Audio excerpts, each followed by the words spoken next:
Good afternoon and welcome to the National Assembly plenary sitting.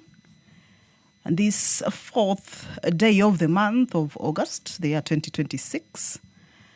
This is a live broadcast of the National Assembly streaming from the National Assembly Chambers, Parliament buildings in Nairobi. And it is a broadcast that is brought to you by the Parliamentary Broadcasting Unit in partnership with the Kenya Broadcasting Corporation. A warm welcome to you, and we are glad that you are joining us for these proceedings this afternoon. Currently on your screens, that is inside the National Assembly chambers. And of course, we have seen that members have already begun making their way into the chamber. Just to note is that the bells are also ringing out outside the National Assembly chambers, of course, signaling to the members that the plenary sitting is about to commence. The time allocated for the sitting is 2:30 in the PM.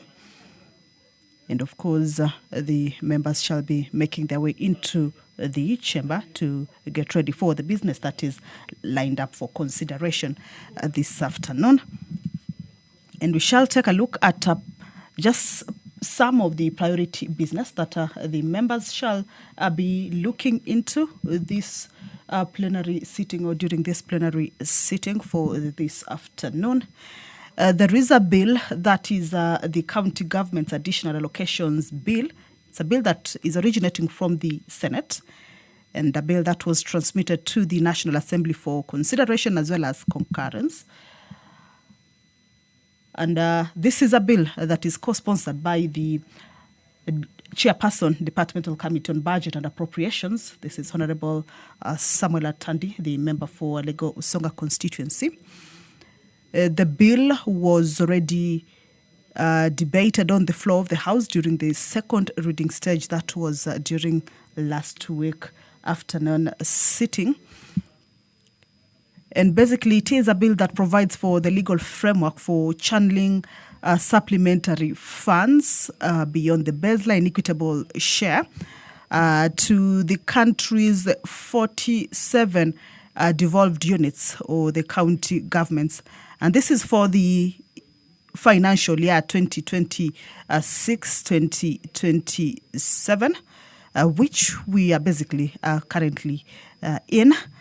And this bill seeks to allocate 72.26 billion in conditional and unconditional transfers from both the national government's share of revenue as well as international development partners. This is a bill, as I had indicated earlier, that debate on it was concluded on the floor of the House during last week's sitting. And in today's order paper, is that the business that shall be transacted regarding this particular bill is consideration of the bill at the committee Honorable of members, the whole House Mr. stage, where Speaker, the members shall be taking a keen look at the contents of this bill clause by clause to be able to adopt those clauses. If there are amendments, as is indicated, is that they will also be considering those amendments on whether to be adopted or rejected. And that is part of the business that is coming up this afternoon. However, we can see the Speaker of the National Assembly has already stepped into the chamber. This is Honorable Dr. Moses Masika Wetangula. He will be presiding over this afternoon sitting. So let's head straight to the floor as the Speaker takes the chair. My name is Kamche Menza. Good afternoon. Mheshimiwa, tuombe. Ewe Mwenyezi Mungu ambaye kwa hekima na wema wako umetoa nyadhifa za viongozi na mabunge kwa ustawi wa jamii na utawala wa haki wa wanadamu, tukusihi utazame kwa neema nyingi sisi watumishi wako ambao wameridhika kutuita tutekeleze shughuli muhimu za jamhuri yetu. Tukuomba uteremshie baraka zako sisi tuliokutanika hapa, na utujalie tuyatenda na kufikiria mambo yote yatakayofikisha mbele yetu kwa njia ya haki na uaminifu, ili utukufu na sifa zako ziendelezwe, na ili kustawisha amani, ufanisi na heri ya nchi yetu na wale ambao haja zao umezikabidhi mikononi mwetu. Amen.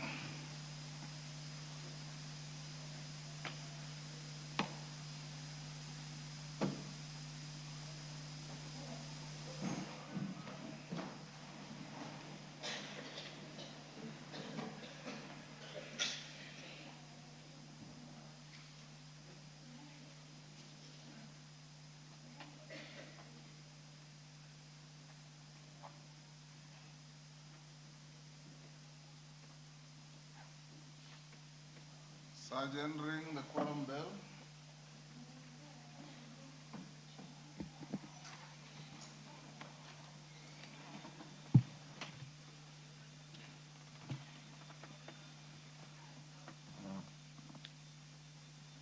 Milemba, where are your whips?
Well, the prayer has been said and the chair taken. However, there is a quorum breach, and the Speaker has directed that the quorum bell be rung for 10 minutes, of course, to give room to the members of the National Assembly to be able to make their way into the House. Remember, the House also, or remember, the members also sit in committees, which also constitute part of the business that the House or the National Assembly transacts or falls under its mandate, and therefore members perhaps could be working out from the committees and also at the same time making their way into the House. So in a few minutes, that quorum shall be raised. And of course, let's continue to take a look at that priority business that as the House sits for this plenary sitting this afternoon shall be transacting earlier on. I indicated that the county government's additional locations bill originating from the Senate is coming up for consideration at the Committee of the Whole. This means that the members shall be going through it clause by clause to be able to adopt those clauses as part of the bill. However, this is basically a bill that seeks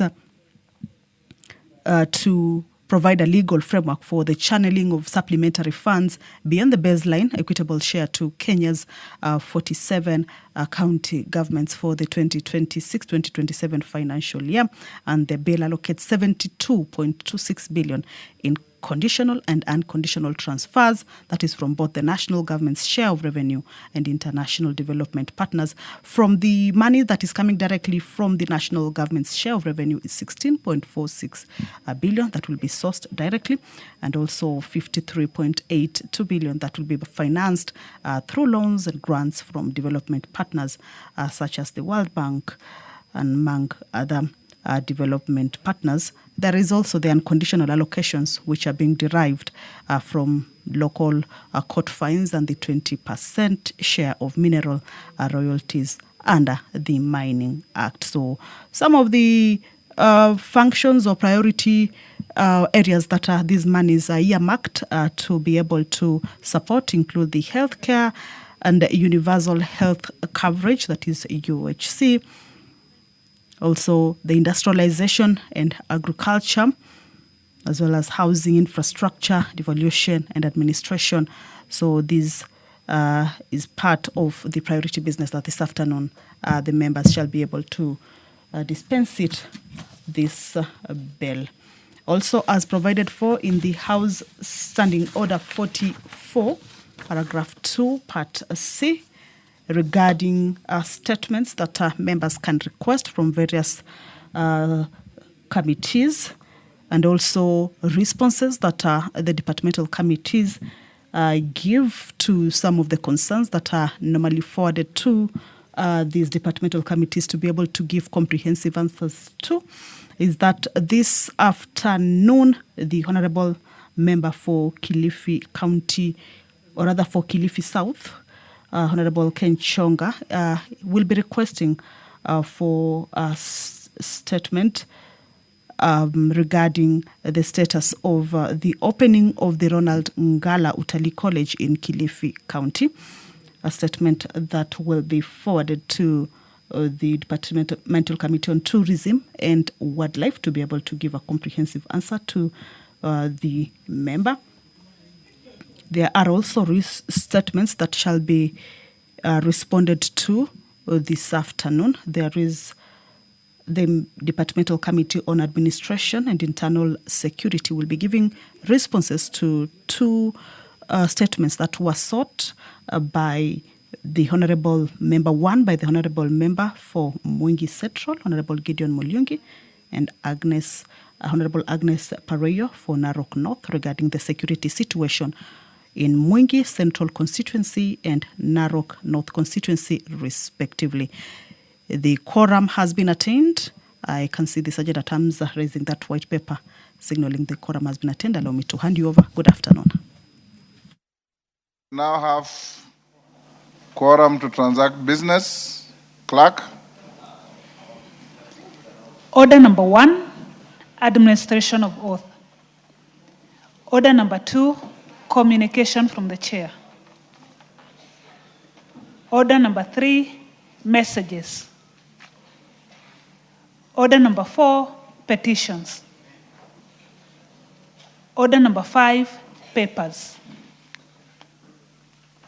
Majority Leader, before you lay your papers, allow me to acknowledge in the Speaker's Gallery Mumol Junior School from Baringo, Central Baringo, St. Mary's Assumption from Kapenguria, West Pokot. In the public gallery, we have Kirarwa Comprehensive School from Kinangop, Nyandarua, Faithville Academy from Mgwen, Nandi, Kaprob Primary School from Moiben, Uasin Gishu, PAG Katonon from Mosop, Nandi. Honorable members, we also have in the Speaker's Gallery. Other members on their feet, take your seats. Caroli.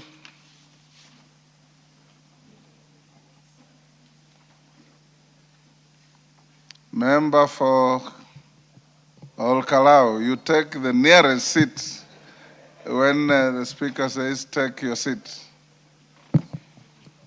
Honorable members, allow me to introduce and recognize two delegations. The first delegation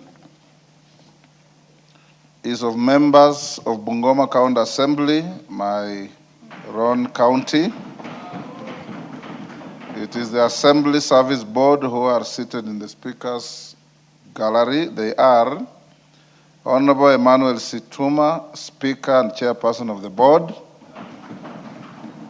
Honorable Joseph Juma, Vice Chairperson, who also doubles as the Majority Leader in the Assembly, Honorable Ali Machani, Member, and Ms. Jessica Mayabi, Member.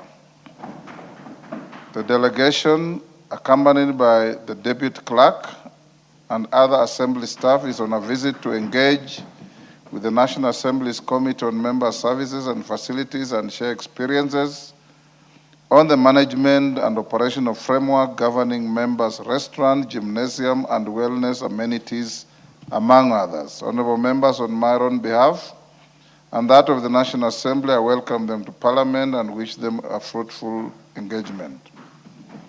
Also in the Speaker's Gallery, allow me to recognize and introduce to you a delegation of 2 officers from the Directorate of Internal Audit Services and Directorate of Finance and Accounting Services of the Parliament of Namibia, who are seated in the Speaker's Gallery.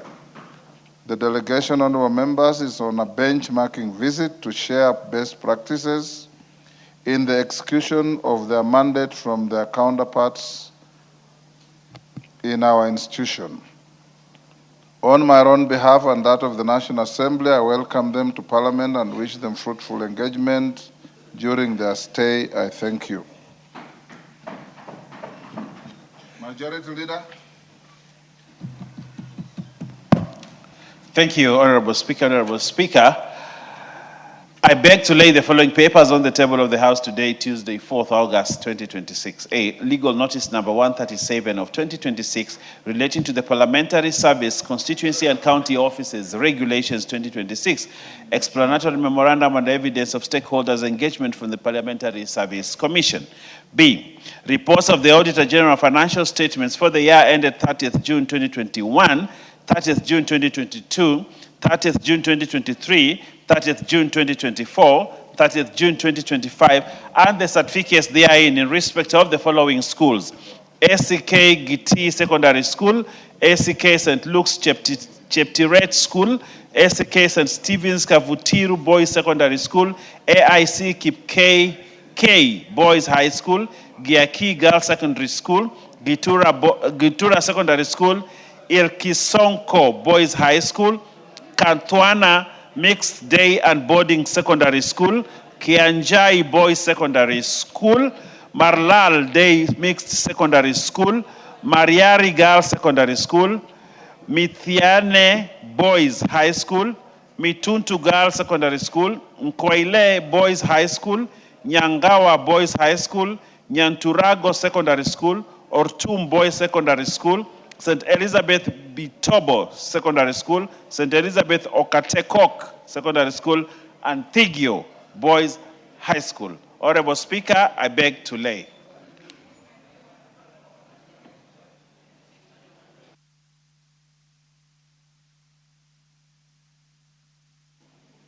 Thank you, Owen. Chairperson, Departmental Committee on Trade, Industry and Cooperatives. Thank you, Honorable Speaker. Honorable Speaker, I beg to lay the following paper on the table of the House today, Tuesday, 4th August 2026. Interim report on the Departmental Committee on Trade, Industry and Cooperatives on its inquiry into the importation of raw sugar by Mombasa Sugar Refinery Limited. Thank you, Mr. Speaker. Next. Next order. Order number 6, notices of motion.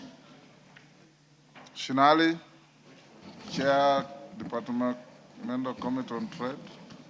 Honorable Speaker, I beg to give notice of the following motion: that this House adopts the interim report on Departmental Committee on Trade, Industry and Cooperative on its inquiry into importation of raw sugar by Mombasa Sugar Refinery Limited, laid on the table of the House on Tuesday, 4th August 2026. Thank you, Speaker. Thank you. Next. Order number 7, questions and statements. Thank you. Ken Chonga. Is Ken Chonga in the House? Yes. Yeah. Where are you? Here I am, Speaker. Oh, go ahead. My usual place. That is not your usual place. Honorable Speaker. Honorable Speaker. You know, pursuant to provisions of Standing Order number 44, subsection 2, subsection C, I rise to request for a statement from the chairperson for the Departmental Committee on Tourism and Wildlife regarding the status of the opening of the Ronald Ngala Utalii College in Kilifi County.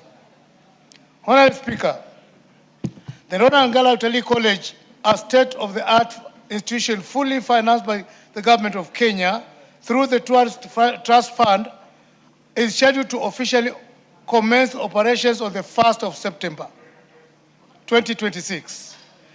The institution, which will be managed by the Kenya Utalii College, is expected to offer diploma and short courses programs in hospitality, catering, hotel management, housekeeping, seafaring, tourism management, and related disciplines. The inaugural intake is projected to admit approximately 1,000 students at the beginning of September 2026. Honorable Speaker, in preparation for the official opening on Thursday, 23rd July 2026, a high-level delegation led by the Principal Secretary in the State Department for Tourism and comprising the Governor of Kilifi County, the Chief Executive Officer for Tourism Fund Board, and the Chief Executive Officer of Utalii Kenya College, conducted an inspection visit to the institution to assess the progress and evaluate its readiness for the operationalization. Honorable Speaker, further, on Friday, 24th July 2026, a multidisciplinary technical committee drawn from the Kenya Utalii College, Nairobi, comprising of officers from the Information and Communication Technology, Security, Learning Resource Center, Food Production, Food and Beverage Services, Maintenance, and other relevant departments visited the institution to, Speaker. Further, on Friday, 24th July 2026, a multidisciplinary technical team drawn from the Kenya Utalii College, Nairobi, comprising officers from the Information and Communication Technology, Security, Learning Resource Center, Food and Beverages Services, Maintenance, and other relevant departments visited the institution to commence on the final technical and administrative preparations necessary for the opening of the college. However, upon arrival at the facility, the team was denied access by the security personnel stationed at the gate, who indicated that they had purportedly received instructions from the Tourism Trust Fund management prohibiting entry into the premises. This action prevented the technical team from undertaking the preparatory activities necessary to facilitate the operationalization readiness for the institution ahead of its scheduled opening. Honorable Speaker, it is against this background that I request for a statement from the chairperson of the Departmental Committee on Tourism and Wildlife on the following. 1, reasons for the denied entry of the experts from Kenya Utalii College into the Ronald Ngala Utalii College, despite the facility being under its maintenance. 2, its mandate, sorry. 2, confirmation on whether the opening of the facility will still proceed on the 1st of September 2026 as earlier scheduled, and if not, the reasons for any change. I thank you, Honorable Speaker. Thank you. Chair Tourism, wapi Kareke Mbiuki? Majority Leader, can you inform the Chair Tourism to bring a response in 2 weeks? In 2 weeks. Thank you. Thank you. Responses, is Gideon Mulyungi in the House? Yes. Committee on Administration and Internal Security Chair? Where is Tongoyo?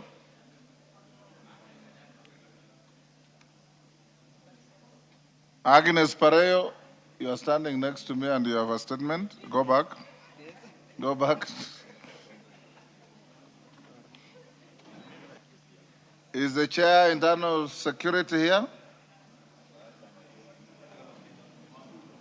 Yes, Honorable Kapondi, do you have the statements ready?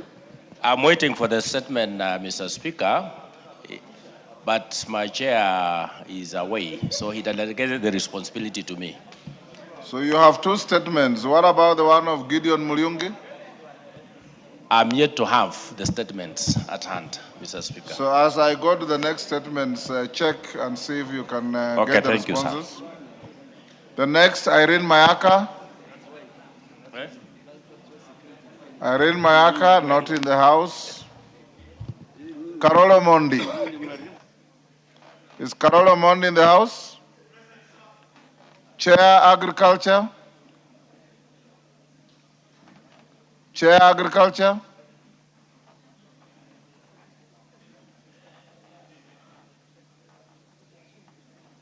Yes.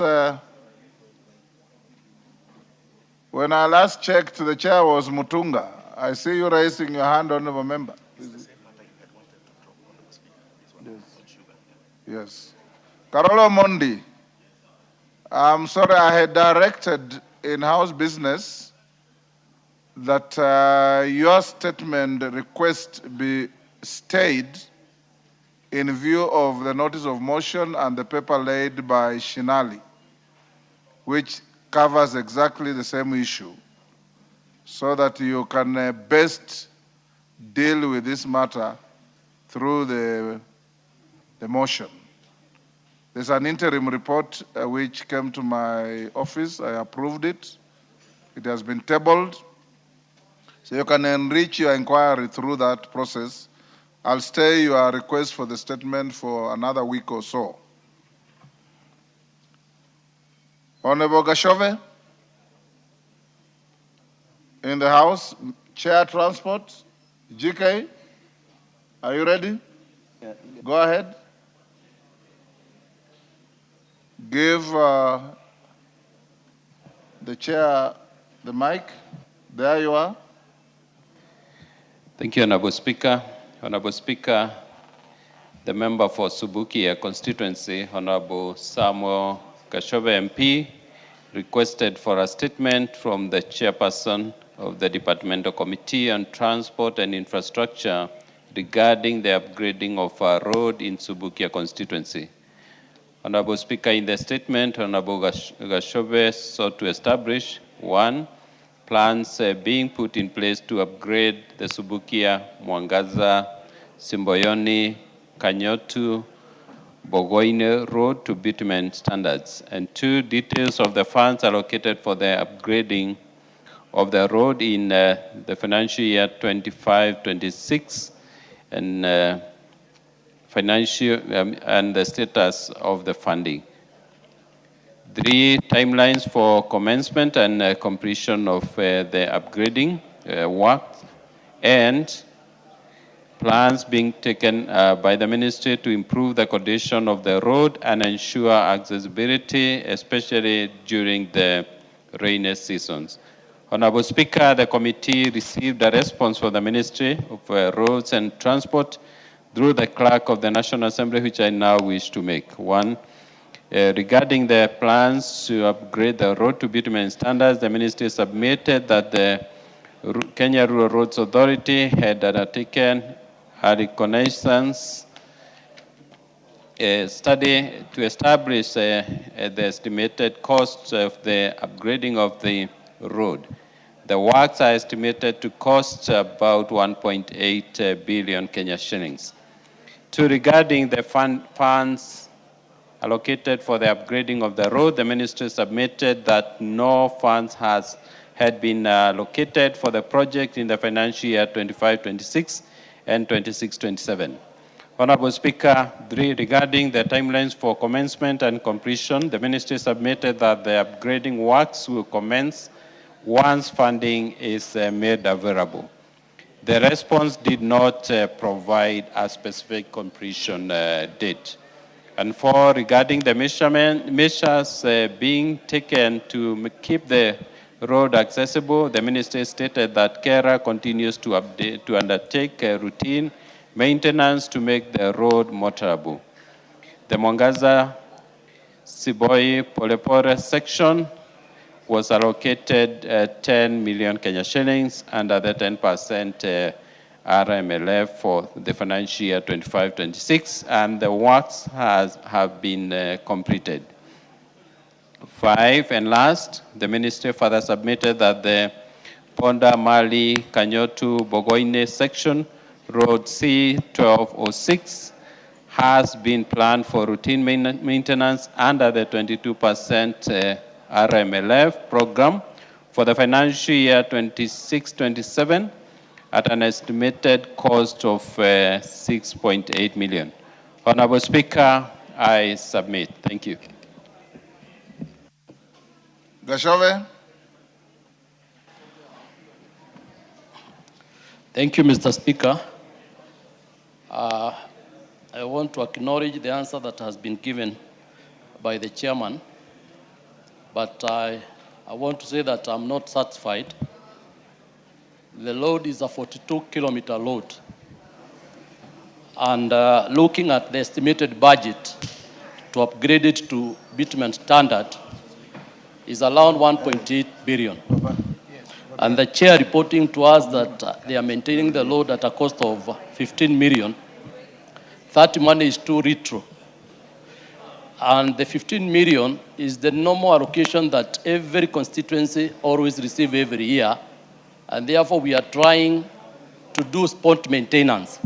And therefore, the money is too retro. And I expected him to give even the timeline on when they can be able to upgrade it to bitumen standard. Second, Mr. Speaker, sir, I also expected him, even if they are not going to allocate money for the bitumen standard at the moment, for the maintenance purposes, he would have maybe enhanced the budget, allocated more money for the purposes of maintaining, but whatever that is allocated is too little. Number 2, Mr. Speaker, the question of not having enough funding is not adding up. Most of the constituencies have been allocated money. And for example, recently, 10 constituencies in Nakuru County were allocated funding for maintenance, but Subukia constituency was left out. I would wish to know the criteria that was used to allocate other constituencies that Subukia was left out from this one. So I'm not satisfied, Mr. Speaker, sir. Thank you. Nabwin.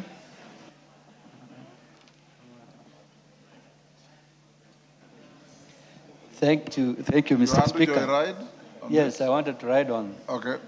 Mr. Speaker, I had sought a statement from the chair, the same chair for roads, over a road that connects Kenya to Ethiopia. Can we exhaust this first? Oh, okay. Take your seat. Yeah. Chairman.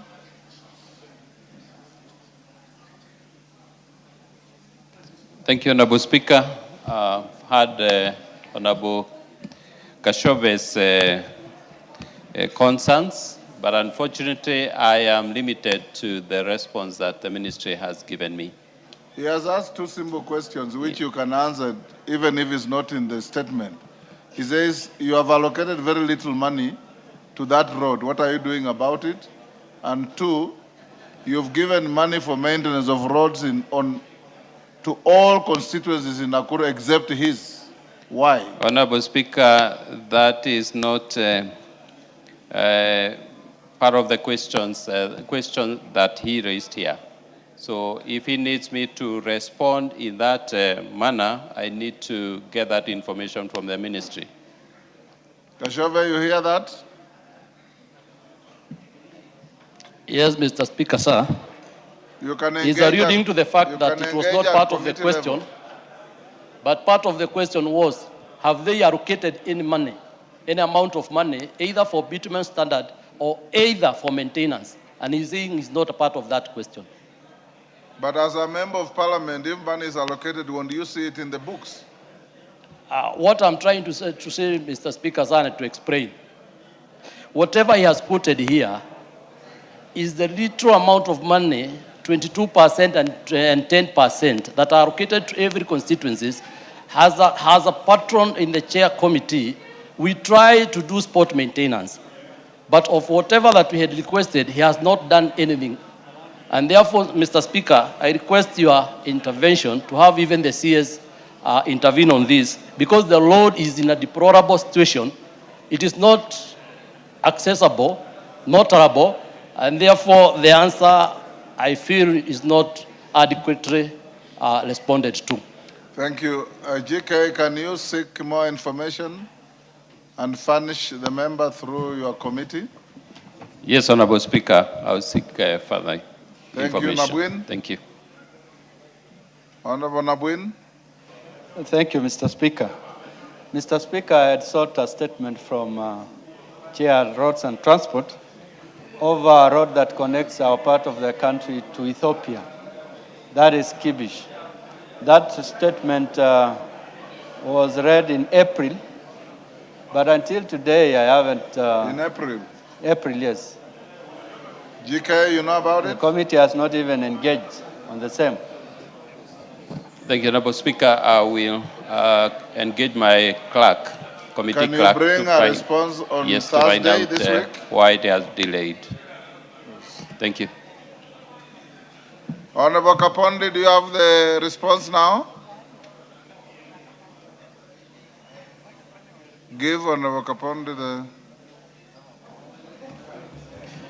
Yes, Mr. Speaker. Start with the one of Gideon Mulyungi.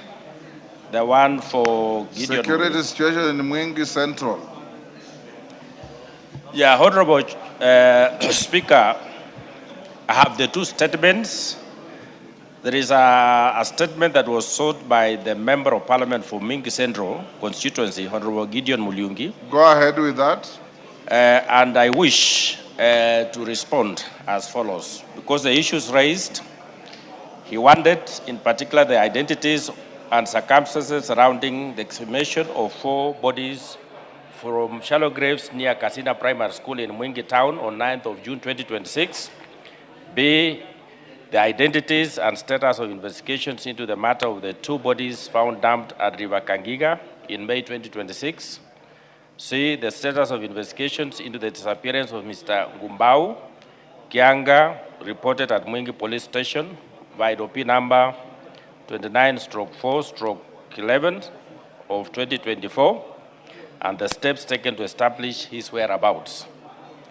D, he wanted the status of investigations into the murder of Ms. Wilfred Kanyae. A, the measures being taken by the relevant security agencies to enhance patrol, surveillance, intelligence, gathering, and community engagement to restore security within Mwingi County. And F, the long-term measures being put in place to restore public confidence and ensure justice for the affected families and prevent similar incidents. Mr. Speaker,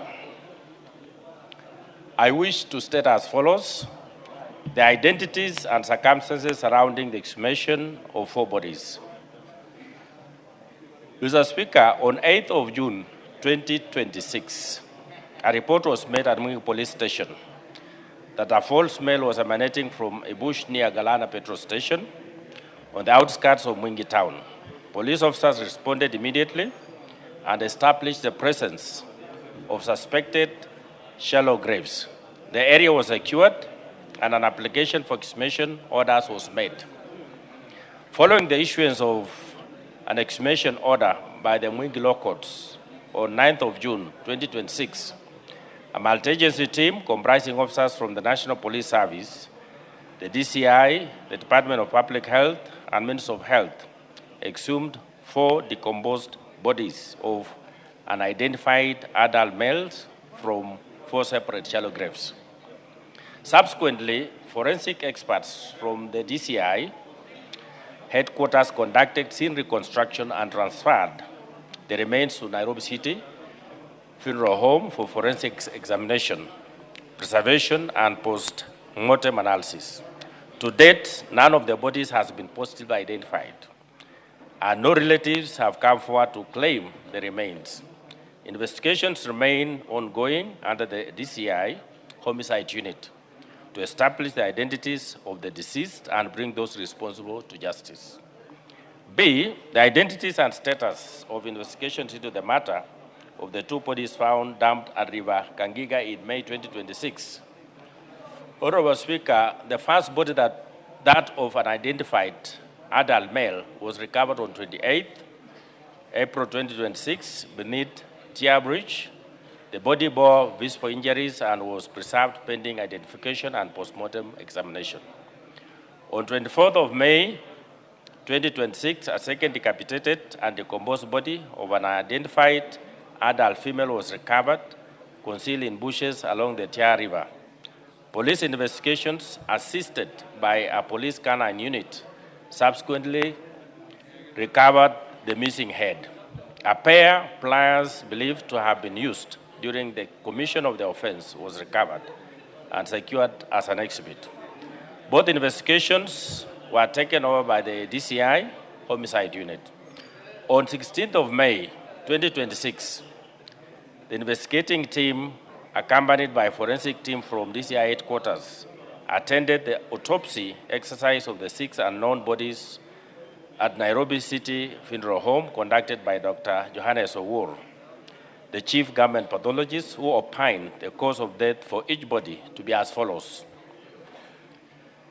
Body of identification number, MW/body 1/24/5/2026, cause of death, unascertained due to decomposition.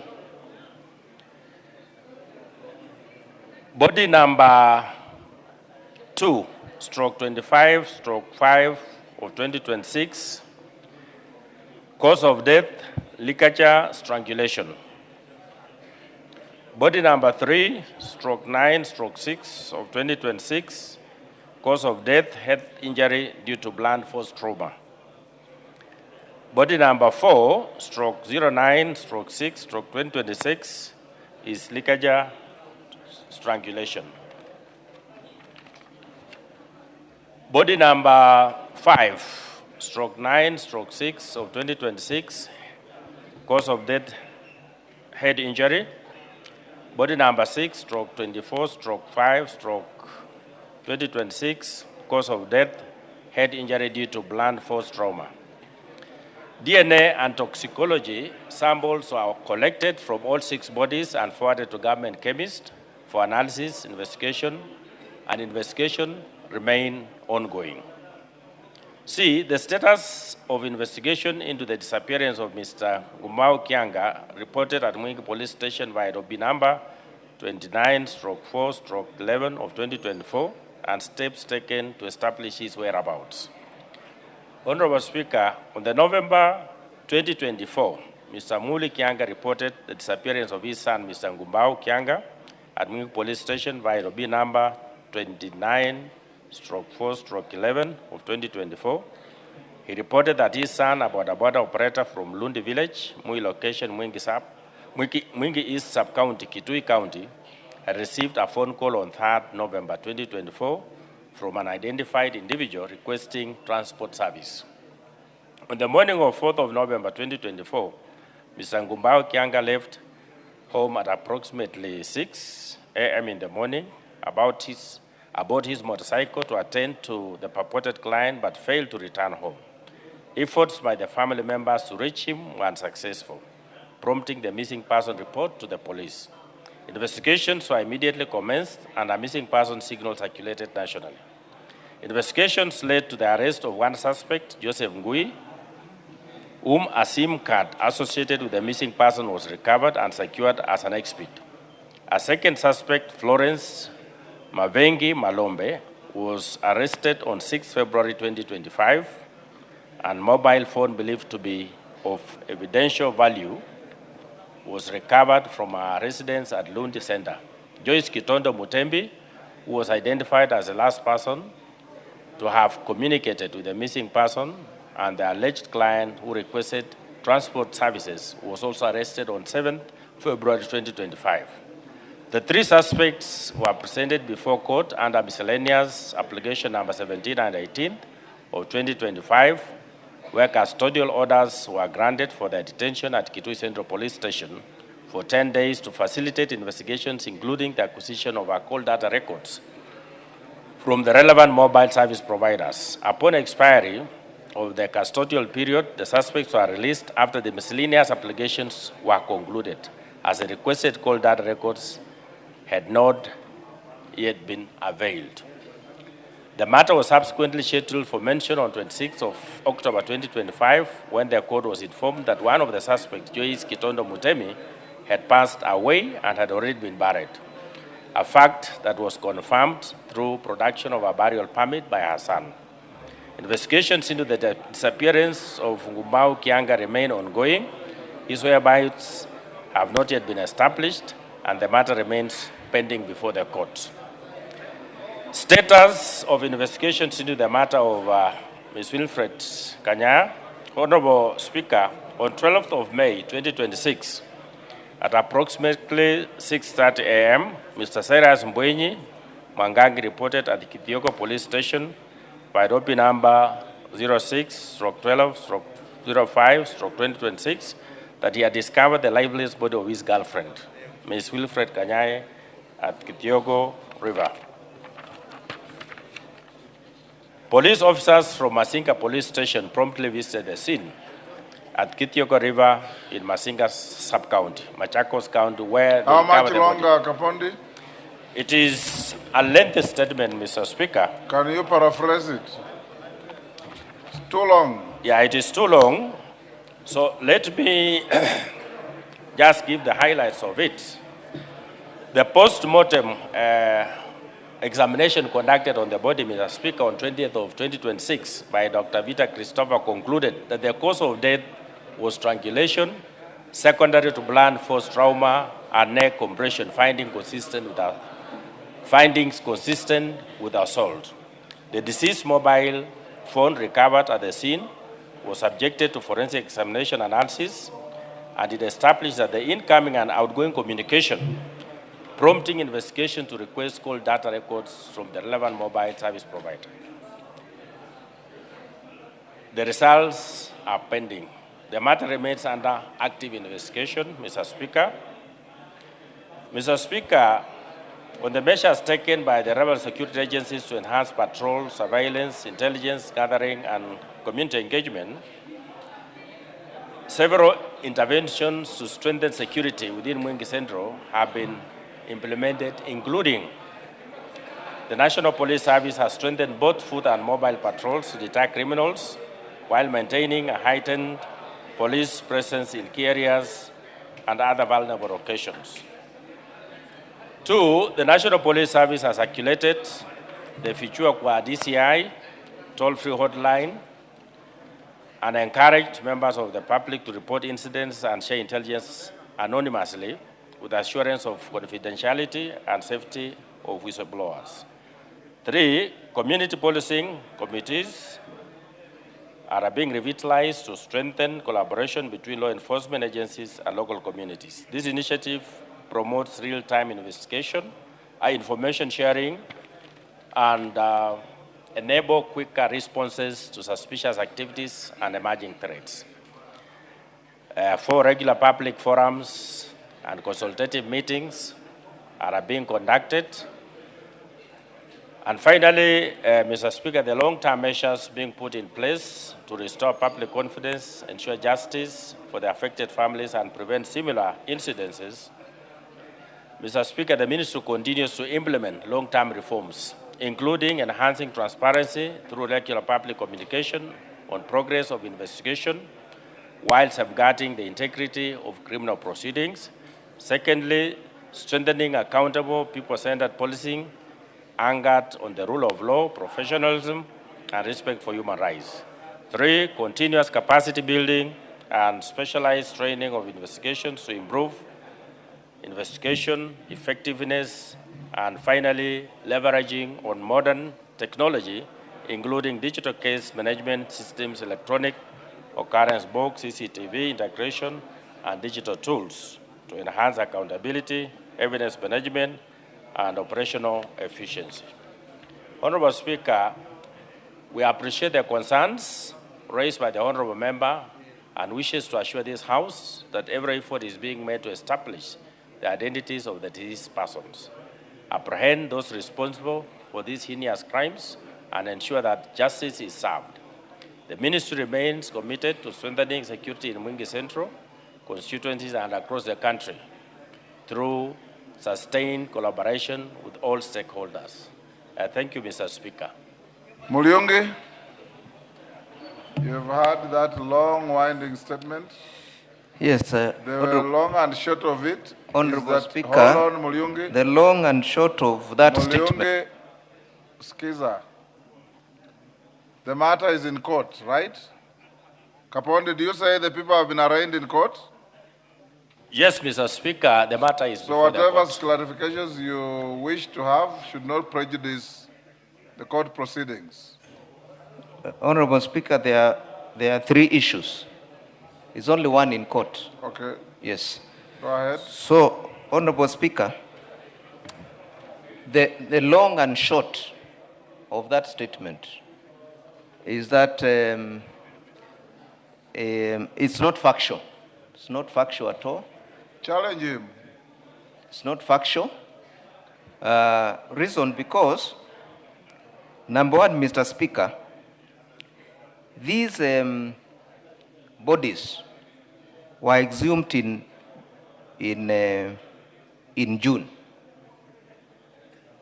And from that statement, those bodies have not been identified who they are from what you have said.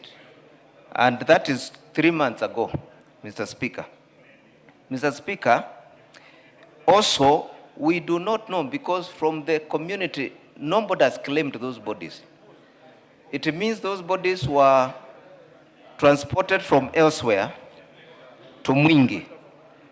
And therefore, Mr. Speaker, we do not know how those bodies were transported to be buried in the town center, where we have roadblocks along the road.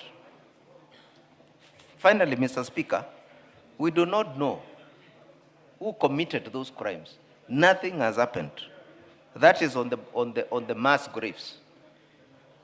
On the matter of Gumbau Kianga, the matter is in court.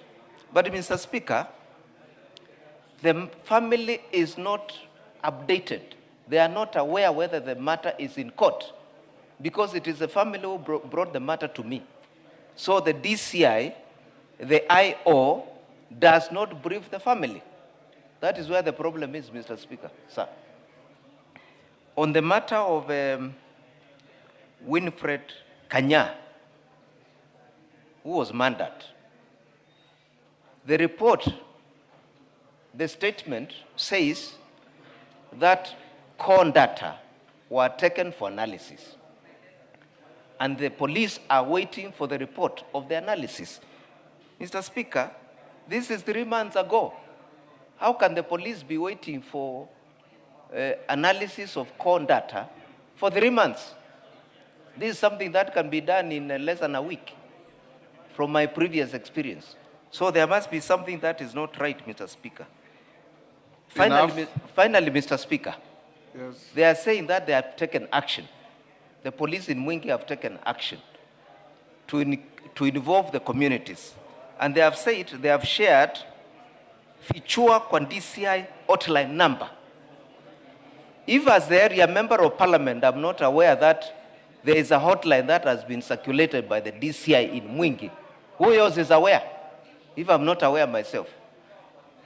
Number two, they have Too long, said, you have asked 5 questions. they have said they have established community committees. They are not there. They are not community committees in Mwingi town. And they also Can say you respond to that? they are holding public barazas. The police are holding public barazas. Where? Can they produce evidence where they have held public barazas? They don't. The police in Mwingi town do not work with the communities and the local leaders, Mr. Speaker, sir. Thank you. Honorable Kapondi.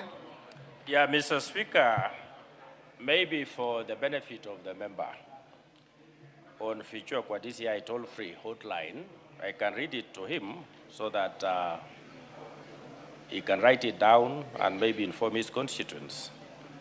The hotline number is 0800 722 203. So my colleague, you can note that down. And secondly, these cases are still very active and the files are open. Due diligence has to be done when investigations are ongoing, Mr. Speaker. You cannot just hurry because you want to satisfy the interests of a member for other reasons. So the files are open, the investigations are still ongoing. So the member of parliament from Mwingi Central should be patient and wait for the conclusion of the investigation. Thank you, Mr. Speaker. Next, do you have the response to Pareo? Yes, Mr. Speaker, I have a response. How long is it? It is long, but I'll try to paraphrase it. Yes. So, Mr. Speaker, the member of parliament for Narok North requested for a response regarding to the security situation at Rose Farm. And the service wishes to respond as follows. The circumstances that led to the current insecurity and violence at Rose Farm, bordering Otokurto location in Narok North constituency, including a record of the legal ownership of the farm and the history of the dispute. On 6th of May 2026, at around 14:30 hours, Mr. Davidson Chesaina, a manager at Rose Farm, made a report at Mount Narok Police Station by OB number 12/6/5 of 2026 that a group of about 30 youths armed with crude weapons, including pangas and other offensive weapons, invaded the farm while claiming ownership. During the incident, invaders intimidated farm workers before setting ablaze 3 semi-permanent residential houses occupied by employees. Pursuant to the report, police officers immediately swung into action and they secured and processed the scene. The assailants fled upon noticing the arrival of the officers. Preliminary investigations established that the houses, together with the household property of unknown value, were completely destroyed by fire. Several persons of interest were summoned, interviewed, and their statements recorded. Investigations led to the arrest of 4 suspects, Mr. Speaker, namely Evans Kibios Tagi, Frederick Saruni Cole, Victor Barsamet Tagi, and George Murundoi Yengo. The suspects were released on cash bail pending the conclusion of the investigation. The investigations further established that Rose Farm is associated with a long-standing dispute concerning the ownership and occupation of LR number 8679/2, measuring approximately 716 acres. The issue was escalated by a local leader who is alleged to have held a meeting with the management of the farm, alleging that there was an agreement between the ADC management and the locals to have the land be shared equally, but with no evidence of any written documentation. Further, the locals were incited by claims that the government was planning to settle IDPs at Rose Farm without consulting them, despite the assertion that the land is ancestral. Consequently, they demanded allocation of 50% of the approximately 716 acres comprising the ADC farm, failure to which they threatened to prevent the tilling of the land and the harvesting of potato seeds. The Sub-County Security Committee of Narok, North, and Njoro held a consultative meeting with local community members to de-escalate tension and prevent further escalation of the dispute, while the relevant government agencies work towards resolving the land ownership dispute. The matter remains pending under investigations. 2, on measures currently in place to restore law and order, the National Police has put in place measures to prevent further escalation as follows. increased deployment of police to the affected area, intensified security patrols and surveillance within the ADC farm, conducted intelligence-led operations to identify and apprehend all persons involved in the violence, continued monitoring of the security situation to prevent recurrence of similar incidences. Regarding of excessive use of force by police officers, the NPS reiterates that all police operations are conducted strictly in compliance with the Constitution of Kenya, the NPS Act, and the National Police Service standing orders governing the use of force. Any claims of police misconduct are subjected to investigations through the established internal accountability mechanism and the relevant independent oversight institutions where applicable. On the long-term interventions, the service has put in place a number of measures to permanently resolve the dispute, hold those responsible for violence and destruction accountable, and guarantee lasting peace and security in Rose Farm and the surrounding areas. The matter in question relates to a long-standing dispute concerning the ownership and occupation of the land, measuring approximately 716 acres. The service has appealed to NLC to address the underlying issues surrounding land ownership claims and the adjudication process. The NPS has further enhanced security within the affected areas to prevent a recurrence of similar incidences while the dispute is being addressed by the relevant government agencies, including intensified intelligence collection to detect, deter, and disrupt any planned unlawful activities, increased police deployment, and the sustained patrols to maintain law and order. Additionally, Mr. Speaker, the County Security Intelligence Committee has convened several security meetings in the area, which has restored peace, stability, and normalcy in the area. Thank you, Mr. Speaker. Pareo. Judy Pareo, Mama. Give Honorable Pareo the mic. Thank you, Mr. Speaker, for giving me this opportunity to respond to the questions. And I just want to say that the questions have not been answered because, one, my people were not armed.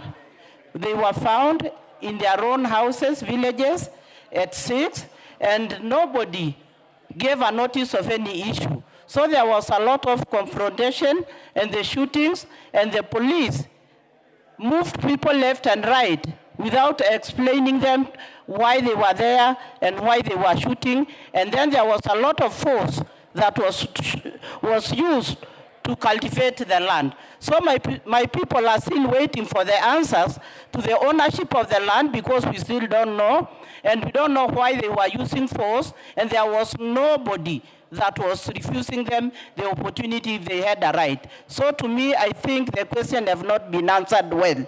Thank you. Kaponde. This question has been exhaustively answered. In fact, what we are waiting for is the NLC to go into the matter. But as far as these people getting armed with crude weapons, it was a very clear case. So, my honorable colleague, what I wish to advise is you can consult so that we can discuss this matter further. Thank you. We'll leave it there, Judith. Irene Mayaka. Hi, how are you? Question stayed to another day. That's the end of questions, statements. Next. I acknowledge the schools.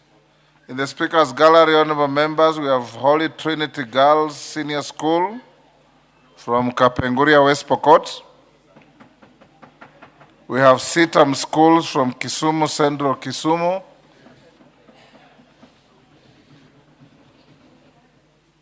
In the public gallery, we have Kenyanya School from Bomachoge, Borabu, Kisii.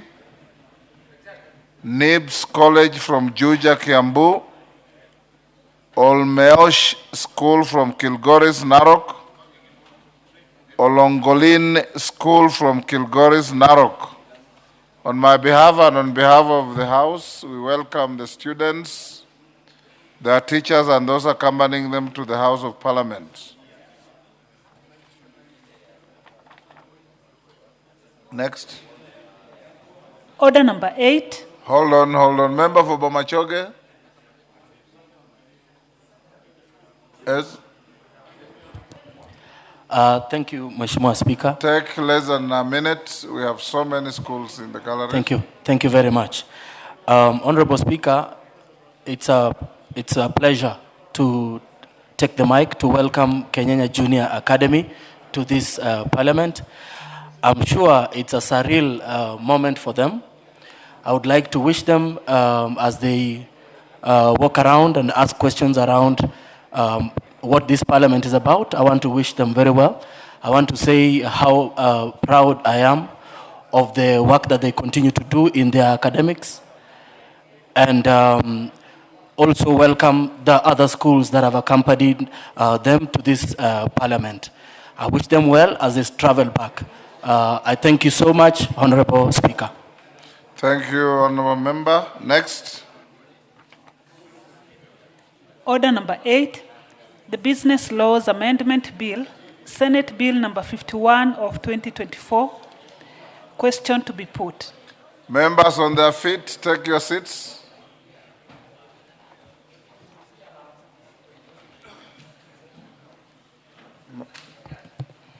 Honorable members, I'll now put the question at order number 8, which is the Business Laws Amendment Bill, Senate Bill number 51 of 2024, be now read a second time. As members of that opinion say aye. If those of the contrary opinion say nay, the ayes have it.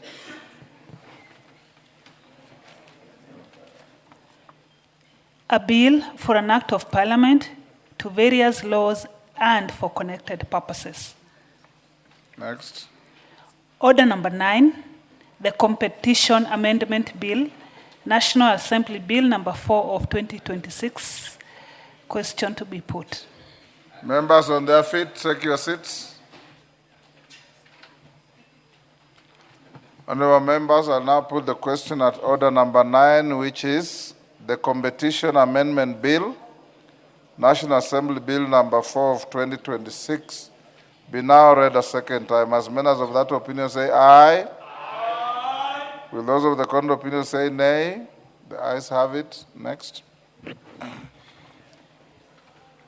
A bill for an act of parliament to amend the Competition Act and for connected purposes. Next. Order number 10, motion. Second report of the status of reports on petitions and resolutions. Mover to reply. Chairperson, Committee on Implementation. Rafael Wanjala.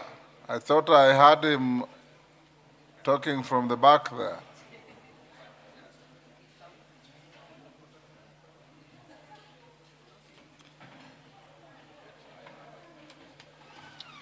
Can somebody search, capture, and bring Rafael Wanjala to the House?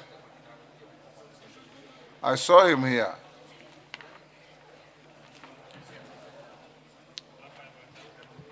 Before we get to Wanjala, allow me to acknowledge in the public gallery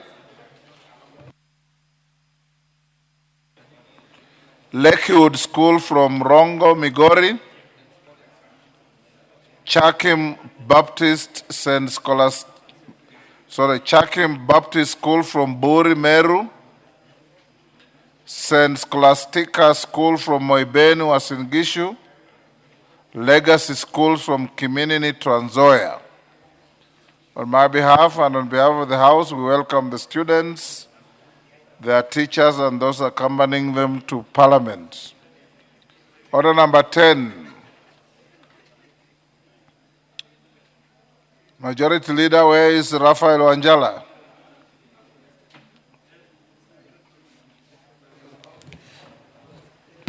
Honorable Speaker, I have not seen Raphael today. Any member of the Maybe we can get implementation any committee? member of this committee. Any Or the member vice of the chair. implementation committee Who is the vice chair? in the House? Implementation. Who is the vice chair?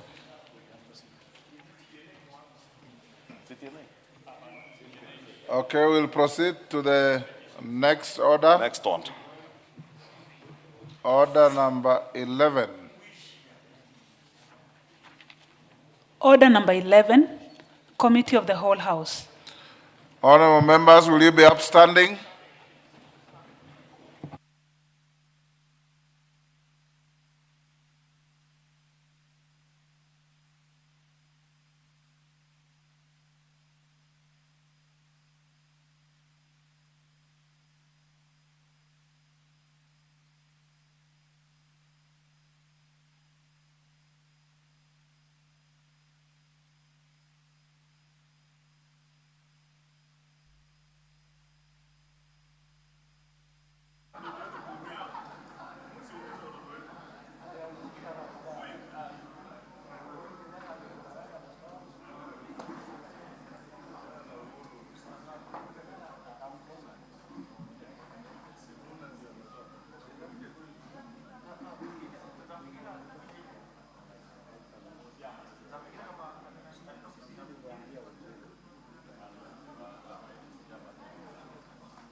Order members, we are now in the Committee of the Whole House for the County Government's Additional Allocation Bill, Senate Bill number 8 of 2026.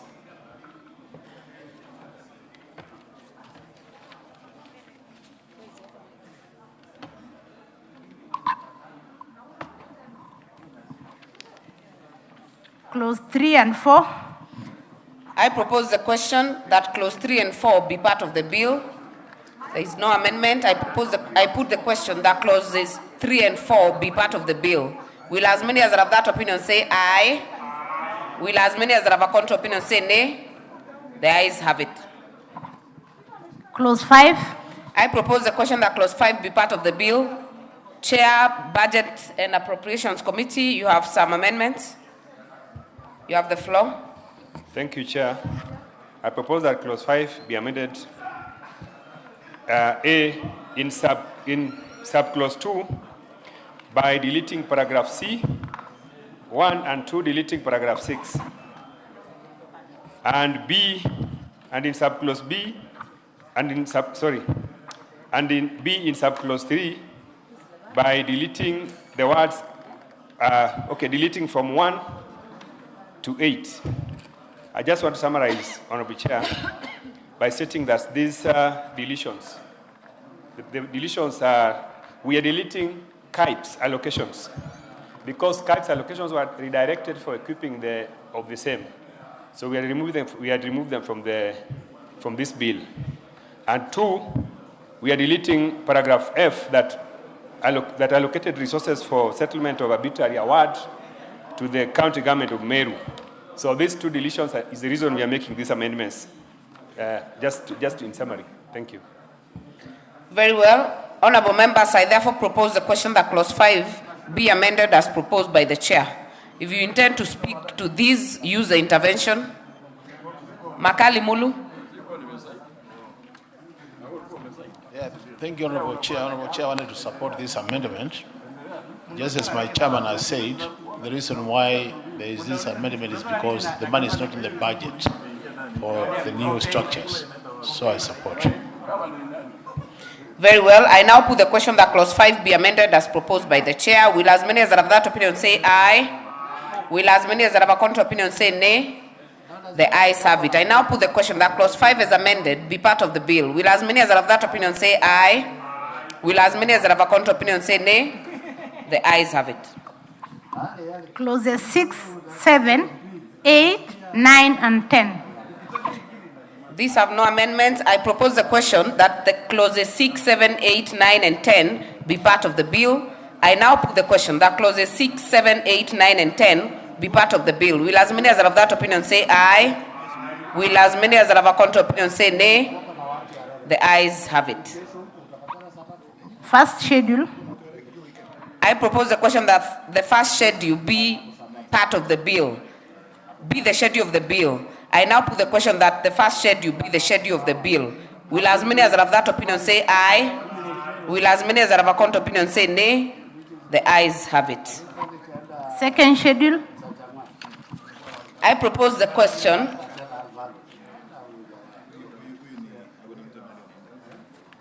I propose the question that the schedule be the schedule, but that the second schedule be the schedule of the bill. It has some amendments, Chair. Thank you, Chair. Essentially, what we are doing here, Chair, is to replace the schedule so that the new schedule reflects the changes that we made when we deleted the KIPES allocations as well as the allocations to the Meru County government. Thank you. I therefore propose the question that the second schedule be, as amended, be the schedule of the bill. I therefore put the question that the second schedule, as amended, be the schedule of the bill. Will as many as have that opinion say aye? Will as many as have a counter opinion say nay? The ayes have it.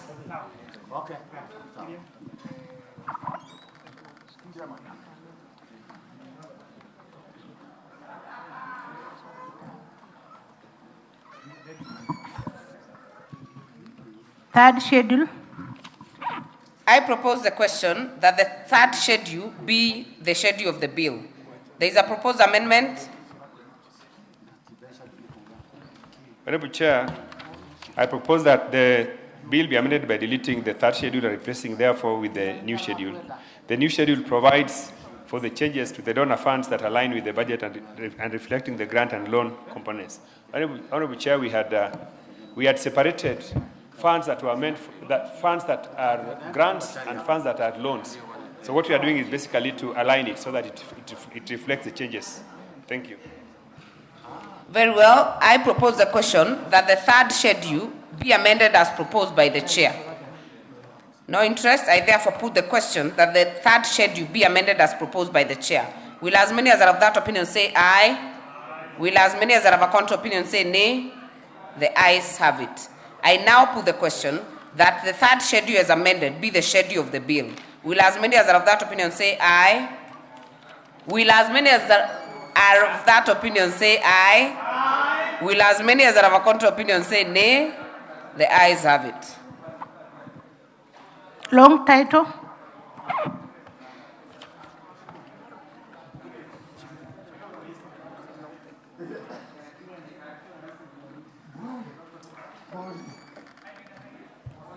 I propose the question that the title be the title of the bill. I put the question that the title be the title of the bill. Will as many as are of that opinion say aye? Aye. Will as many as are of a counter opinion say nay? The ayes have it. Clause 1. I propose the question that clause 1 be part of the bill. There is a proposed amendment. Chairperson BA back committee.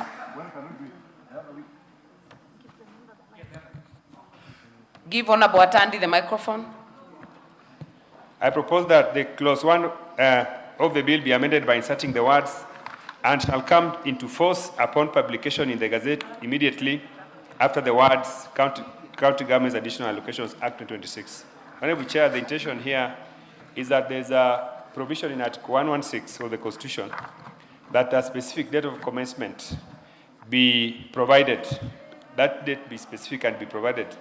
And because, Honorable Chair, this bill contains funds for confirmation of UHC staff, we want to make sure that immediately this bill is signed into law, it takes effect immediately, so that these workers can be immediately confirmed. Thank you.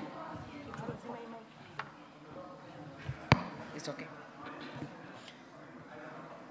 Very well. I therefore propose the question that clause 1 be amended as proposed by the chair. I now put the question that clause 1 be amended as proposed by the chair. Will as many as are of that opinion say aye? Aye. Will as many as are of a counter opinion say nay? The ayes have it. I now put the question that clause 1 as amended be part of the bill. Will as many as are of that opinion say aye? Aye. Will as many as are of a counter opinion say nay? The ayes have it.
Honorable members, we have come to the end of that committee.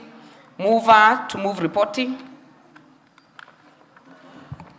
Honorable Chair, I beg to move that the committee do report to the House its consideration of the County Government's Additional Allocations Bill, Senate Bill number 8 of 2026, up and its approval thereof with amendments, and to seek leave to sit again. No, you end it at with amendments. Take it again. Thank you. Honorable Chair, I beg to move that the committee do report to the House its consideration of the County Government's Additional Allocations Bill, Senate Bill number 8 of 2026, up and its approval thereof with amendments. Very well. Honorable members, I therefore put the question, which is that the committee do report to the House its consideration of the County Government's Additional Allocation Bill, Senate Bill number 8 of 2026, and its approval thereof with amendments. As many as are of that opinion say aye. As many as are of a contrary opinion say nay. The ayes have it. Honorable members, Madam Speaker.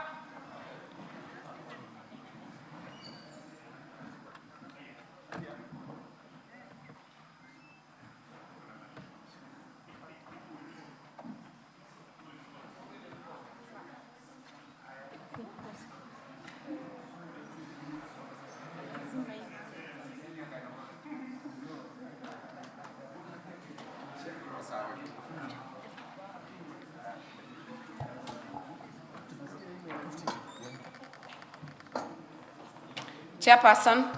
Honorable Speaker, I beg to report to the Committee of the whole House has considered the County Government's Additional Allocations Bill, Senate Bill number 8 of 2026, and approved the same with amendments. Mover. Honorable Speaker, I beg to move that the House do agree with the committee in the said report. I also request the Honorable Makali Mulu to second the motion for agreement with the report of the Committee of the Whole House. Makali Mulu.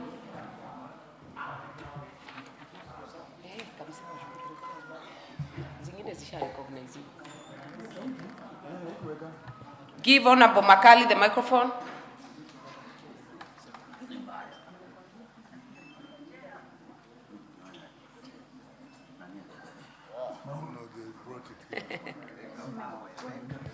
Yeah, thank you, Honorable Speaker. Honorable Speaker, I do second. Thank you. Honorable members, I therefore propose the question, which is that the House do agree with the committee in the said report. Do I put the question? I put the question, which is that the House do agree with the committee in the said report. As many as are of that opinion say aye. Aye. As many as are of a contrary opinion say nay. The ayes have it. Mover, move that reading. You're not done yet. Honorable Atandi.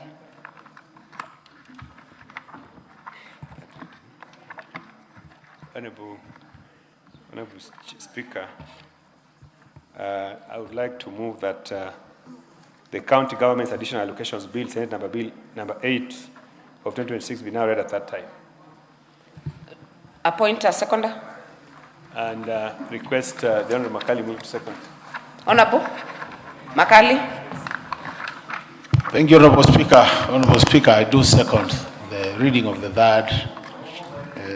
third reading of the bill. Very well. Honorable members, I propose the question, which is that the county government's additional allocations bill, Senate Bill number 8 of 2026, be now read a third time.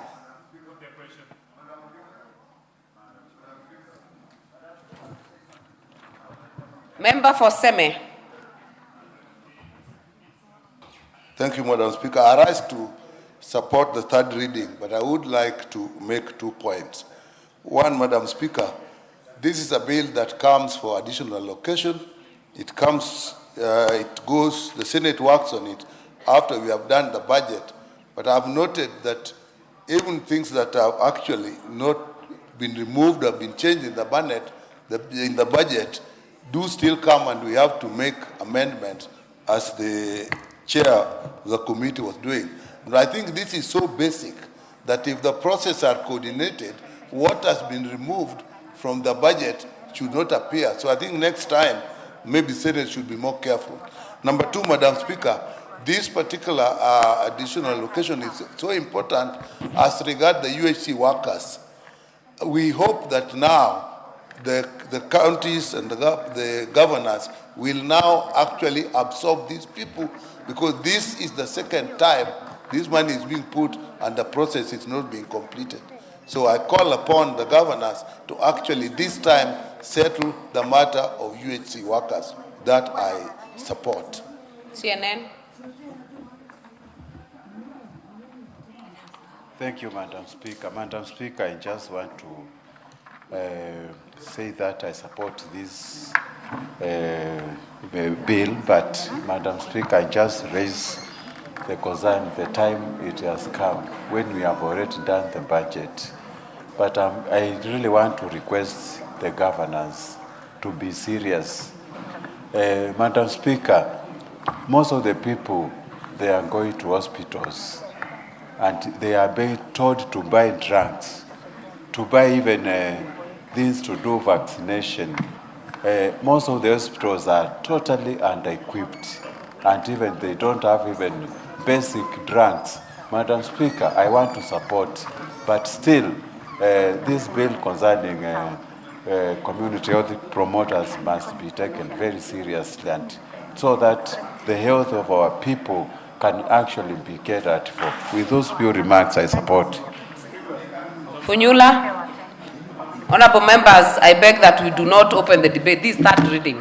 No. Honorable Speaker, I also stand here to support the bill, and I want to make 2 or 3 remarks. Number 1, we need to see value for the money being allocated under conditional allocation. We need to see value for money. For this money and shareable revenue still remains a challenge. The footprint of devolution cannot be seen, cannot be discerned compared to other funds that have been around. But more important, Honorable Speaker, there is a matter that is very critical that we need to address as a country. You are aware that most vocational training centers are devolved function. So they're supposed to be funded and supported by the county governments. In many counties, Honorable Speaker, those vocational training centers are actually on their deathbed because the governors or the county governments do not allocate resources to even purchase training materials. Probably in the next cycle of budgeting, we might have to strip some money from shared revenue, bring it to conditional grant so that we manage to ensure. And that's what Honorable Speaker, the government of Linda Mwananchi will address this matter because it affects the local Mwananchi. Thank you. Chepalungu.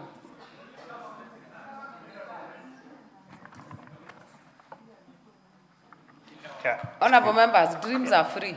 Yeah, thank you. Member for Chepalungu. Thank you. Thank you so much, Honorable Speaker, for the opportunity to as well give my input on the bill that is before the floor of the House.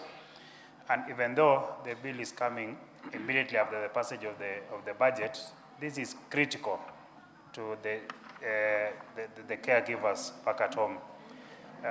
These persons, Honorable Speaker, give primary health care to the common Mwananchi.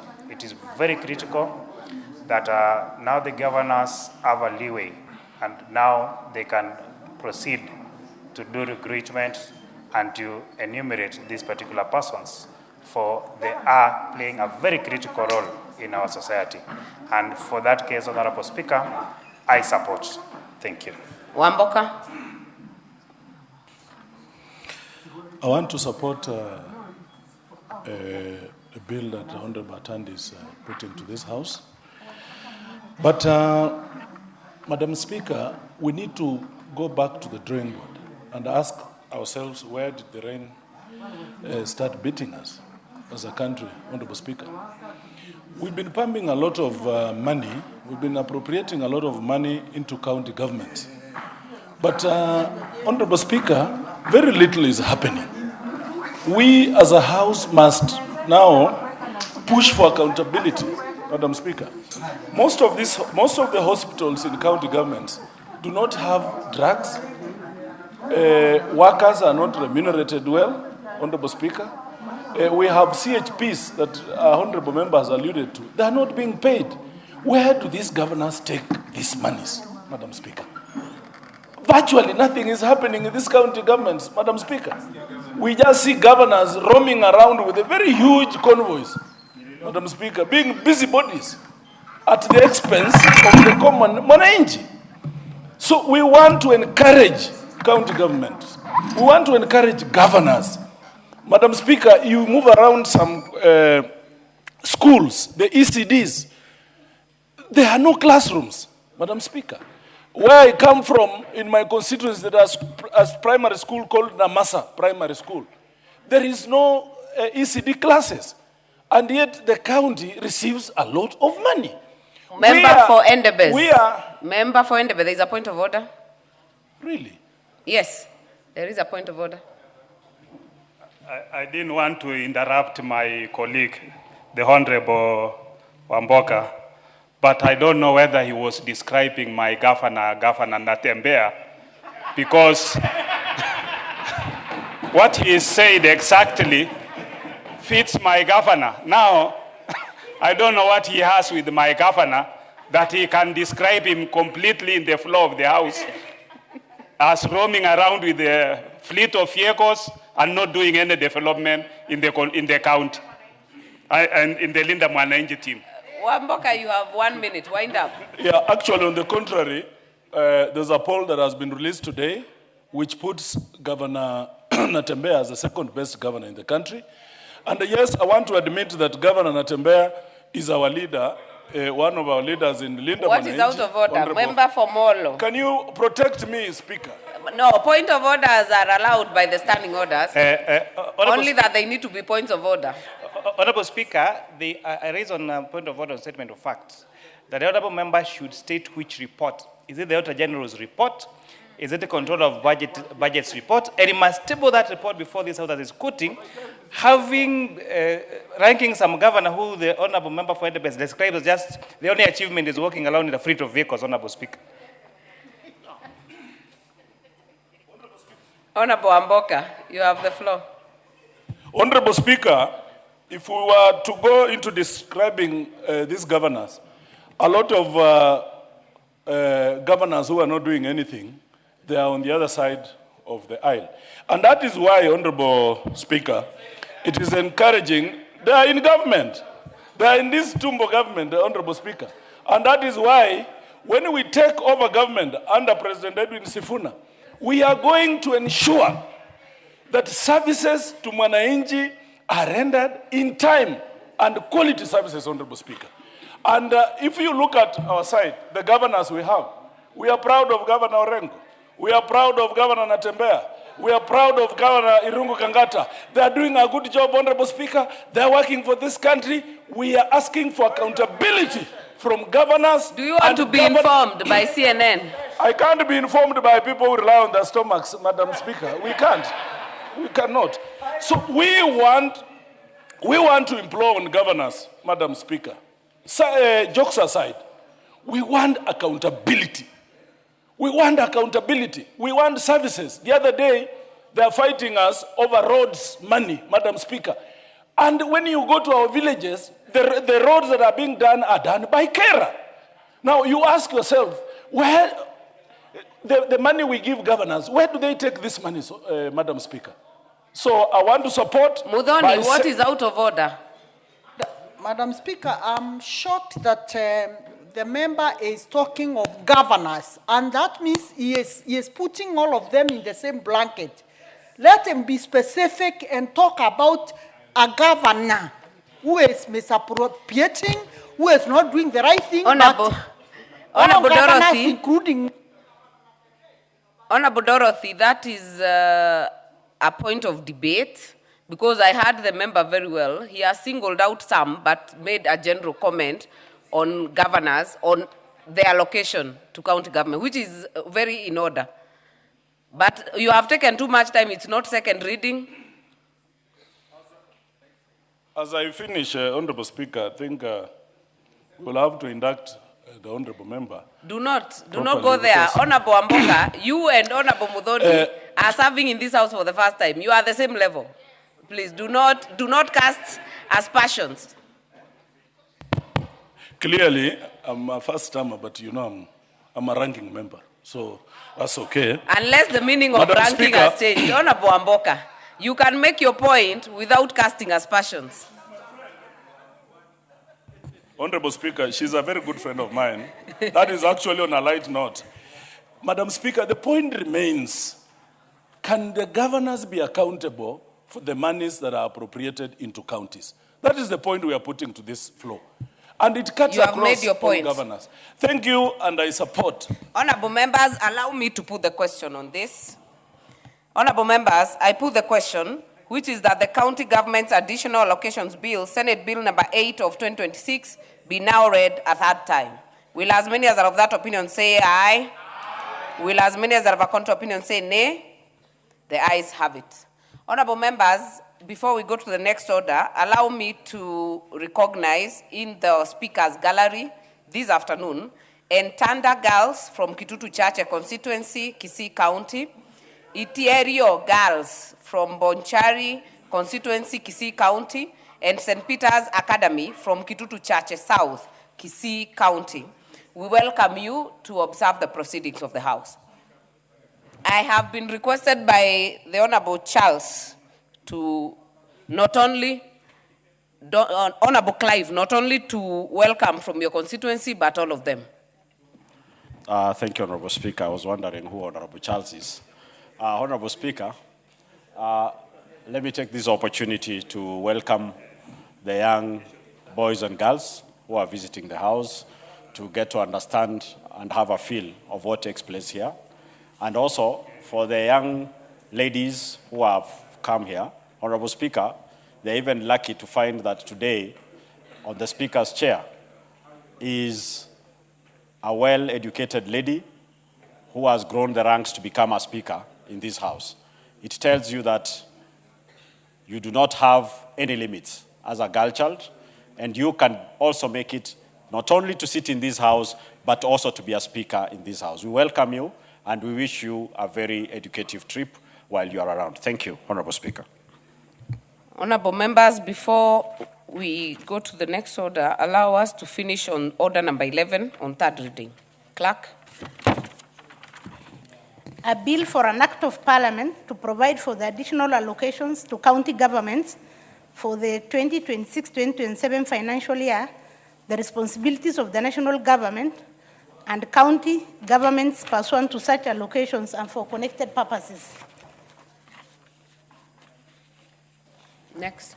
Order number 12, motion, report on the audited financial statements of selected state corporations in the roads and transport sector. Debate. The debate was ongoing. I don't know whether there was a member of the floor. Is it your Honorable Kosing? This is yours? It's your committees? If there was no one on the floor, I see some intent. I'm not sure whether it's on this. Member for Jomvu? No, not in the House. Rindikiri, are you on this? You're not even aware which one, so no. Honorable Atandi? No. Kimilu? Not on this?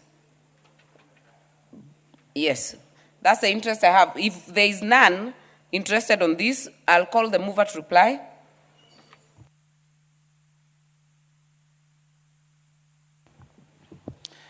Honorable Madam Speaker, I beg to reply. And in replying, Honorable Madam Speaker, I thank you.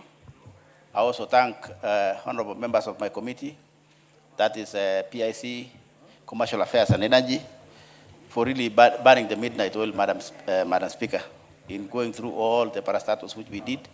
And I presented here, we went through more than 20 years of audit with my committee, Honorable Madam Speaker, with a lot of queries. So I want to thank my members for volunteering. You know, last Parliament, Madam Speaker, when I was encouraging you to come to the House, and you have not paid me consultancy fees. Is that to the Speaker, Honorable Kosing? And I have not been paid consultancy fees, Honorable Madam Speaker. I have to put my invoice next week because I did a successful job. But aside of that, Madam Speaker, when I was chairman of transport, transport used to be an interesting committee. PIC is almost like a daily job, you know. But I thank my members for actually sacrificing for the country. And therefore, Madam Speaker, with that, those few remarks, I beg to reply. Honorable members, allow me then to put the question that this House adopts the report of the Public Investments Committee on Commercial Affairs and Energy on its examination of the audited financial statements of selected state corporations in the roads and transport sector laid on the table of the House on Tuesday, 14th October, 2025. Will as many as are of that opinion say aye? Aye. Will as many as are of a contrary opinion say nay? The ayes have it. Next order. Order number 13, motion, report of the Kenyan delegation to the 151st Assembly of the Interparliamentary Union, IPU, and related meetings. Who's moving this? Which member is moving this? Honorable Millie Odhiambo, not in the House. It shall be deferred. Next. Order number 14, the Books and Newspapers Amendment Bill, National Assembly Bill number 47 of 2025, second reading. This is the chairperson, Parliamentary Broadcasting and Library Committee. Are you in the House? Epuyo Nanok? Yes, are you Madam, ready? Yes, Okay. Madam Speaker, and I'm ready. Go ahead. Thank you, Madam Speaker, for giving me this opportunity to move this amendment bill. Madam Honorable Speaker, I beg to move that this House adopts the report of the Select Committee on Parliamentary Broadcasting and Library on its consideration of the report on the Books and Newspapers Amendment Bill, National Assembly Bill number 47 of 2025, laid on the table of the House on Thursday, 18th June 2026. Honorable Speaker, the Books and Newspapers Amendment Bill 2025 was published on 16th of October 2025 and read for the first time in the National Assembly on Wednesday, the 11th of February this year, 2026, and was subsequently committed to the Committee on Parliamentary Broadcasting and Library for consideration and reporting to the House, pursuant to Standing Order number 127. Madam Speaker, the object of this bill is to amend the Books and Newspapers Act, an act that was enacted during the colonial period in the history of Kenya, particularly so on 1st of July, 1960. And so it is an old act. And this amendment, Madam Speaker, therefore, the object is to require the deposit of published works in the Library of the Parliament of Kenya. This is the main reason that this amendment bill is before this House today. Honorable Speaker, permit me to highlight the key provisions in the bill. The bill seeks to amend Section 6 of the Books and Newspapers Act, Cap 111, to ensure the following. That one, a publisher of a book printed or published in Kenya delivers within 14 days after publication of the book at their own expense, Madam Speaker, to the clerk of the Senate, in addition to the registrar of books and newspapers, such copies of the book not exceeding 3 books. That is the first requirement, and that is the major amendment, Madam Speaker. And there is a reason why we are talking of the clerk of the Senate, that being the CEO of the Parliamentary Service Commission, Madam Speaker. Upon receipt of a copy of a book delivered under this section, the clerk of the Senate shall acknowledge receipt in writing to the publisher that the copies of books delivered to the registrar and the clerk of the Senate are kept for record purposes or otherwise dealt with in such a manner or place as may be deemed necessary. That a publisher of a book, in addition to the delivery of copies of books under this section, Madam Speaker, submits a digital copy of the book to the registrar, the Kenya National Library Services, the Kenya National Archives, and the clerk of the Senate. That requirement, Madam Speaker, is so that whatever records that are being kept or that are being delivered are in vogue on this digital space that we live currently.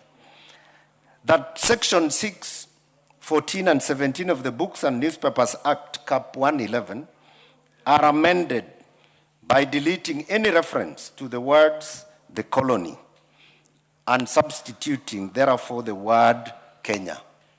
I think that is self-explanatory, Madam Speaker. The act was enacted during the colonial times in the 1960, and therefore, as we handle that act now, Kenya is an independent nation, and therefore the reason for us wanting to refer to Kenya and not the colony. Honorable Speaker, the committee undertook public participation, as it is the requirement of all legislative processes, that as we enact laws, we must hear from the public, we must engage the public, and we should make the public participate in matters that concern them. And this was done on the 14th of February through an advert in the print media, 14th of February 2026, requesting for comments and submissions from the public and memorandas as per the Article 118(1)(b) of the Constitution and the Standing Order 127, Part 3. Honorable Speaker, the following gave their memorandum, or they appeared before the committee in support or against the provisions in the bill. The Registrar General, the Kenya National Archives and Documentation Services, the Kenya National Library Services, the Kenya Publishers Association, the Kenya Media Council, the Directorate of ICT and Library Services in Parliament, in the Parliamentary Service Commission, the National Gender and Equality Commission, and there was one gentleman, Mr. Collins Odhiambo Lucy. They are the ones that appeared before the committee during this public participation engagement, and they gave their views on the bill.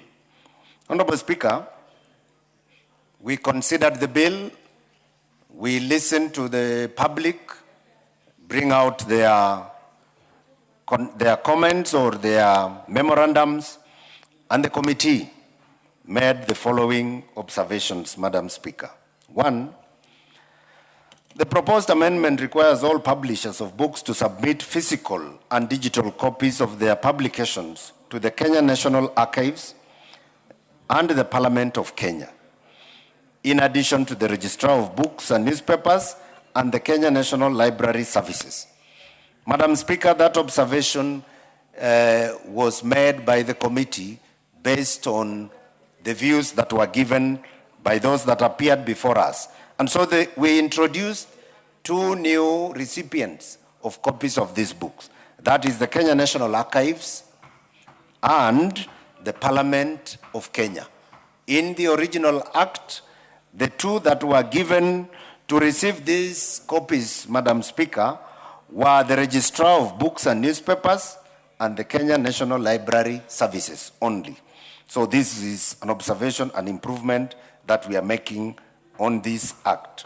Two, Madam Speaker, that the digital copies of books to be submitted to the Registrar of Books and Newspapers, the Kenya National Library Service, the Parliament of Kenya Library, and the National Archives should be in an accessible format, should be in a format that can be read, that can be accessed easily, and in the form that we are currently applying, that is digital, that is the digital aspect of these books, the copies of these books.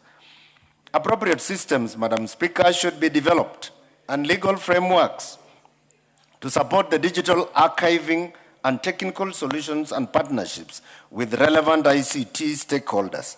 Again, this is an observation that the committee made based on the views that were delivered. That Section 3 of the Public Archives and Documentation Services Act, Cap 19, that establishes the Kenya National Archives and Documentation Service to provide for the preservation of public archives and public records. And Madam Speaker, the public archives and public records, when you see the role of Parliament, or actually the role of the Kenya Parliament, we have records. We keep legislative records for posterity. If you want any information on the Kenyan Parliament, you will get it in the record of Parliament. And this is why we have introduced Parliament as a repository place for purposes of published works by Kenyans, Madam Speaker. And this is going to improve the available materials for references in Parliament for parliamentarians and whoever else would like to access information that is historical in nature, that are legislative in nature in the Parliament of Kenya. Madam Speaker, many jurisdictions like the UK, South Africa, South Korea, and even Singapore designate parliamentary or legislative libraries as legal deposit repositories.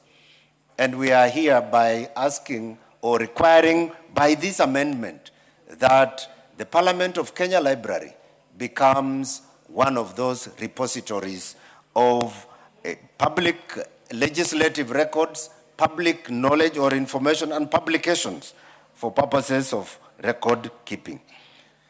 The Parliament of Kenya Library, Madam Speaker, serves as the official custodian of all documents produced by Parliament, which largely are legislative records and government publications. It is therefore important to expand its scope beyond Parliament and government publications. And therefore, the reason for this amendment, Madam Speaker. The entire Books and Newspapers Act and the Public Archives and Documentation Services Act should be reviewed to align them with the Constitution of Kenya 2010 and the contemporary realities in light of significant developments in publishing, information management, and digital dissemination. Madam Speaker, this is what we are bringing forth to this chamber and to this house, that they adopt these amendments for purposes of making the Kenya Parliament a repository of knowledge for the works that are published in this country. The committee, Madam Speaker, is grateful to the officers of the Speaker and the Clerk of the National Assembly for the logistical and technical support accorded to it during the consideration of this bill. And I wish to express my appreciation, and sincere appreciation at that, to the honorable members of the committee for their resilience and commitment to duty, which made the consideration of this bill successful. And may I also, on behalf of the committee, thank the members of the public and stakeholders who submitted memoranda on this bill. Their views informed the content that we have hereby presented. Honorable Speaker, the Select Committee on Parliamentary Broadcasting and Library, having considered the bill and facilitated public participation on the bill, recommends that the House approves the bill with amendments. Honorable Speaker, I hereby beg to move and request Honorable John Chege, my Vice Chair, to second the motion. I thank you. Member for Limuru. Thank you, Madam Speaker. I stand to second the Books and Newspaper Bill number 47 of 2025.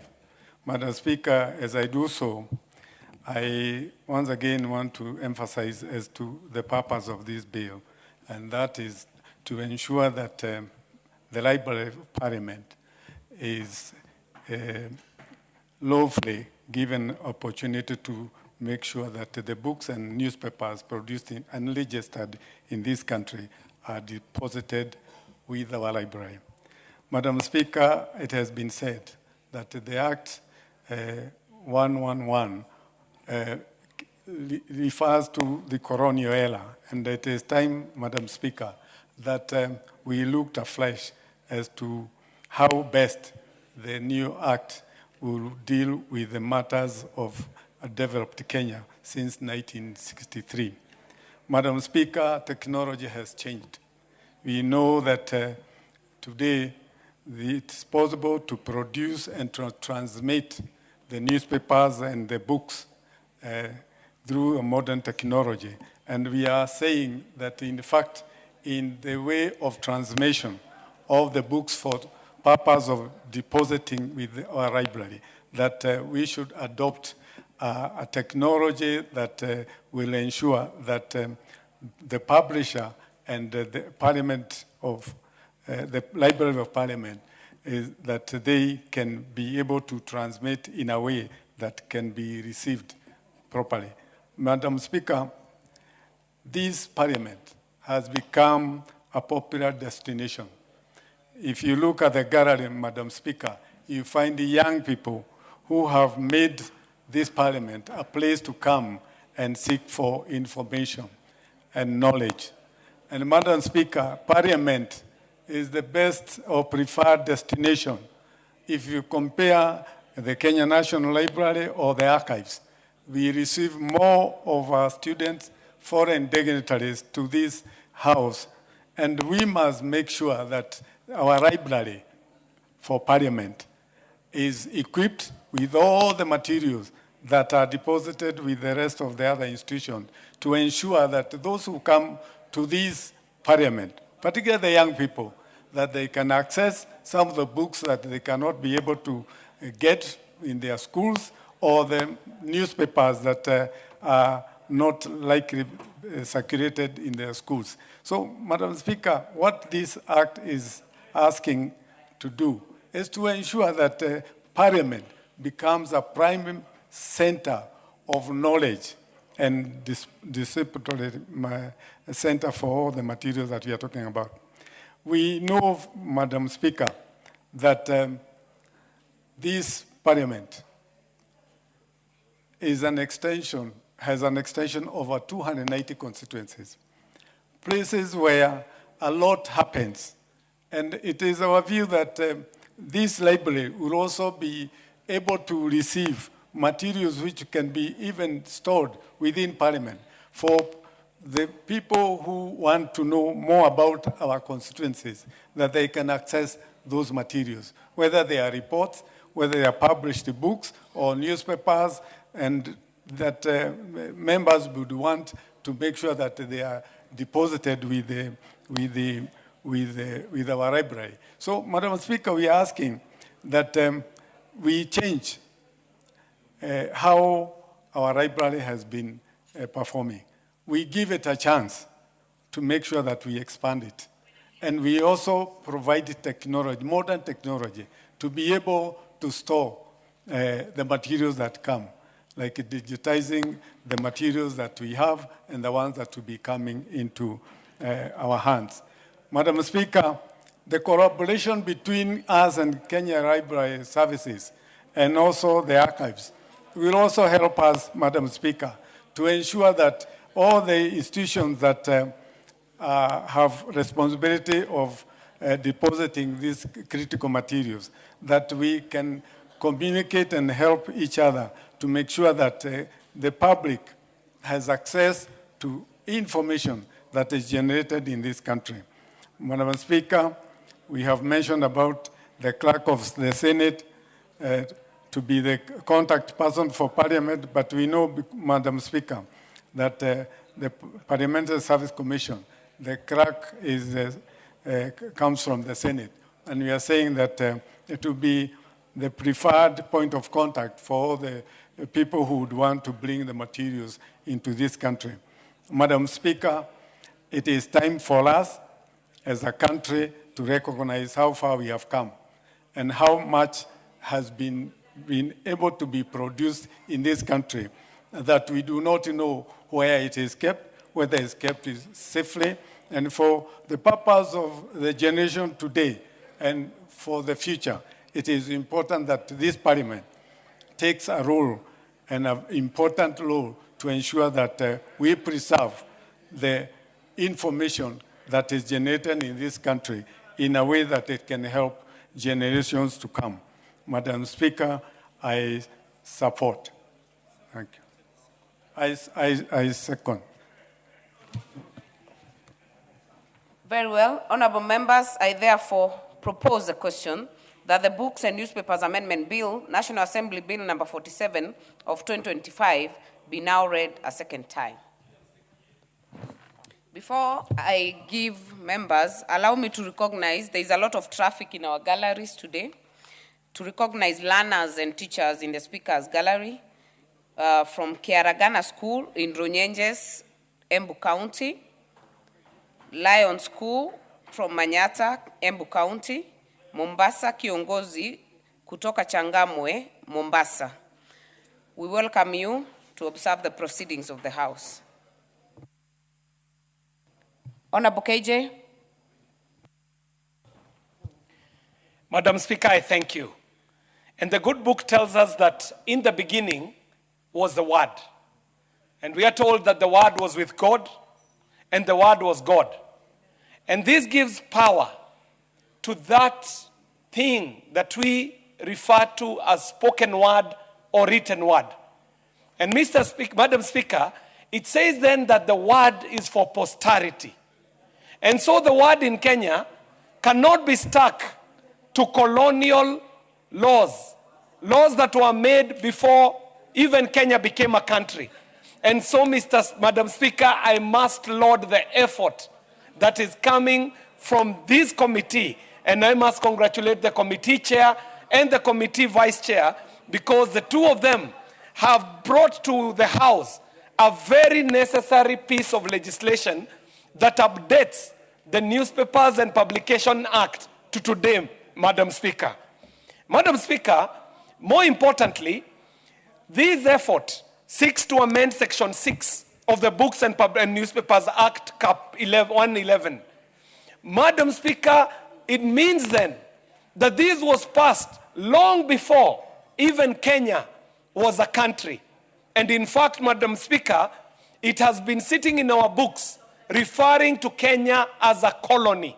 So, Madam Speaker, very important thing that this legislative effort is doing is actually recognizing Kenya for the country that it is, not just as a republic, but also as a new republic after 2010 in this new constitution. So, Madam Speaker, I stand to support, because this effort brings the Books and Newspapers Act to the current times that we are in, Madam Speaker.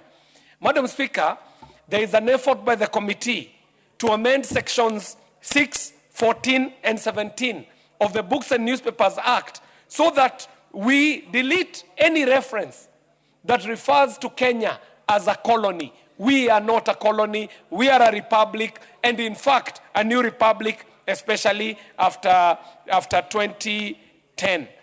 Madam Speaker, the new act will be requiring for publishers to deposit their publications with the clerk of the Senate, and this shall be in addition to all the other submissions that have been made previously, submissions that go to the National Library, submissions that also go to these other entities, Madam Speaker. Madam Speaker, the import of this cannot be understated. In their moving, the chairperson and the vice chair have said that there are jurisdictions that are already doing this. They have mentioned Singapore. They have mentioned the UK. Madam Speaker, I will have you know that even the Library of Congress falls under that category. And how do I know, Madam Speaker? It is because I am a publisher.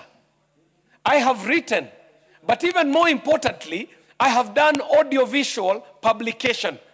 And Madam Speaker, when we were doing the act, ridiculous, we got to learn that these libraries were seeking content from Kenya to see if they can be stored for posterity in their libraries.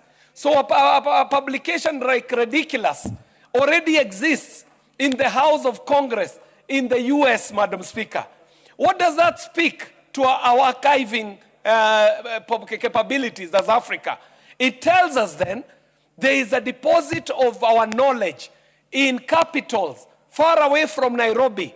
They're carrying our knowledge, our content. They're keeping it for posterity. That which we may not be finding value for in our country already has value in Western capitals far away from here, Madam Speaker. This act is now requiring that every publisher should submit not just a physical copy, but even a digital copy, Madam Speaker. I'm chairing the Committee on Communication, Information and Innovation, and Madam Speaker, I can tell you that beyond the physical publications, going into the future, the digital publications shall be of great import to readers and to populations that are coming up. And I'm glad to see learners in our galleries, Madam Speaker. And these learners will tell you that as much as they are reading books, they are also referring on digital publications for their studies and even for their entertainment.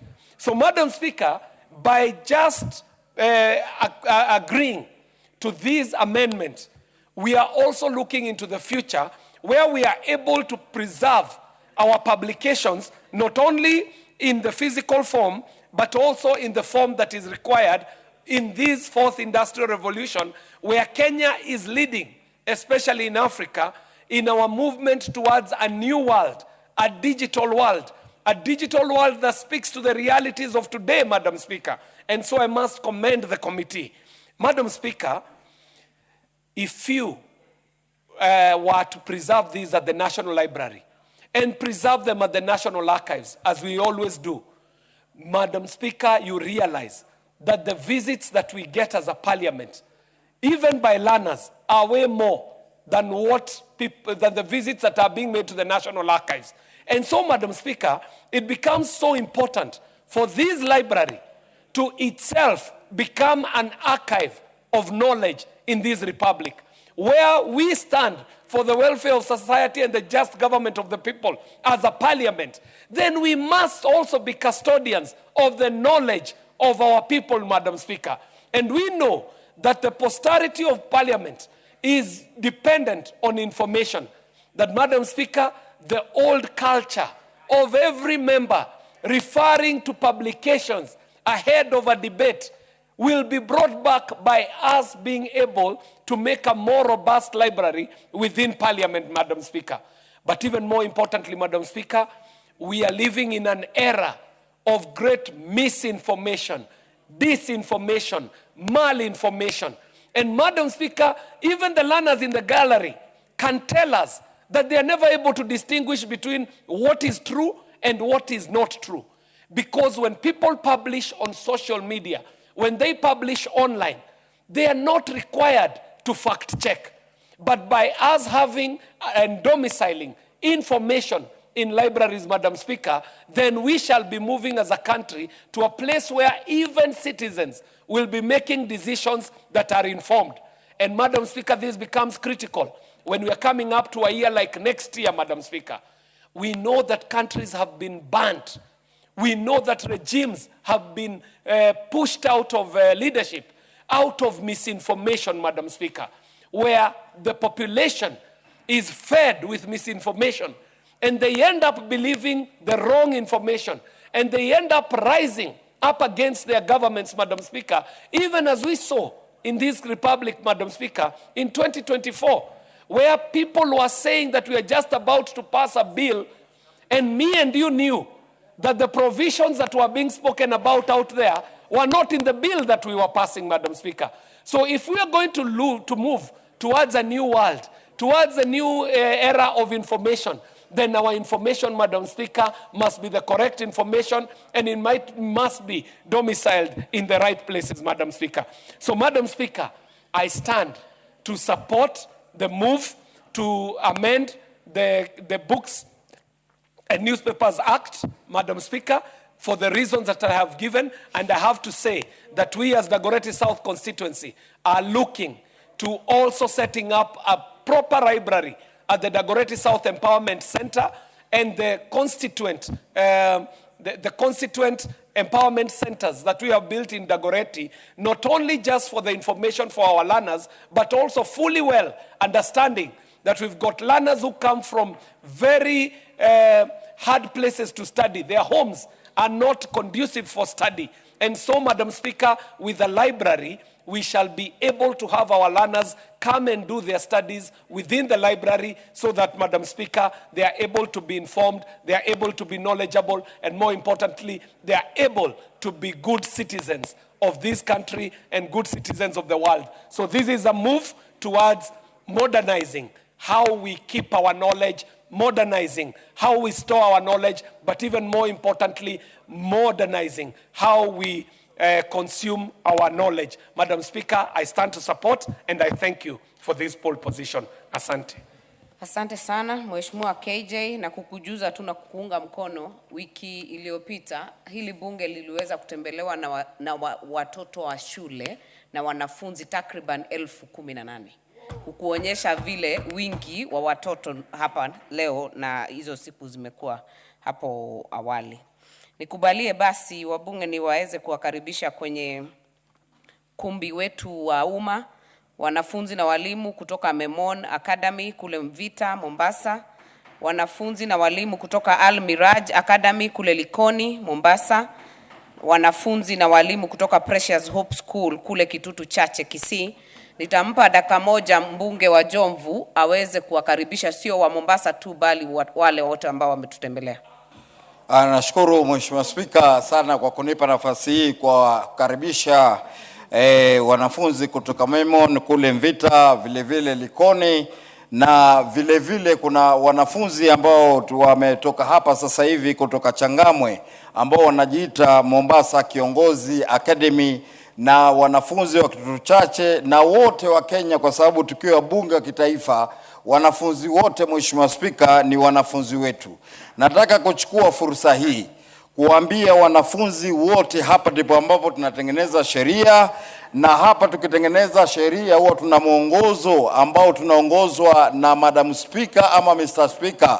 Kwa sasa anaipeleka mjadala huu anaitwa Martha Wangare, Madam Speaker wetu, ambaye alitoka mbali. Madam huyu alikuwa Senate, amekuwa mbunge kule Gilgil. Hivi sasa wanaume wanapambana na yeye, lakini wanapata shida kumngoa. Kwa hivyo katika wanafunzi wengi ambao naona kutoka Likoni hapa, kutoka Memon hapa, na kutoka Kitutu Chache na sehemu nyingine, wasichana ndio naona ni wengi hapa. Mufuate nyayo za Madam Speaker, tuonekane kweli na sisi kuna wasichana wa tajriba ambao wanaweza kuonekana kufanya kazi nzuri, na wale wavulana pia kuna wanasiasa na viongozi kama vile Kiarie Mheshimiwa Dagoreti ambaye ametoka hapa sasa hivi, mufuate nyayo zake, na wale wa Mombasa pia musisahau kufuata nyayo za mbunge wa Jomvu ambaye ndio mimi. Kwa awamu 3 za bunge nimeingia hapa 2013, 2017, 2022, na kabla hapo nilikuwa kansela. Kwa hivyo na awamu 4 ni kuambia kwa lolote lawezekana kwa nguvu ya Mungu na bidii katika shule, muwe na discipline, na kesho na kesho kutwa tukiondoka sisi, nyinyi ndio tutakuwa mkitunga sheria hapa. Kwa hivyo na waomba mkirudi nyumbani muambie wazazi wenu kijana mwepesi Garange Dimabiori mzee Fulangenge mbunge wa Jomvu apigiwe kura tena mwaka 2027, na nyinyi karibuni, nkirudi mkaribishe tena hapa ndani ya bunge hili. Shukrani na Mungu atubariki. Kijana mwepesi, asante. Sijui tukupe nafasi uendelee, lakini sababu ya muda wacha tukomee hapo. Nafikiri wamekusikia na wamekusikia vizuri. Nafasi nitamtoa kwa Mheshimiwa wa Kaiti. Thank you, Madam Speaker, for giving me this opportunity. Madam Speaker, I want to stand and support the motion, Madam Speaker, because it's very important, Madam Speaker, to have a library in our parliament which can give knowledge to Kenyans, Madam Speaker. Madam Speaker, I support this motion. I want to thank the owner of the motions for coming with a very brilliant and important motion at this given particular time, is Madam Speaker. Madam Speaker, having this library equipped with the newspapers and the books, Madam Speaker, I know even these students who are coming to visit Parliament, they'll also be sparing time to visit the library and also get something and get knowledge from our library, Madam Speaker. And Madam Speaker, I also want to encourage even all colleagues, because as members of Parliament, Madam Speaker, we also have a CDF kit. Madam Speaker, I think also with that kit with CDF, we can also do libraries in our constituencies, Madam Speaker, whereby we encourage our students, and also when the university students are on their or they are back at their constituencies, Madam Speaker, they can also visit, do their homework there, and also get knowledge from those libraries, Madam Speaker. I think it is very important because, Madam Speaker, in this country, we also need to make sure that the coming generation, they get well equipped with education, Madam Speaker. Madam Speaker, also, this will also help because, you know, the center of knowledge, Madam Speaker, in being in this Parliament, Madam Speaker, is very important, Madam Speaker, because also these books, we also need to have, we also encourage writers, Madam Speaker, and some of us, Madam Speaker, in this Parliament, they are good writers here who can give good reports, who can also write good books, and the newspapers of each and every government, Madam Speaker, because we know this Parliament, now that in Parliament, we also have we had 10th in Parliament, 11th Parliament, whereby each Parliament has its own work, Madam Speaker. And it's also good to keep records, Madam Speaker. Because today, Madam Speaker, we also need to see what the 10th government did, what the 11th government did. And Madam Speaker, with all those ratings, Madam Speaker, I think it can also give us, when the members are joining this Parliament, they can also know how to position themselves. They can also know how to work. They can also get a knowledge to learn from other government, Madam Speaker. Madam Speaker, I remember I saw a newspaper talking about the government when Kibaki was the president of this country, Madam Speaker. I was impressed to see the good work Kibaki did with the Honorable Stephen Kalonzo Musyoka as the Vice President, Madam Speaker. That's the work we need our generation. When my son becomes the member of Parliament, or my son become a leader of this country, can also read and know that when Kimilu was a member of Parliament, he did ABCD. That is very important, Madam Speaker. It's also good to know when the government has failed. Madam Speaker, we can see how the government has failed. Like now, Madam Speaker, if we have a newspaper or books writing about the government, like the current government, which is keep on dreaming, the government which are dreaming of taking people to Singapore. Madam Speaker, you know, people would know this government was dreaming to take people to Singapore. And before they wake up again, they start dreaming again of Vision 2060. And Mr. Speaker, if you compare the government of the past government and the current government, you can see the government which delivered to the people of Kenya and the government which failed, Madam Speaker. So I think, Madam Speaker, this is a brilliant idea. And Madam Speaker, it is very important. Because when I was talking with my colleague, Honorable, my Vice Chair Mugabe, this morning, we are also discussing of how we can have records in this for this government, for this parliament, Madam Speaker. And it is very important because I remember I was sharing with him and telling him, because he knows that he was telling me that they are dreaming, Madam Speaker. And I was telling him, Madam Speaker, it is very important to dream, but how can we make the dreams reality? I was encouraging him to advise his government to make sure that they can, instead of dreaming, they can also see how to make the dreams come true, Madam Speaker. So it is important, Madam Speaker, and I want to support this bill, and I will stand with the owner of this bill to support until the end. Thank you, Madam Speaker. Very well. Honorable members, allow me to recognize again in the public gallery students and teachers from Kapserere Academy, Keio South, Elgeyo Marakwet County, students and delegation from Castin School, Embakasi East, Nairobi County. We welcome them to observe the proceedings of the House. Honorable Ngeleche, why are you looking at me with a manner to suggest that you'd want to welcome the students from Elgeyo Marakwet? Do that very quickly, 1 minute, together with the others.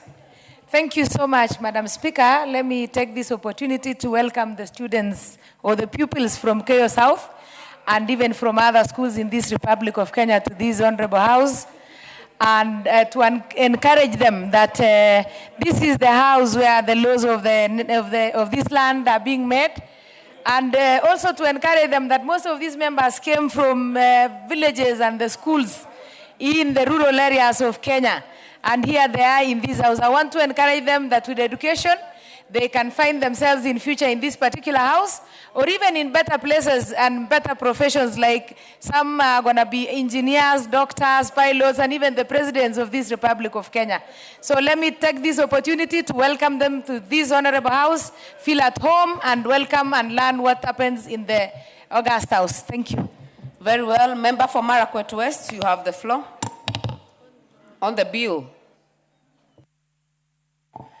Thank you, Honorable Speaker, for giving me an opportunity to submit on this very important bill, the Books and Newspapers Amendment Bill 2025. Honorable Speaker, I wish from the onset to congratulate the Honorable Member, the Chair of the Committee, my friend, Honorable David Epuya Nanok. Honorable Speaker, I initially served in this committee. Honorable Speaker, for the first time, this committee has proved to be very important in this House. That's the Committee on Parliamentary Broadcasting and Library. Honorable Speaker, initially, when I was in the Committee on Education and Research in this House, and I was moved to the Committee on Broadcasting and Library, Honorable Speaker, some told me that this committee is also known as the Committee on Punishment. Honorable Speaker, this committee today has proven that this committee is a very important committee of this Honorable House. Honorable Speaker, on the substance of the bill, I support the letter and the intent of this particular bill. Honorable Speaker, this bill was passed and assented to on the first day of July 1960. Honorable Speaker, that is 66 years since this bill was passed and assented. Honorable Speaker, that was 3 years before we attained independence in our country. Honorable Speaker, since 1960, a lot has happened in this country. We passed a new constitution in 2010. Honorable Speaker, therefore, there is need to amend this bill to reflect the current provisions as provided for in our constitution. Honorable Speaker, of importance is Article 35 of our constitution, which provides, Honorable Speaker, very clearly on which guarantees us the right to access of information. Honorable Speaker, provides that every citizen has a right to get data or information held by state or other persons. Honorable Speaker, such information is contained in publications, is contained in books, and therefore, Honorable Speaker, the purpose of this bill is that any person in this country who publishes certain information, who writes a book, whether printed or published, shall have the same delivered within 14 days to the National Assembly for purposes of archiving it or for purposes of presenting it to our parliamentary library. Honorable Speaker, for me, that is very important because this library is very important. It serves as a source of information, as a source of research, and therefore, Honorable Speaker, even members of Parliament can be able to get information from books that have been published. Honorable Speaker, there has been an old joke or saying that if you want to hide anything from an African, you place it in a book. There has been a perception that Africans are not very intentional in doing research and reading. And therefore, Honorable Speaker, by the mere fact that we have these publications, these books presented and delivered in our libraries, it means therefore that we shall be able to access and get information that will be able to transform our country or even individual lives. Honorable Speaker, many countries have done a comparative study. Singapore, Honorable Speaker, the country that we aspire to be in this country, has already amended their law to have books, publications presented to the library of their National Assembly. And therefore, Honorable Speaker, we are learning from the best. Our president also has told us that we aspire to be Singapore, and therefore, if we aspire to take this country to Singapore, then we must live it. We must act as they are doing, so that we can be able to realize that particular dream. Honorable Speaker, having also been a member of the Committee on Broadcasting and Library, there is need to devolve information from the National Assembly to the local libraries. Honorable Speaker, there was a proposal to establish parliamentary corners in our public libraries in this country.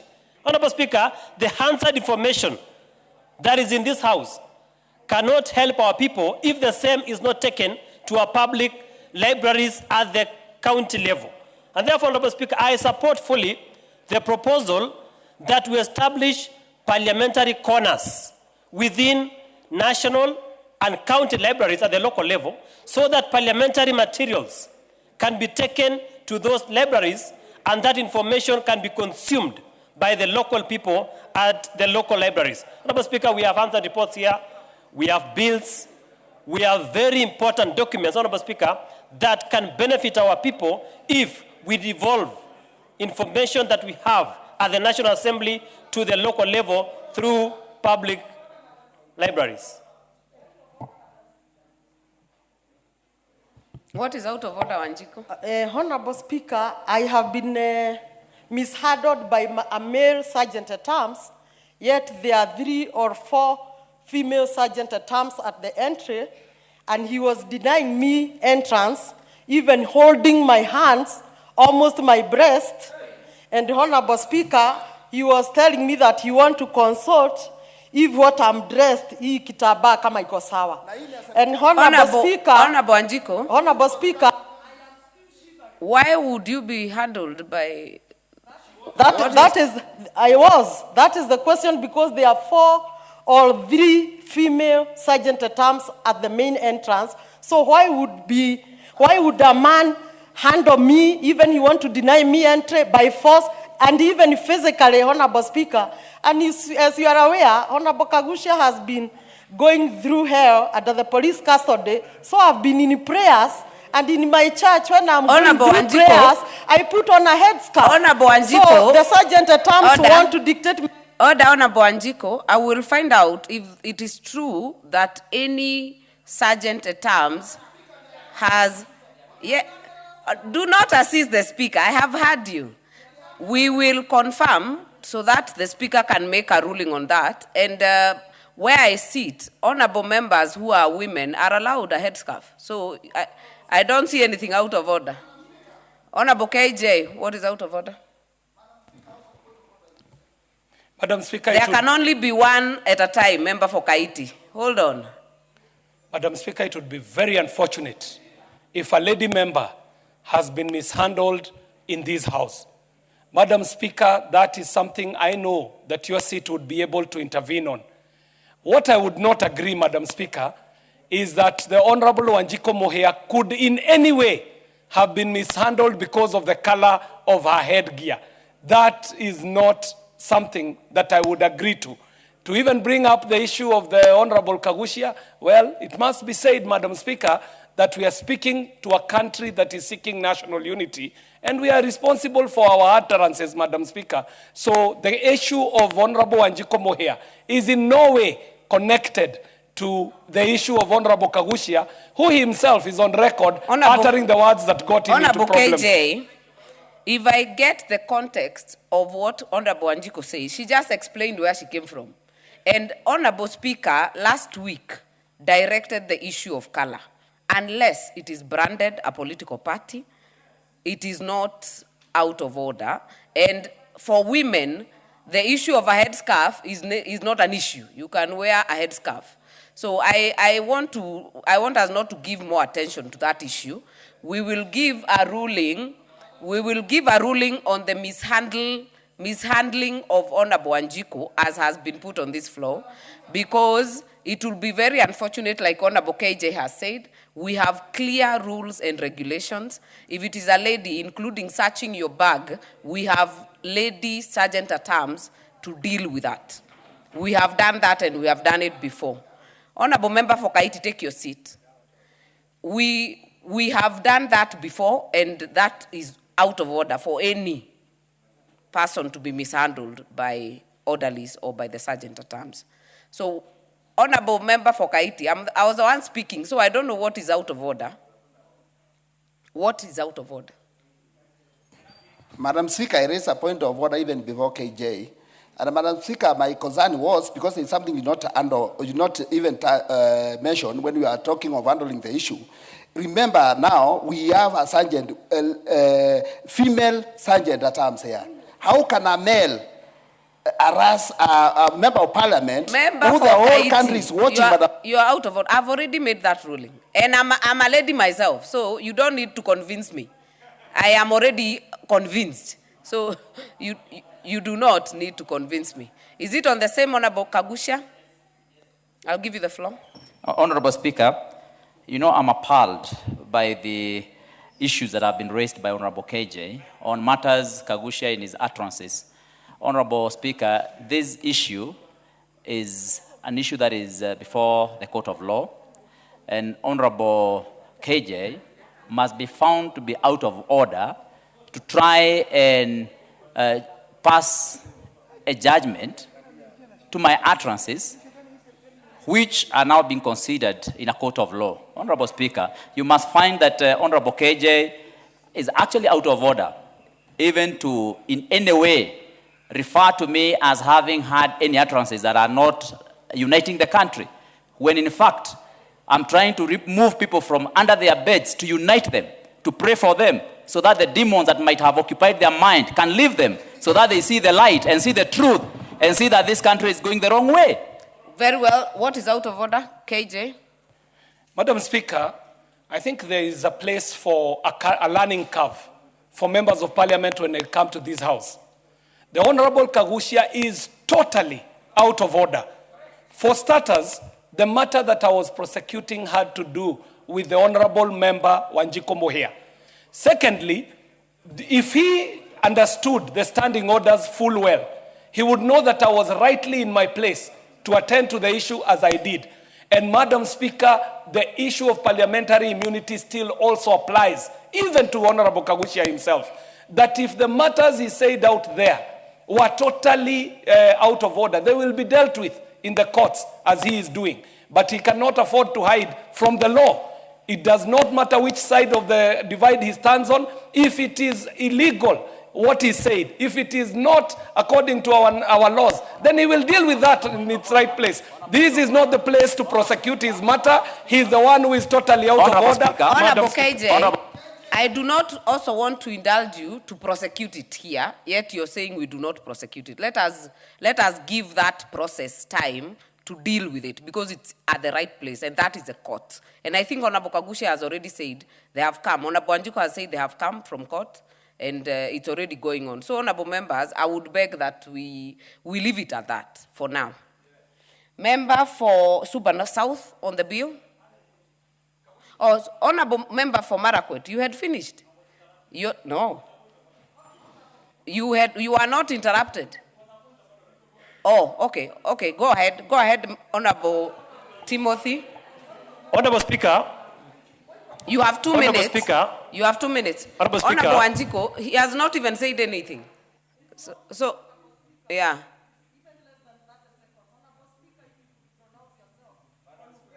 Ruling will happen.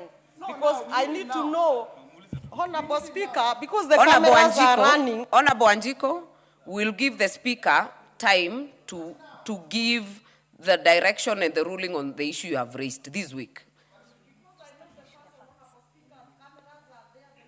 We have processes and we have standing orders. Allow it to go the right way, and we definitely get the Speaker to give that ruling very soon. Honorable Timothy, Honorable Kaiti, Honorable member for Kaiti, you are out of order, totally. Member for Marakwet West, kindly, you have 2 minutes. Thank you, Honorable Speaker. Honorable Speaker, even as I finalize, Honorable Speaker, thank you for the guidance on the ruling on the subject matter mentioned by Honorable Wanjiku Muya. Honorable Speaker, however, there is a principle in law known as audi alternam partem that also the other side must be heard. That is why the ruling is very important, because also the sergeant at arms have their side of the story that they must tell. So, Honorable Speaker, I agree substantively with you. Honorable Timothy. Honorable Speaker, you are I finish. out of order. You will not guide the Speaker. Kindly either speak to the bill or you conclude and we give another Speaker. Honorable Speaker, as I conclude, I will say, Honorable Speaker, that this bill is very important. And even as we pass this bill, we need to establish parliamentary corners in this country, in every library, so that parliamentary material can be taken to every corner of our public libraries in this country, be it the national libraries or the county libraries. Our people at the local level, in our county libraries, need to get handset materials, need to get the debates in this, the bills, the motions, the statements, so that they can be at par with what we discuss as a House. Honorable Speaker, I therefore support this bill. I support the letter and the purpose of this particular amendment bill. Thank you, Honorable Speaker. Carol Omondi, you have the floor. Not on this.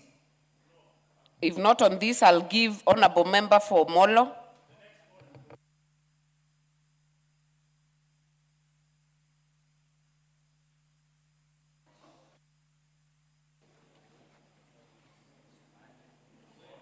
Thank you, Honorable Speaker.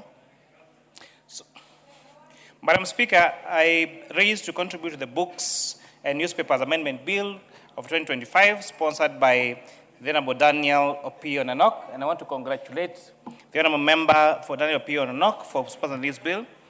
Honorable Opio Nanok and I worked in the 12th Parliament together at the Committee of Finance and National Planning, and actually at the start of this also Parliament, we also worked together in the same committee, Honorable Speaker.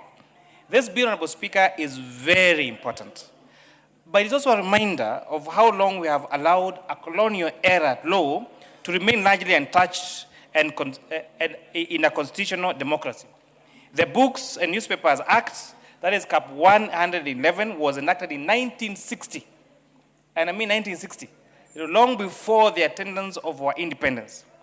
So 66 years later, we are still making small incremental amendments to a law that no longer reflects the realities of media, publishing, or information access in Kenya today. This bill is primarily amends Section 6 of the Act. It requires publishers of books printed or published in Kenya to deliver within 14 days of their own at their own expense up to 3 copies to the clerk of the Senate. My first question is, then why not to also the clerk of the National Assembly, and why only to the clerk of the Senate? In addition to the existing deposits, in addition to the existing deposits that they need to deposit to the registrar of books and newspapers, the Kenya National Library Service, and the Kenya National Theatres. It also introduces a requirement for digital copies and updates outdated colonial language of referencing Kenya as a colony. You know, this is very important, Honorable Speaker, that this particular bill is replacing the word the colony to Kenya, which means, Honorable Speaker, out of curiosity, apart from this particular bill, how many other acts of parliament in this country still refer to Kenya as a colony, apart from this particular bill, Honorable Speaker? And I'm very happy that the Honorable Committee, the Honorable Daniel Nanok did see that this particular bill, the current act references Kenya as a colony, and therefore is proposing that particular amendment.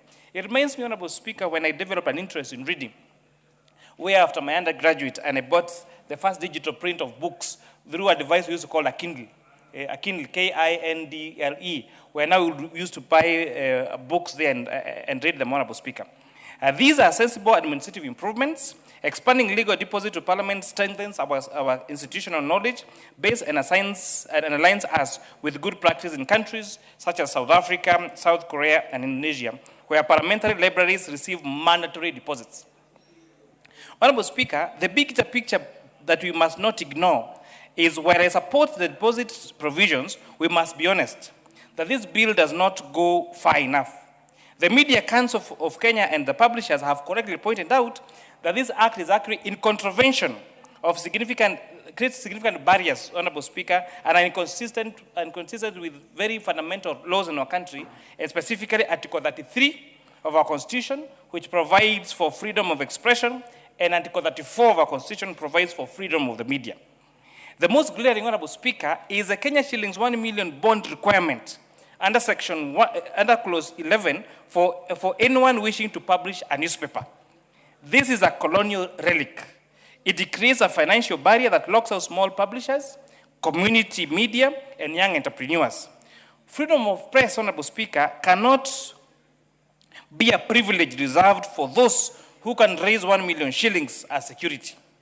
We should use this opportunity, Honorable Speaker, or a subsequent comprehensive amendment to replace this bond with a simpler notification or registration system. Furthermore, Speaker, this act remains heavily focused on print media. It does not adequately recognize digital publications, online platforms, and multimedia journalism that now dominate the information space. Any serious modernization must update definitions and obligations to reflect the digital reality. I support the expansion, Honorable Speaker, of the legal deposits to include Parliament. A strong parliamentary library is a national interest. Legislators now need to access to knowledge and large deposit in a legitimate way of building that resource. However, Honorable Speaker, we must ensure the following. That one, that the additional deposit obligation does not become an unreasonable burden, specifically and especially to small publishers and independent authors. Honorable Speaker, number two, that failure to deposit is treated primarily or in an abusive manner with civil consequences rather than immediate criminal liability to avoid chilling effect. The failure, Honorable Speaker, to deposit these particular copies to the relevant authorities as prescribed in the bill, for example, the clerk of the Senate, the National Media Council, and all those others, should not be a criminal liability, should only be referred to as a civil liability, Honorable Speaker. Failure to, and then lastly, we will not miss the chance to clean up the more problematic sections of this act, particularly this particular bond requirement and the limited recognition of digital media. Honorable Speaker, I strongly submit that the requirement to submit a bond of 1 million shillings is very prohibitive of young authors, of young entrepreneurs, of community leaders, Honorable Speaker, that want to contribute to the knowledge of our country through publishing of books, Honorable Speaker. This bill, Honorable Speaker, however, is a step in the right direction, but it's just a small step. Kenya needs a modern legal framework for publication that protects freedom of expression and freedom of speech as enshrined in Articles 34, 33, and 34 of our Constitution. I support this amendment, Honorable Speaker, sponsored by my good honorable colleague, but I strongly insist that the issue of making criminal liability for people that do not deposit these particular copies, Honorable Speaker, should be expunged.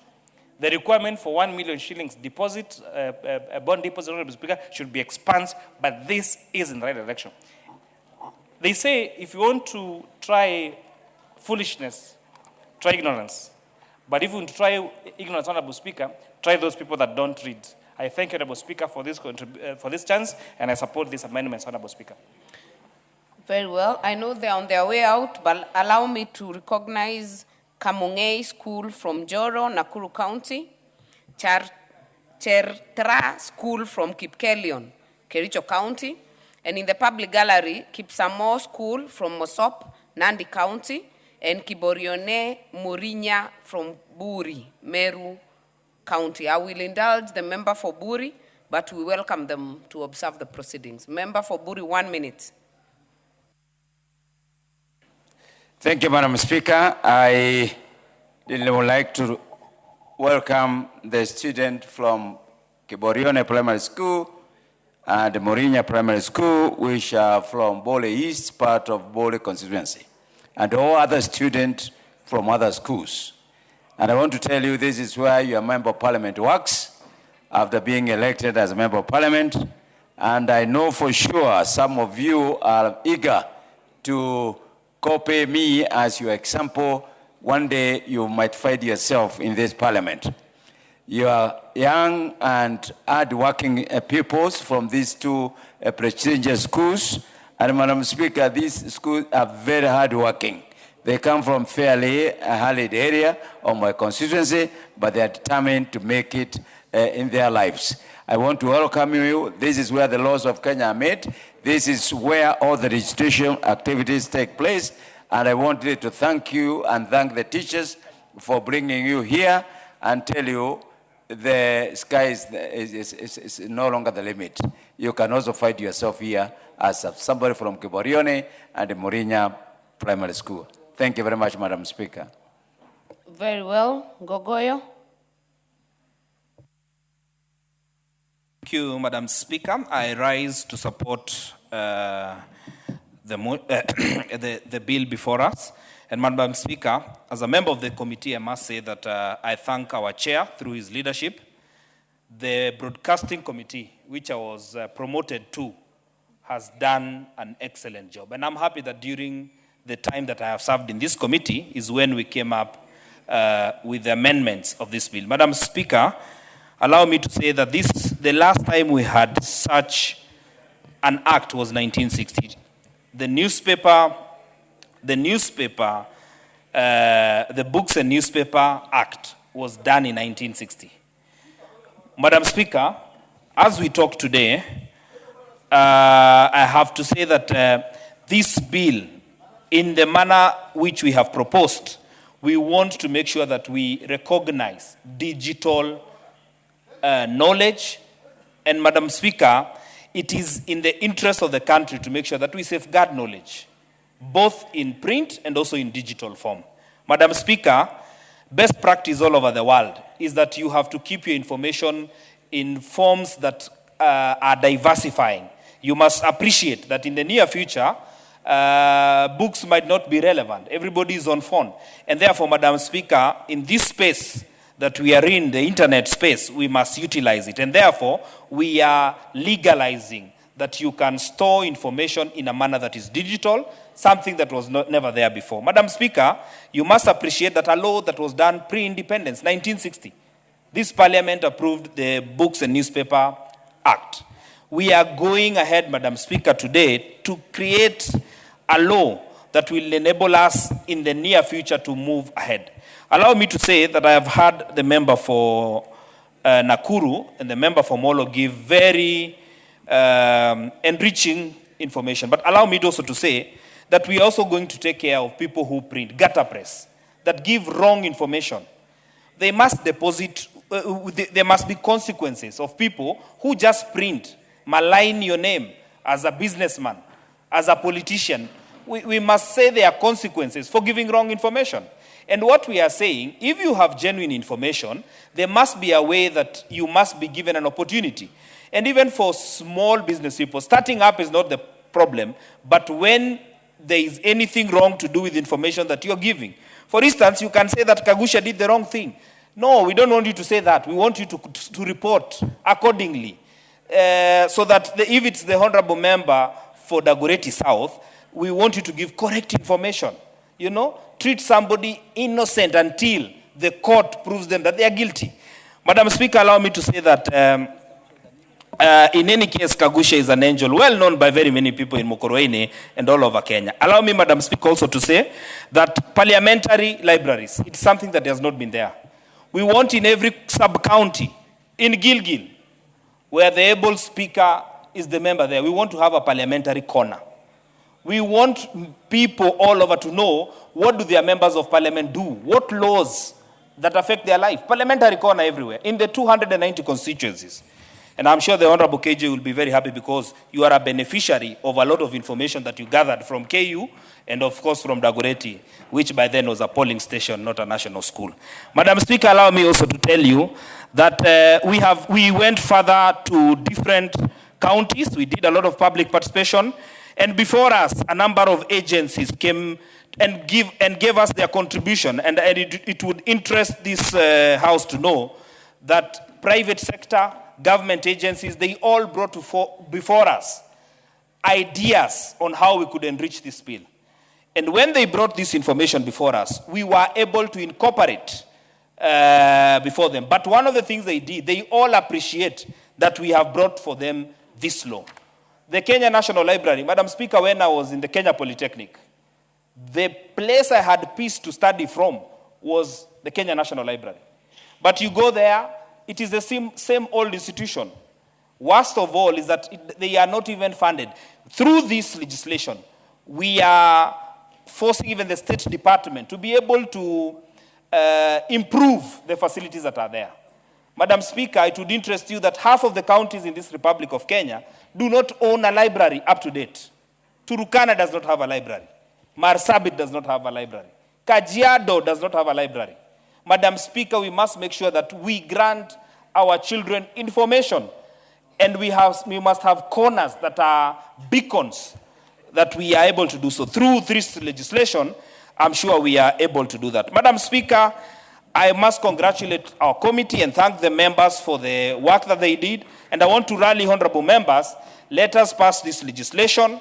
And any good idea that you have, we are ready as a committee to accommodate ideas that can enrich this act so that we have a better legislation for the near future. Madam Speaker, you'll also realize that the Director for Kenya National Library Services, we have also added him a mandate so that it is not an issue, so that, Madam Speaker, in far-flung areas, they can come with innovative ways on how to raise funds and be able to sustain themselves so that the libraries can be up and running.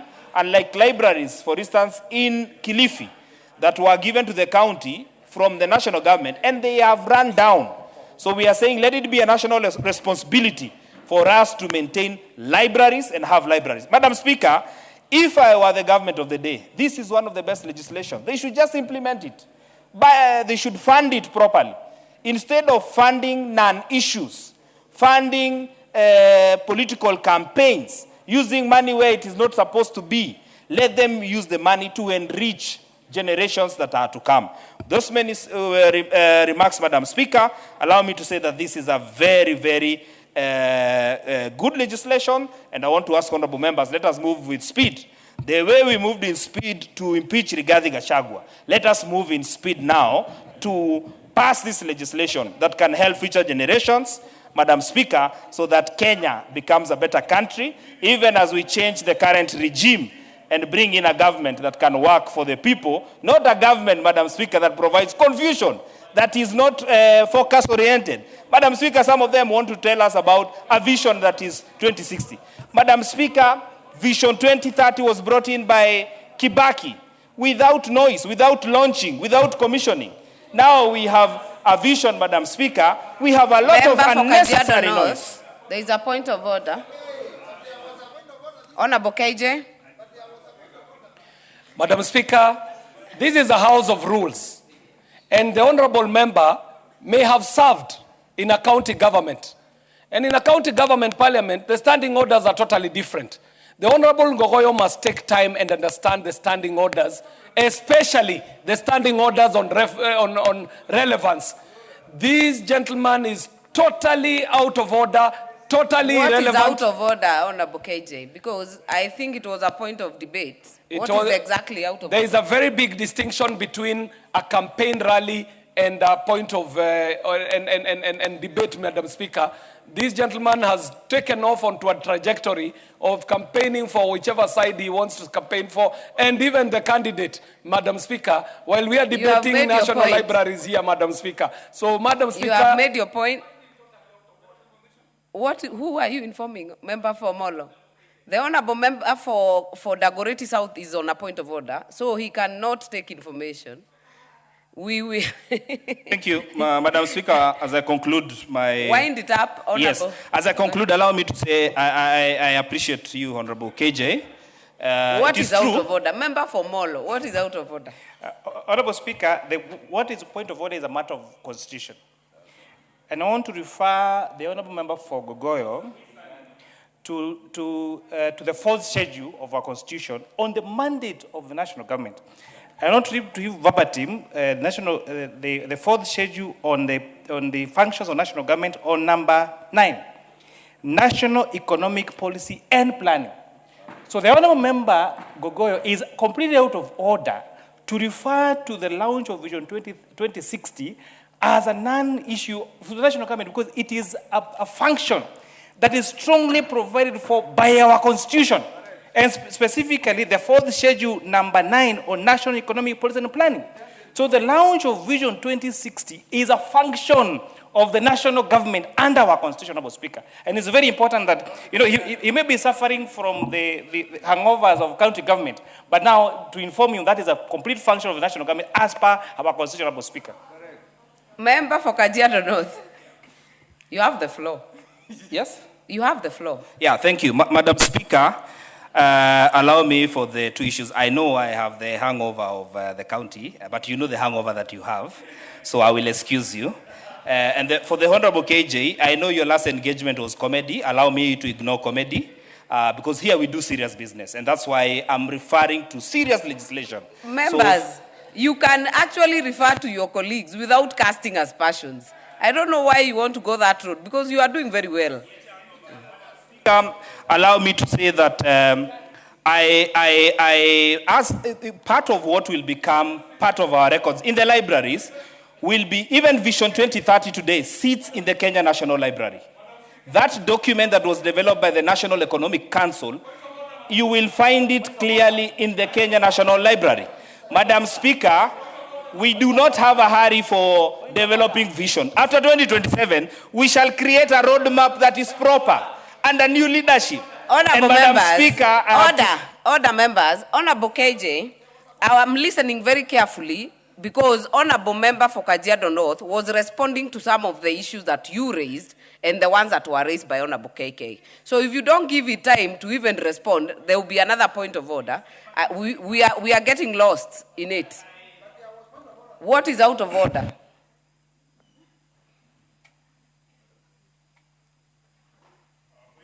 Madam Speaker, we must seek to bring these first-term members up to speed with the procedures of Parliament, especially those who have the Kajora hangovers from Kajiado. Madam Speaker, just for the member to know, is that for one to do comedy, you have to be very intelligent for you to be able to make jokes. And Madam Speaker, it must go into the head of the honorable member for Kajiado to understand that it takes a level of intelligence to crack a joke. That if you look at the history of the world, you will find presidents who are comedians, up to and including Ronald Reagan, up to and including the president of Ukraine. Madam Speaker, it takes intelligence to crack a joke. And Honorable Madam Speaker, members, it takes very little intelligence to be cantankerous, Madam Speaker. Honorable members, I really think we are sleeping a very unnecessary road because we had done very well. And I think we can refer to each other, and I will ignore the hangovers, honorable members, because we have come from different places. There are those who are MCAs, there are those who are councillors. We are here in this house. And by rightfully, and you're rightfully here. So, honorable members, let us keep the focus. Honorable Ngogoyo, keep the focus. Thank you, Madam Speaker. I'm well guided. There is no one on the floor, member for Kaiti. He has just taken the floor. Yeah, thank you, Madam Speaker. The joke was very funny and we have all laughed. Thank you very much, Madam Speaker. Madam Speaker, as I conclude, allow me to say that it is not punitive. We have just said for those who publish irrelevant information, maligning information, people who have gutter presses that attack businesses or individuals. That is why we have a punitive clause there to make sure that we deal with such issues. With those many remarks, Madam Speaker, allow me to say that in this parliament, one of the things I will celebrate is being promoted to the Committee on Broadcasting by the Honorable Ichongwa, that we have developed this legislation. Thank you very much, Madam Speaker. Very well. Badi. Asante sana Mheshimiwa Spika kwa kunipa nafasi hii kuweza kuchangia katika mjadala huu. Mheshimiwa Spika, kwanza nataka kuunga mkono mjadala huu kwa sababu katika mjadala huu ama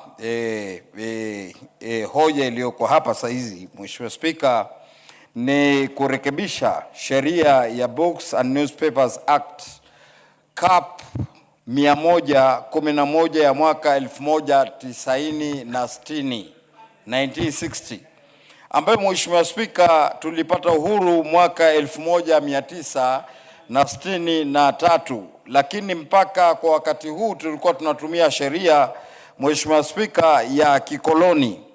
Mheshimiwa Spika, kitu ambacho nakiona ni muhimu sana katika mambo haya ni kulingana na huu mswada, Mheshimiwa Chege ambaye ni mheshimiwa wetu wa maana sana wa Njoro, ambaye ameleta mswada huu. Tunashukuru sana kwa kuona kuwa kuna mambo katika mswada huu ambao Mheshimiwa Spika yanasema mpaka uwe na milioni 1 ili uweze kuruhusiwa kuweza kuchapisha nakala, na vile vile tunaona jambo kama hili Mheshimiwa Spika linafungia nje kwa wale watu ambao ni waandishi wadogo wadogo. Pia Mheshimiwa Spika, ni wewe mwenyewe ambaye umeweza kuongea hapa leo Mheshimiwa Spika, kwa mwezi mmoja peke yake uliopita ni kwa kuwa tumepata wanafunzi 18,000 ambao wameingia Mheshimiwa wa Jomvu. Yes. 18,000 ni wiki jana. Ni wiki jana. Yeah, ni wiki jana peke yake. Nashukuru Mheshimiwa Spika kwa kunipa rekebisho hilo. Wiki jana peke yake ikiwa tumepata watoto 18,000. Leo hii watoto hawa kando na kuingia bunge na kutuona tukiendelea na mijadala na kwenda zetu, watapata fursa nzuri ya kuweza kuingia na kuzungushwa na hii Broadcasting Committee ili kuweza kusomeshwa kwa mambo mengi sana ambayo yaonekana yanaendelea hapa nchini. Mheshimiwa Spika, leo nataka kufungua mjadala mmoja. Katika mambo haya, bunge hili la kitaifa zitakapokuwa nakala hizi zinakuwa thibitishwa na zaonekana habari ni za ukweli. Kama Mheshimiwa Spika, nasema kidogo kwa vile mimi ni mwanasiasa, lazima wachokoze kidogo. Kuna gazeti la The People's Newspaper Mheshimiwa Spika, gazeti lile ukipeleka shilingi 3,000, 4,000 waandikiwa vile vyovyote unavyotaka katika hilo gazeti. Lakini tukiangalia manakala ambayo takuwa ni ya muhimu na kizungu tunasema credible, yatawezesha kuonekana kuwa nakala zile ziwe zikipelekwa National Archive, zikipelekwa National Library, hata vile vile Mheshimiwa Spika ziwe zinaweza kuletwa katika bunge letu la Kenya.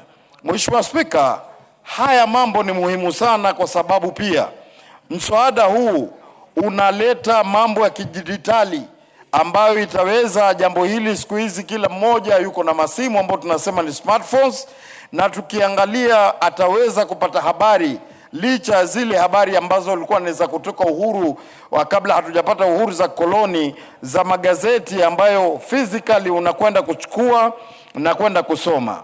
Mheshimiwa Spika, leo nitakuzungumzia jambo la maajabu. Kwa sababu Mheshimiwa Spika. Order member for Jomvu. Please, let me interrupt you. Just take your seat because of the big, large traffic in our galleries. I know some may leave. Allow me to recognize in the public gallery, Aremi School from Molo, Nakuru County, Maria Shoni School from Molo, Nakuru County, Ewat School from Joro, Nakuru County, and Nyakiambi School from Molo, Nakuru County. I know there's a large delegation of students and learners from Molo.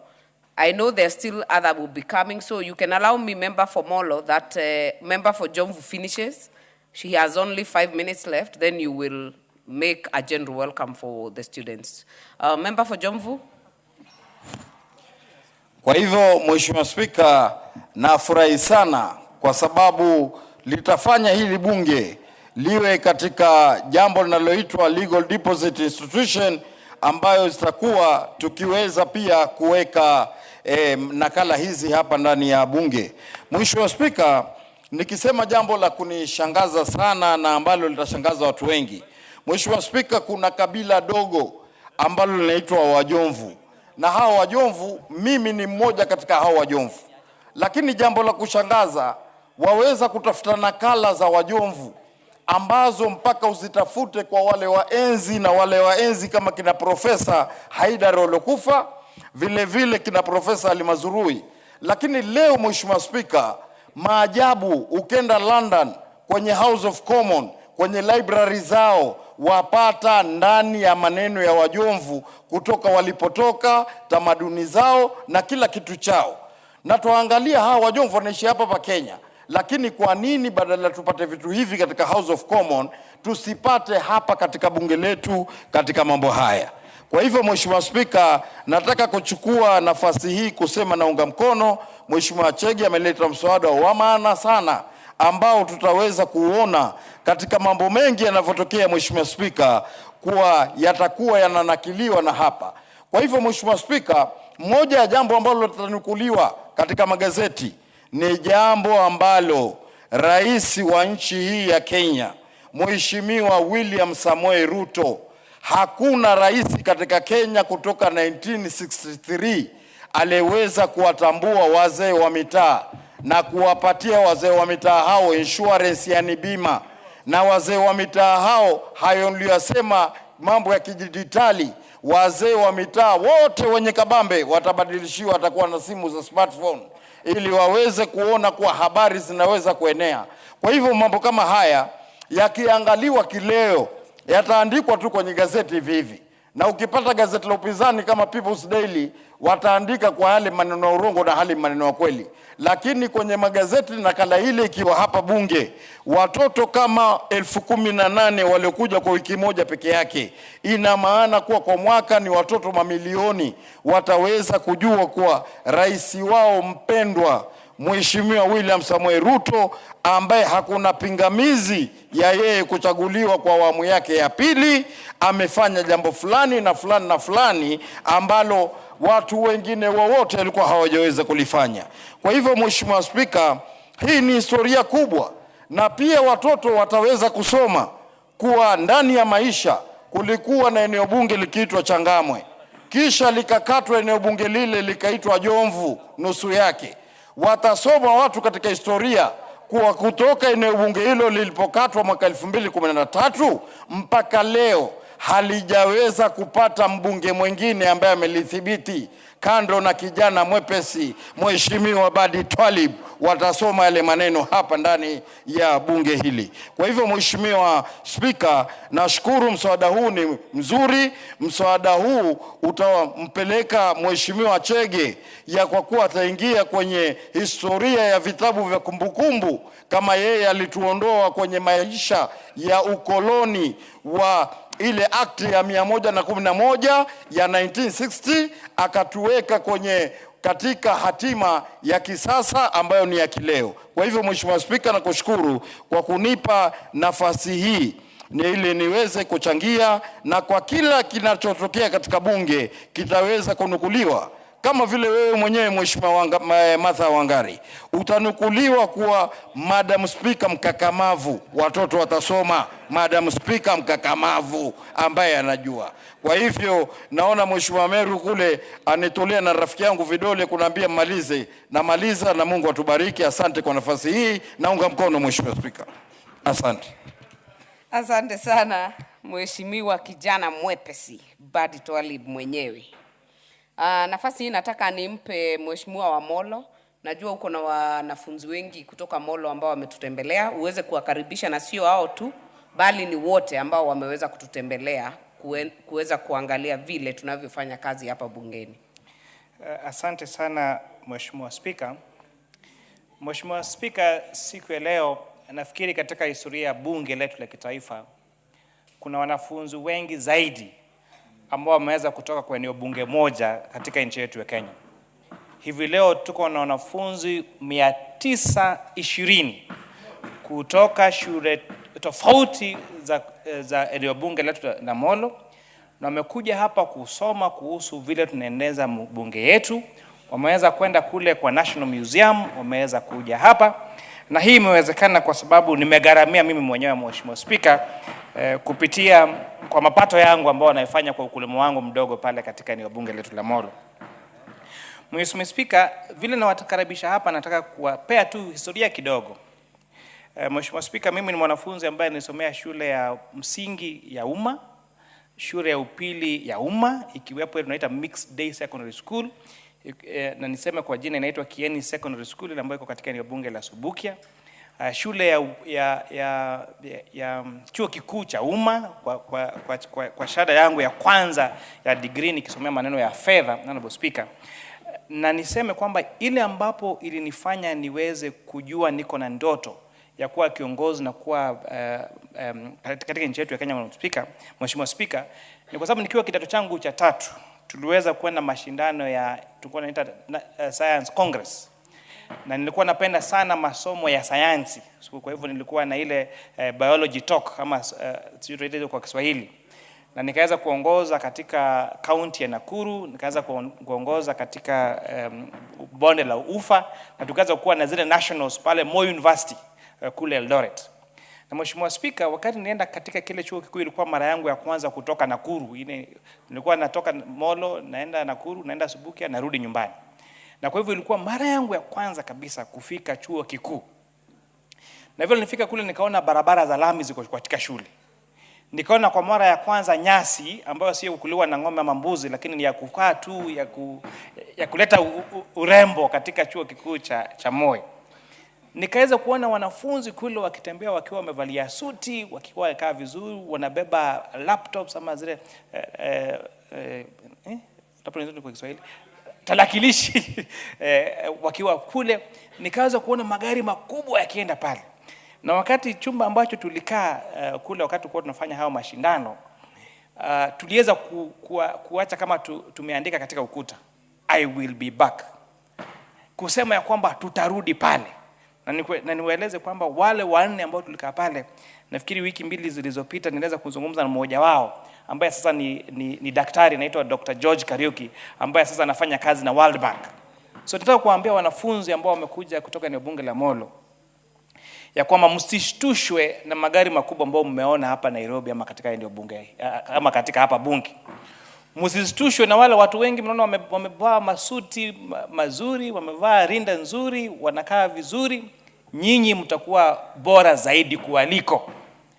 Lakini tofauti yenu na wao itakuwa ile ambao unaweka kwa akili yako, ya kwamba unaweza kutoka Mariashoni, unaweza kutoka Turi, unaweza kutoka Mwangi Mchuki shule ambayo nilisomea, unaweza kutoka Tayari, unaweza kutoka Kivunja, unaweza kutoka katika eneo bunge lote ama shule yoyote katika nchi yetu ya Kenya, na kwa kuwa kitu katika jamhuri yetu ya Kenya, kwa sababu masomo ndio inafanya sisi wote tunakuwa sawa. Haijarishi kama unatoka katika familia imejiweza, haijarishi kama unatoka katika familia maskini, nyinyi ndio mtakuwa wabunge wa kesho, maseneta wa kesho, wabunge wa kesho, marais wa kesho, wahandisi wa kesho, mawakili wa kesho, majaji wa kesho, na yale yote ambayo mnaweza kutamani yako katika kichwa yako. Ukikubali ya kwamba unataka kukua, utakuwa, kwa sababu Mungu atawezesha na masomo yatawezesha. Kwa hivyo ningetaka kuwakaribisha sana, na sio wale tu ambao wametoka Molo, pia ambao wametoka maeneo bunge mengine katika jamhuri yetu ya Kenya. Karibuni muone ile kazi ambayo tunafanya, na mujiambie kwanza, sisi tunaondoka, nyinyi ndio mnakuja kuendeleza nchi yetu ya Kenya, na sio nchi yetu ya Kenya peke yake, lakini pia ulimwengu mzima. So karibuni sana, na nashukuru sana Mheshimiwa Spika kwa kukupa nafasi hii, na niseme tena asanteni sana, na karibuni katika eneo bunge letu la bunge la kitaifa. Na nikimalizia Mheshimiwa Spika, ya kwamba yale majina ambayo nimetaja Mheshimiwa Spika imekueleza ya kwamba katika eneo bunge mingi kama ile yetu ya Molo, kuna akina Chebet, kuna Awor, kuna Nyaboke, kuna Kamau, kuna Njoroge. Kwa hivyo naweza kuwahisi wale ambao wanawakilisha maeneo mengine ambapo pengine hayo majina hayako katika maeneo bunge yao, wahakikisha kwamba matamshi ambayo wanayafanya ni mambo ya kuleta watu wote wa nchi yetu ya Kenya pamoja, lakini sio ya kutuanganisha, kwa sababu kuna wengine wetu tunaishi katika jamii tofauti na tunaishi pamoja kwa amani. Na kwa hayo machache nakushukuru sana Mheshimiwa Spika. Bila shaka nimekupa muda zaidi kiasi, sababu uko na wanafunzi wengi sana ambao umegharamia kuleta karibu 1,000. Ndio maana nikakupa nafasi ndefu kuliko wengine. Na wakaribisha wote pia muweze kujivunia kuangalia na kutizama kazi ambayo tunafanya. Nafasi hii nitampa mbunge wa Moiben.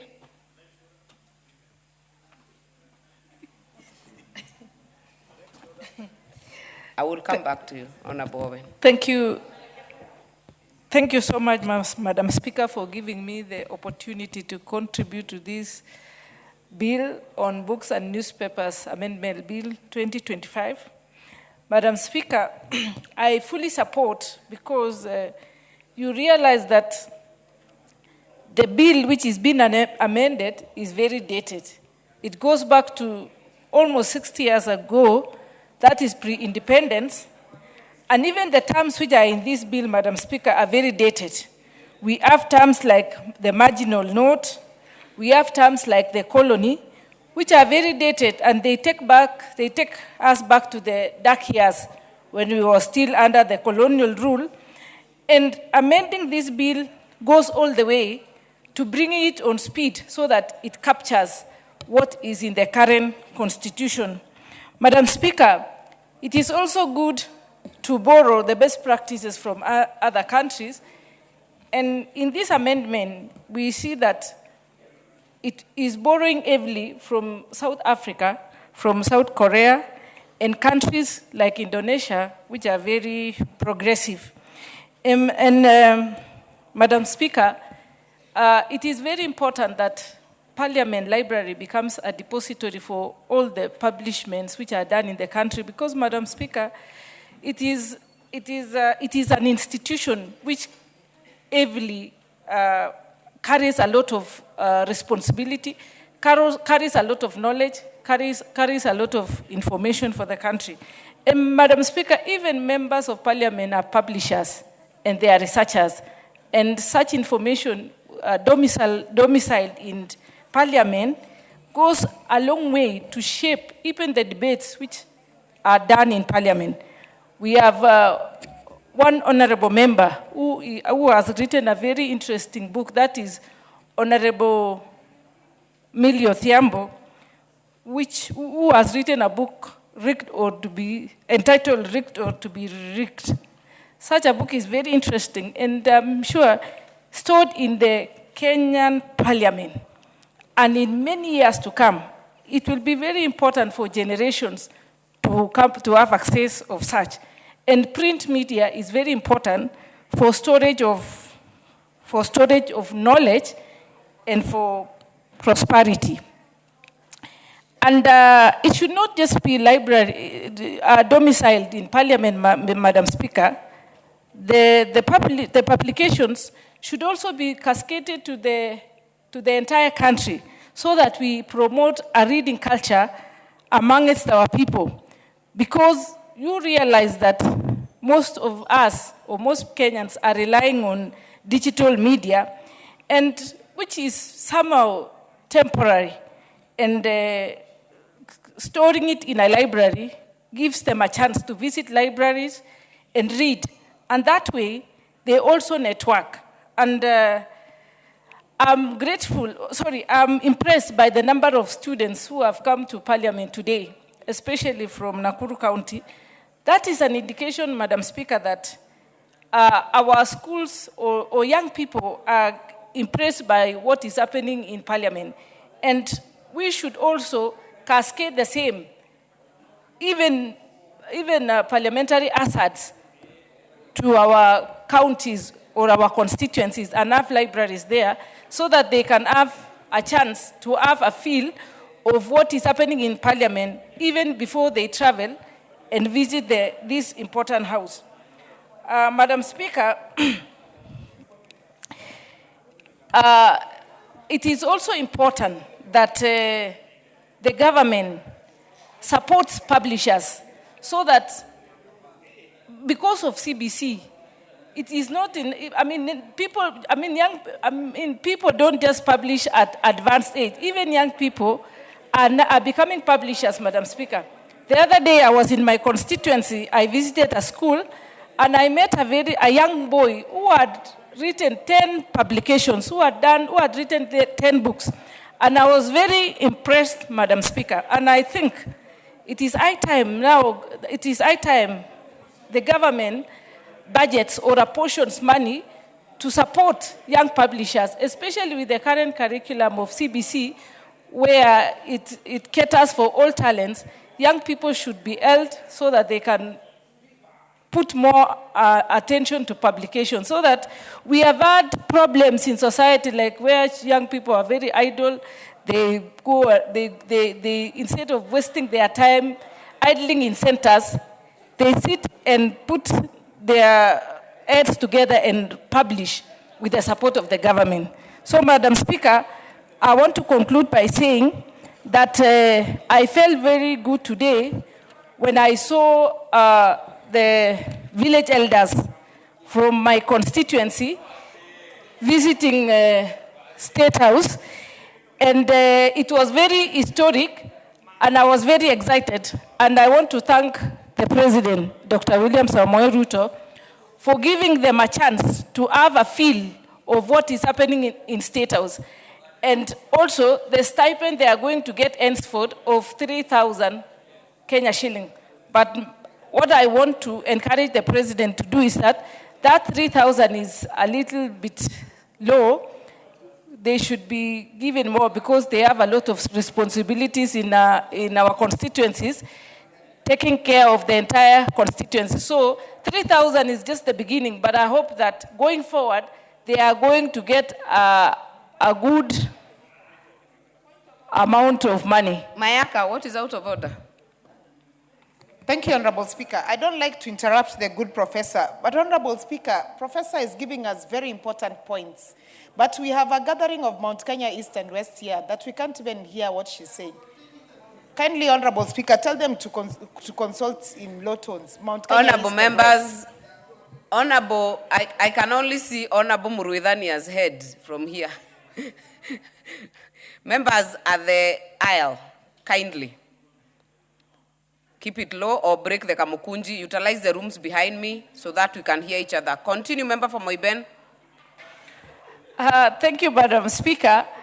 I also support Honorable Mayaka. What I've realized, Madam Speaker, of late is that we have a lot of outside consultations getting into the floor of the House, affecting very important debates. But maybe it is because of the season. But, Madam Speaker, I was just saying that the stipend the village elders are going to get is way below the job description that they are doing. So I wanted to encourage the government that going forward, they should see that they get more, and also get them uniform so that when they go to the village, they are distinguished as government officers other than just wearing the normal clothes they are doing. Thank you, Madam Speaker. Before I give next speaker, allow me to recognize again El Bagon DEB from Molo, Nakuru County. Mariashoni Secondary School from Molo, Nakuru County in the public gallery. We welcome them to observe the proceedings of the House. The next chance is to the member for Yatta constituency, Honorable Robert Basil.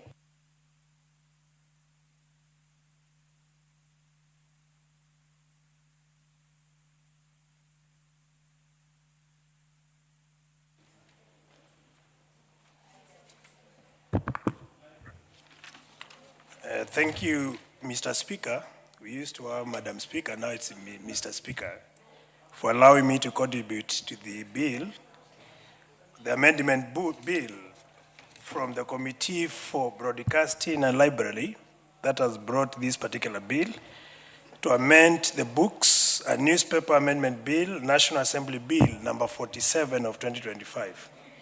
Mr. Speaker, this is a very essential bill because you can imagine the act that we are amending has been in existence from, or was crafted in 1960, some years before Kenya became an independent state or attained internal self-rule, Mr. Speaker.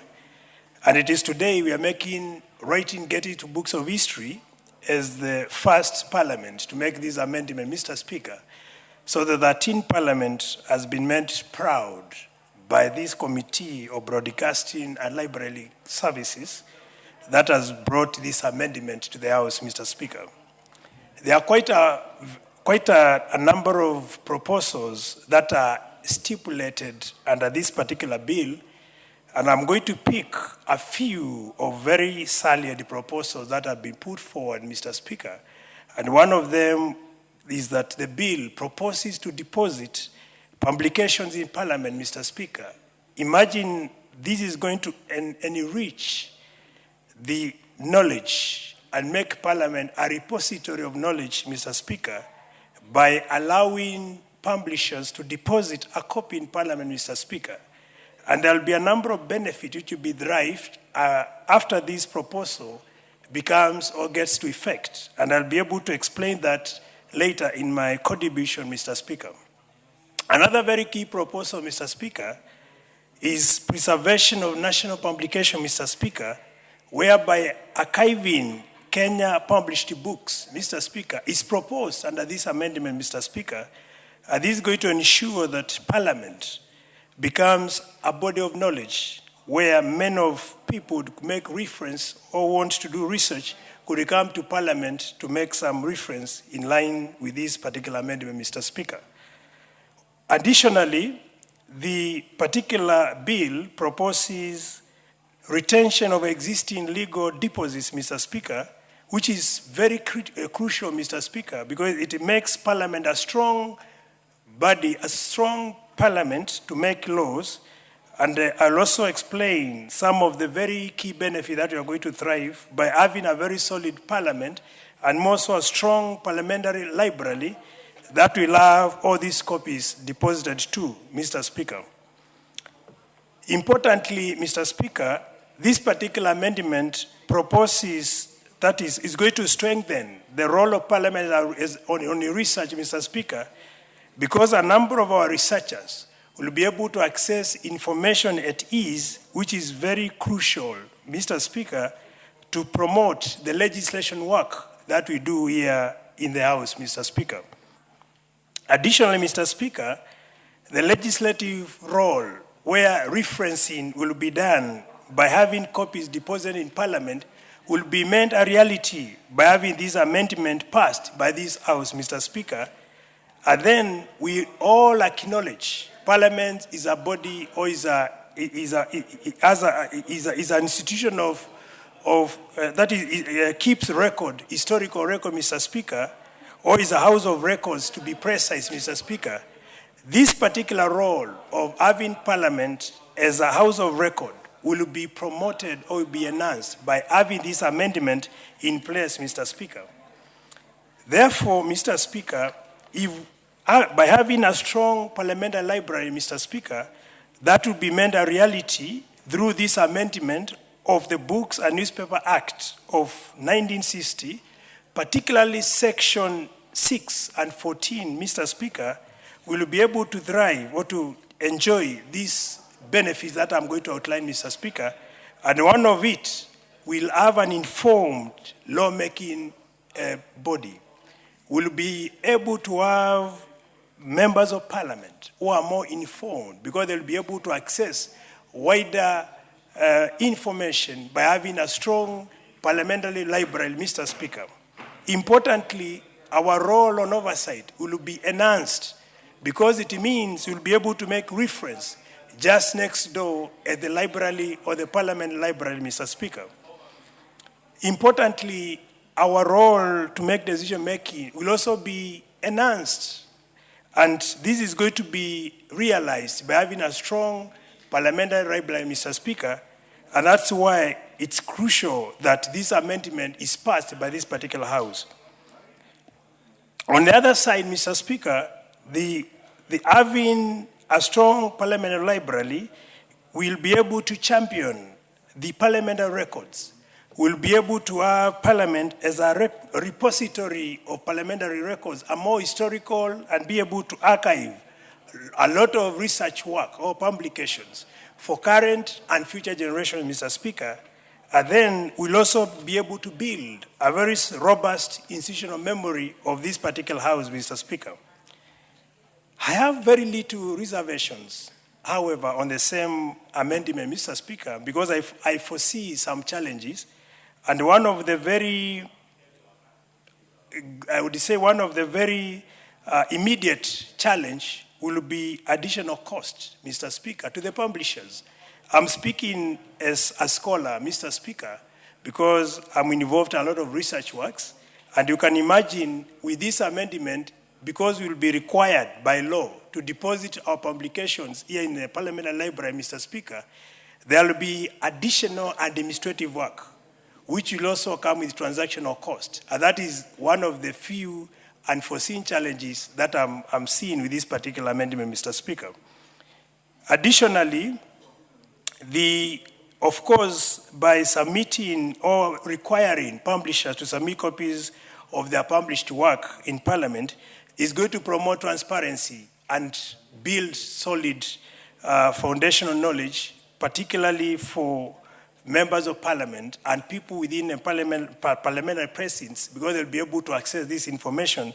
And that is a positive point, or it's a plus by having this amendment. So if you look at it in a nutshell, Mr. Speaker, apart from the additional costs or additional transactional costs, or which publishers are going to bear, I don't see any other problem with having this particular bill, this particular amendment passed or enacted by this House. And that's why I applaud the Committee for Broadcasting and Library for bringing this amendment to the House, and I do urge members of Parliament, my fellow colleagues, to join hands we pass this amendment. Thank you, and I submit, Mr. Speaker.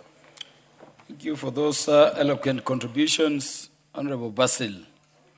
Honorable members, allow me to intervene in the proceedings to welcome a number of students who are seated in the public and speakers gallery to observe proceedings of the House. We have Rombei Secondary School from the Great Molo constituency, Nakuru County.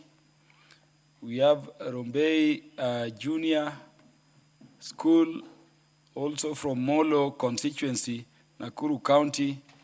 And we have Chandera School from Molo constituency, Nakuru County. All the visiting institutions are welcome to the House to observe proceedings.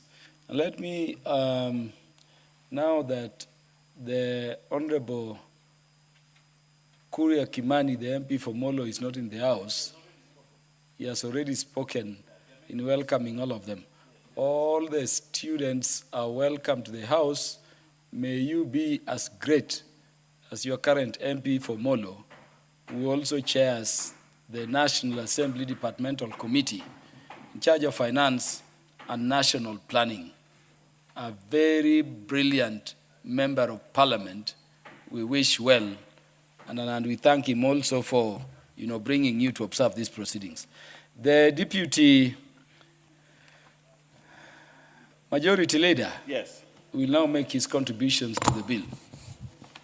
Thank you, Honorable Speaker. Honorable Speaker, I also want to, hey, which microphone?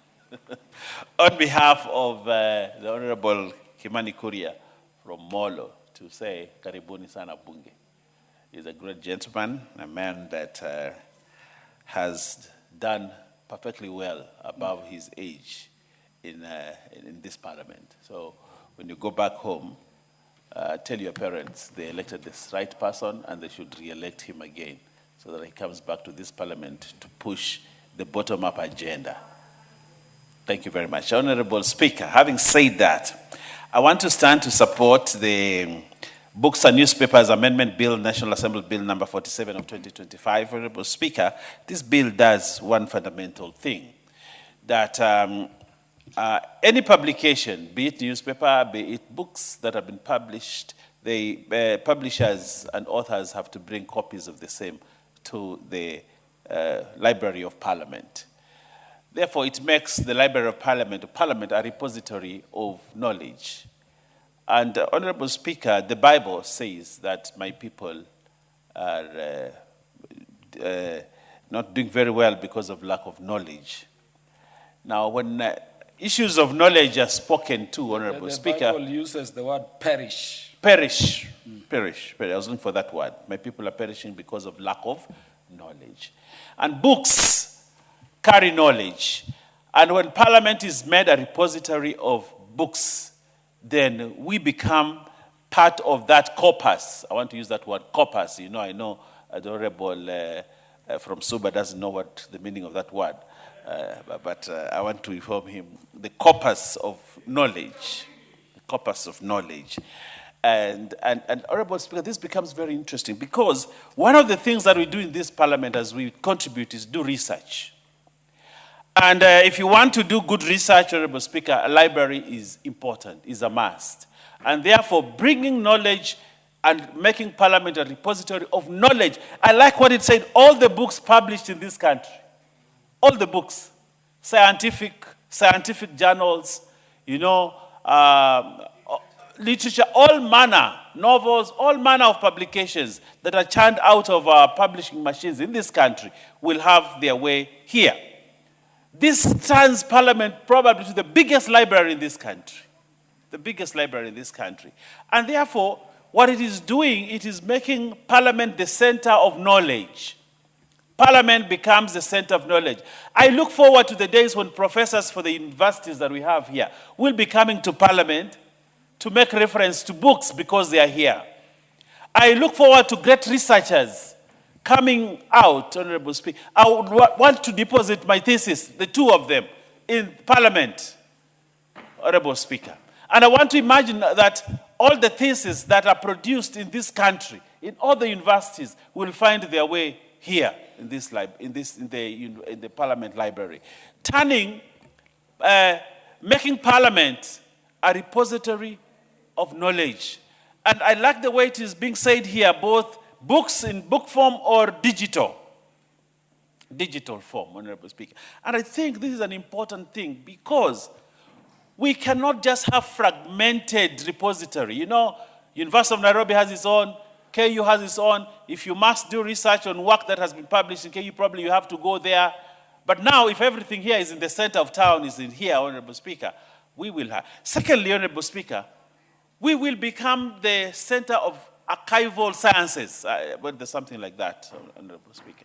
Because I am looking at these books 20, 30 years here, when they're here in this Parliament. We have then a second archive in this country. And you know the archive which is here is a tired one.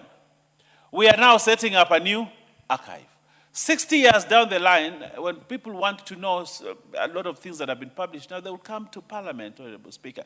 And therefore, what I like is dovetailing Parliament with universities. You know, that is very good. That the coming together of these forces, because universities are a repository of knowledge, but Parliament now becomes another repository of knowledge. And I think that is a fundamental amendment that we are making. Again, there are many books that are published. Some of the books that are published are very good books. universities and other libraries there may not have the ability or the resources to buy those books and keep them in their library. But because it is mandatory at the cost, the bill says, Honorable Orin Mayaka, the bill says that at the cost of the publisher, at the expense of the publisher, the books will be brought here at the expense of the publisher or the author. And that is very fundamental. You see, many libraries may want to stock these books, but if they don't have resources, they may not buy. And therefore, that book will be published and probably disappear. But then you have a copy of intellectual property. All Kenyans' intellectual property, a copy of it will be put here at the expense, meaning therefore, all the books, even if you will not find that book in another place, you're most likely to find it here. Not most likely, you will definitely find it in Parliament, because the law says when you publish a book, you must bring 3 copies to the House of Parliament. And I think that is very, very fundamental. There are many authors who have published and they have remained with the books in their homes because probably that book was never bought, that book was never stocked in a library, that book didn't even have a bookshop to stock it, and therefore that book may not be found. But, Mr. Speaker, changing the law and making it mandatory to have publishers bring their books to Parliament, the Library of Parliament, Honorable Speaker, makes it possible for every book that is published, one, to have a record of it, two, that somebody will actually read it. I have seen, Honorable Speaker, if you go to Google, you check there, you'll see a book that was published by me, Owen Vaya. You go there, you say, book. It's a scientific book on the efficiency of universities in this country. Efficiency of master's degree programs in universities in Kenya. Yes, I published that book. But I have looked for it in the libraries in this country. I have not seen it. I can only find it in libraries in the UK. But it's not here. But I'm glad, and I want to follow it up, Honorable Speaker. I will go buy copies of my book and bring and store them here so that people will come and read the books that I wrote, Honorable Speaker. So I want to congratulate the committee, and I want to congratulate the members that participated in the thought process. I want to congratulate everybody else that put their mind, including the Daniel Epuyo Nanok, the chairperson. So congratulations for this great amendment to this bill. Interestingly, Honorable Speaker, if you look at when was this bill published, this is a very old, archaic bill, very old, pre-independence. And this 13th Parliament has the honor and the privilege to actually amend a pre-independence bill. I think that needs to go to the annals of history, that this is a very, very fundamental bill that we're publishing. And this Parliament, 13th Parliament, includes one, Suba North, Member of Parliament, South, the troubled, very troublesome member that Baba didn't like so much. And the people of Suba might need to rethink about the re-electing him. He's trouble, but and yet does not help his constituents. But it's okay. We like having such people in this house. But Honorable Speaker, I support. Thank you. What is out of order, the Honorable John Kerry? Honorable Speaker, I must take issue with the matters that the Honorable Leader is bringing, and especially the veracity of the information that he's giving to the House. It is very well known to myself and known to this Republic and even known to the Speaker that the Honorable Karoli Omondi held a very special place in the Honorable Raila Odinga's heart. Mr. Speaker, when I did my first campaign, we as a party did it out of a property that the Honorable Wakili Karoli had given to the party as the official headquarters of our party. And many of us started our journey in politics in that place, that abode that the Honorable Karoli had given to the party. So I think it is totally out of order for the Honorable Leader to be giving misleading information, especially about a very esteemed lawyer in this Republic, Honorable Karoli Omondi. Honorable KJ, was that property a gift to the party or the party rented it? Honorable Speaker, if you would remember, at that time, even just hosting the party was an issue in this city. And Honorable Karoli himself offered his property for whatever arrangement at a time when not many people would have been keen to host the ODM at the point in time we were in history. Your So, point Honorable is Speaker, I think it was Your totally point is out of made, order. Honorable John Kiarie. No, you can't inform a person on a point of order. Kindly end your contributions.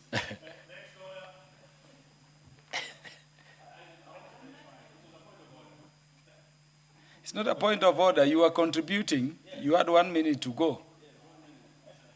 The microphone. Thank you, Honorable Speaker. You see, the Honorable Karoli can actually be magnanimous enough, now that he took away the property from the Orange Democratic Party, actually turn it into a library, you know, and help this country, you know, because, you know, even the spirit of Raila will bless him, because he took away the party property when the party actually needed it most, just because now the party could not give him a direct ticket. But anyway, that is not important. That is not important. But I support this bill, Honorable Speaker, and I beg to support. Yeah, you know, Honorable Owen Baya is a Fulbright Fellowship scholar. Yeah, Honorable Karoli, had you spoken to this bill? Honorable Speaker, you know, I know you have a bill to move. Yes. But had you made your contributions to this bill, or would you want to? No, I have not, but Okay.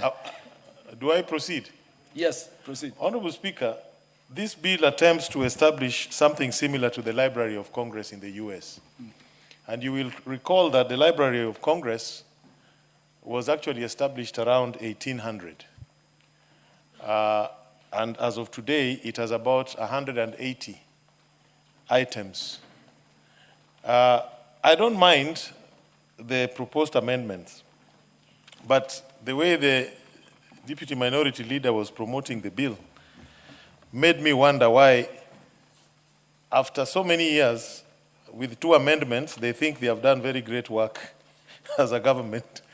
As a matter of fact, I think these amendments should have gone much, much further. And I'm happy to see, at least in one clause, they are talking of digital copies of the books to be submitted. But when you read the bill, basically they are talking of hard copies. I don't think if you want to establish a serious library of Parliament of Kenya, we should focus on hard copies. We should have emphasized more of the digital library that is accessible to probably everybody at no cost. And we should have also gone further to integrate this bill with the County Libraries Bill and the National Libraries Bill. Because there's a bill we passed here which is before the Senate, and the Senate has also sent us a bill on county libraries, which in a short while I will be begging to move. So I think there's still a bit of work in terms of harmonization that we need to create between this bill and the others, and also to bring it up to speed as to how modern libraries function. I think there's a lot of work, so unfortunately the Minority Leader is not here. Yeah, the reason I gave you the chance, Honorable Karoli, is because of your knowledge in matters law, matters intellectual property. And I wanted to tell you, to ask you whether it is possible, as is proposed in the bill, that I can author a book, and by law, without regard to whether you are paying for the book and therefore granting me royalties, require me to deliver that book to Parliament or any other institution in both hard copy and digital form. Honorable Speaker, if you had just waited for 5 seconds, I was coming to that. Because if you look at the Library of Congress, they also administer intellectual property. There's an office there, copyright office, which is not the case here. I was just going to raise that as another point that requires further reflection with respect to the bill. So you are spot on, Honorable Speaker. I think there's still a lot of work, but these days, those on the bread-based or whatever it is like to rush things. So some of us feel a bit reluctant to contribute unless it is absolutely necessary. But if you are serious that this is something that requires cross-party collaboration, we'll put a lot of effort in it, like we have done with the other bills on libraries. Thank you, Honorable Speaker. Thank you. Honorable Irene Mayaka, then the mover should prepare to reply. Thank you, Honorable Speaker, for giving me this opportunity. And Honorable Speaker, before I even make my contribution in support of this bill, I just want to make a clarification of misinformation that had been there before. When the Deputy Majority Leader said that we were sort of chased out of Chungwa House. We just graduated from renting to owning our own headquarters as ODM called Chungwa House. So we were not a charity case, Honorable Speaker. We moved from a rented facility to owning our own Chungwa House as ODM. So I really wanted that to be very clear as a life member of ODM. Honorable Speaker, coming back to this particular bill, which I do support, though with a bit of suggested amendments, Honorable Speaker, because the main purpose of us debating in second reading is actually to enrich the bills that come before us. And Honorable Speaker, this is very encouraging because there's this joke that goes on that if you want to hide something from a Kenyan, you put it in a book because we don't have a reading culture. And Honorable Speaker, that is one of the reasons why I am really supportive of this because the bill speaks about both the physical books and the digital book, a very important aspect that we have both in our depository. And giving an example of some of the libraries that we've been given, the parliamentary libraries, South Korea, Indonesia, South Africa, they have very rich libraries, so to speak. Honorable Speaker, when you talk about published works, that is one of my points of departure with this particular bill, because when you look at the definition of published work is creative work. It can be in a book, it can be art, it can be in digital format, but the bill is sort of just leaning towards physical books. It doesn't talk about published work. So maybe we need to widen the definition of this particular bill to include all other forms of published works. Honorable Speaker, I'm just borrowing an example from one of the famous libraries that you visit, that the Honorable Karoli alluded to, because they also have a depository of famous art in there. So let's not limit our parliamentary library to just books, because there's far beyond that.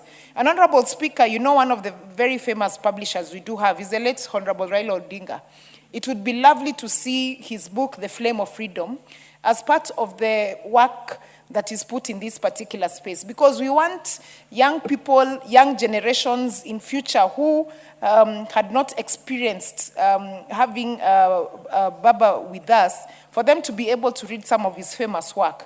Honorable Speaker, some of the other reasons why I support this is also in terms of strengthening parliamentary research capacity, because it would be really lovely for us to be able to have a space where we have research material, for us to have historical debate, because, Honorable Speaker, they say that you don't know the future until you understand your past. So it will be very important for us to always make reference back to the historical issues that we do have.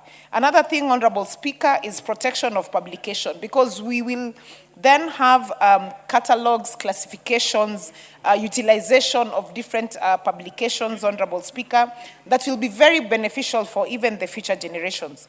Honorable Speaker, another very important point to support this is promoting of evidence-based public debates, and also complementing and replacing other national depositories. Honorable Speaker, we had a very important event going on today at State House, the village elders, and I felt really good seeing village elders from across the whole country being very excited to be able to go to State House and engage with our President, William Ruto. And I really want to just acknowledge and salute the President for that very good thing that he did for village elders. Because, Honorable Speaker, when you go to our grandmothers and our grandfathers' houses, you'll always find that they've put in their sitting rooms, they have actually stapled and put displays of newspapers. and stories of newspapers of things that they really liked. And when you engage them, they tell you about the things that happened in the past. They have an opportunity to tell their young grandchildren. And so, Honorable Speaker, you can imagine an opportunity for us as Parliament to have a depository of old newspapers where you can easily refer back to things that happened in the past, refer back to the sort of columns that people used to write. Honorable Speaker, you remember the Whispers column. Can you imagine a place where Kenyans can be able to access such material? Because I know the young people, the Gen Zs, did not have the advantage of being able to read the Whisper. We used to look forward to Sunday newspaper just to read the Whispers. But we don't have it anymore because he's no longer with us. But he had such rich literature that, Honorable Speaker, really should be shared with the current generation and the future generation.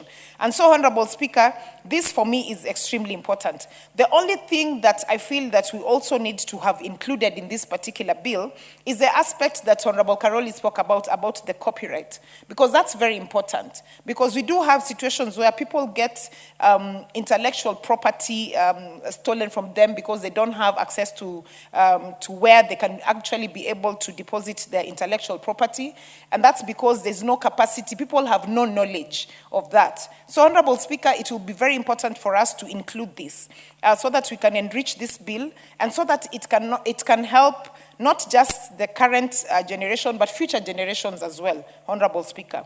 Because as it had been alluded to, this is a bill that was with us in the 60s. It has not been amended for all those years. So this is our opportunity to make sure that before it goes for third reading, as it comes to the committee of the whole House, that we are able to actually bring amendments to make sure that we have a succinct bill that seeks to ensure that we are giving Kenyans a very good piece of legislation that will not only support the current but also the future generation. But also, Honorable Speaker, more importantly, is that for this particular case, that our Parliament has a national library that we can be proud of, that has depositories of not only books and newspapers, but also published works and creative work from Kenyans, including arts and literature, media, and also digital properties. Honorable Speaker, therefore, with those few remarks, I do support this bill, and as I said, we'll be bringing forth amendments just to enrich it further. I thank you and I submit. The mover will now reply.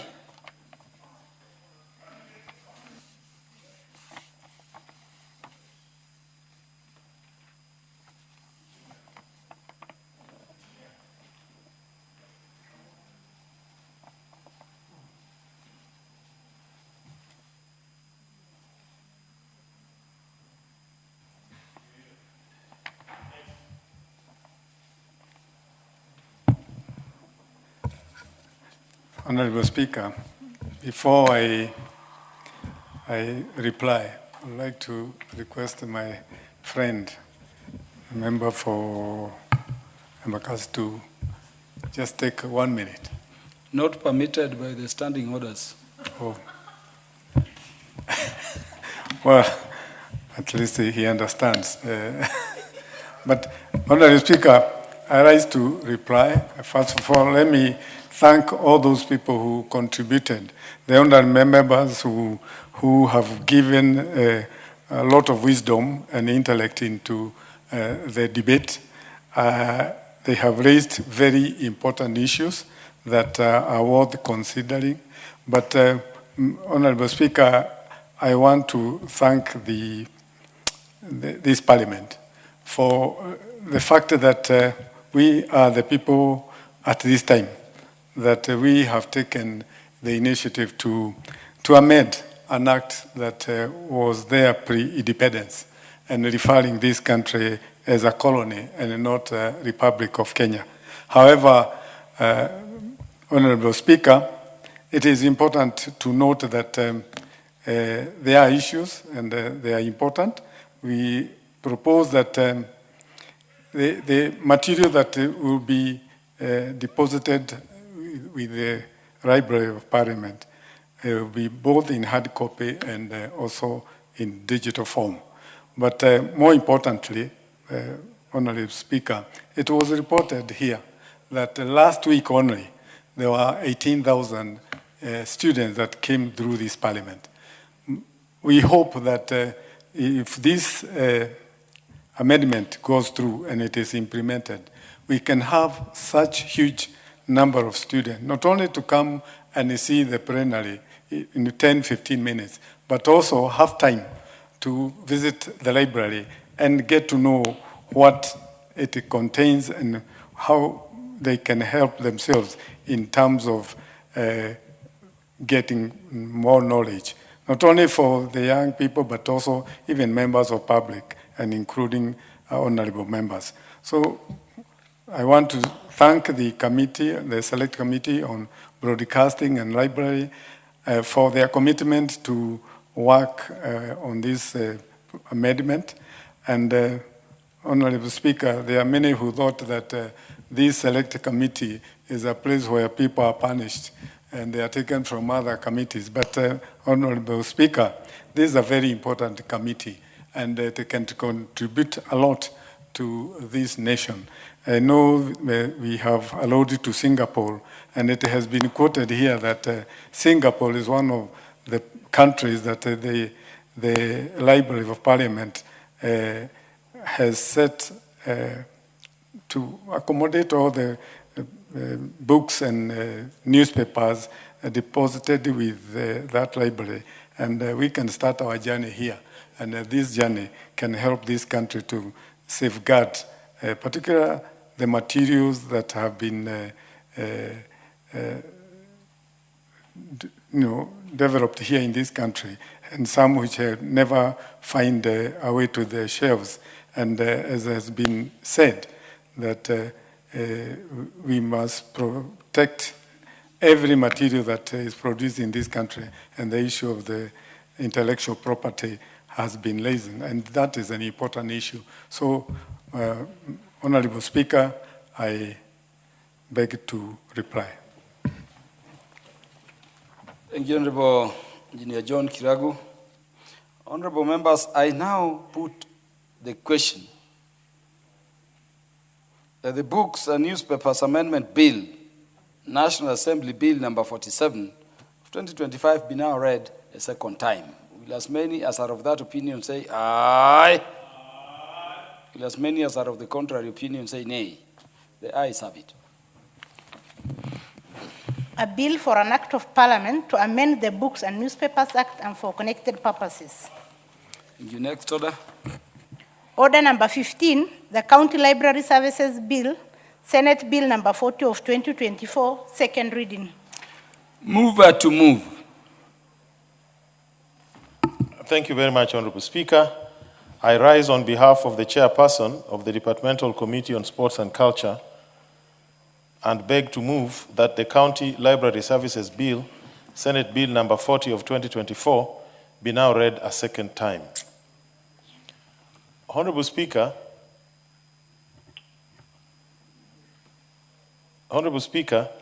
the Constitution provides that the county libraries are a function of county governments.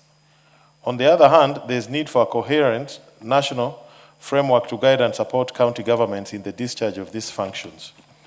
Let me draw the attention of the House to legal notice number 142 of 2019, which was issued pursuant to the provisions of Section 12B of the Intergovernmental Relations Act, Chapter 265F of the Laws of Kenya.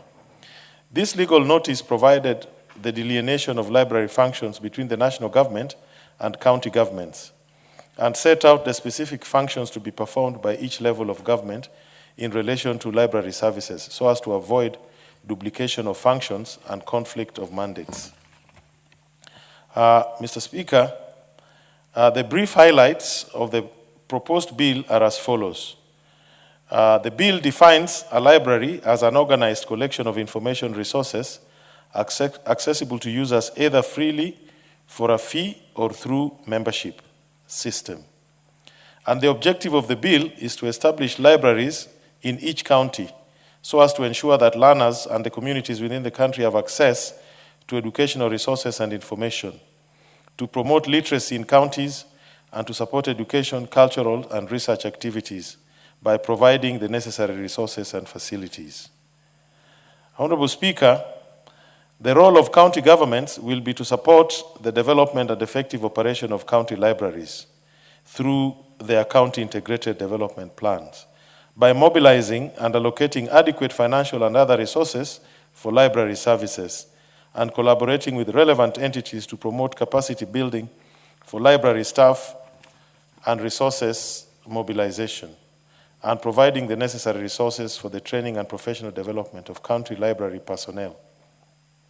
In other words, the bill requires that each county shall establish a directorate of library services whose functions shall be as follows: to establish, develop, equip, manage, and maintain physical and electronic libraries, including acquiring and preserving library resources; promote equitable access to information through technology, responsive library services, literacy campaigns, and initiatives that encourage reading, writing, and publishing in local languages; advise the county government and other public institutions on library services; coordinate library service delivery, document county information, and undertake research to improve library services; facilitate the training and professional development of librarians, support school and institutional libraries, and collaborate with other libraries to strengthen library services.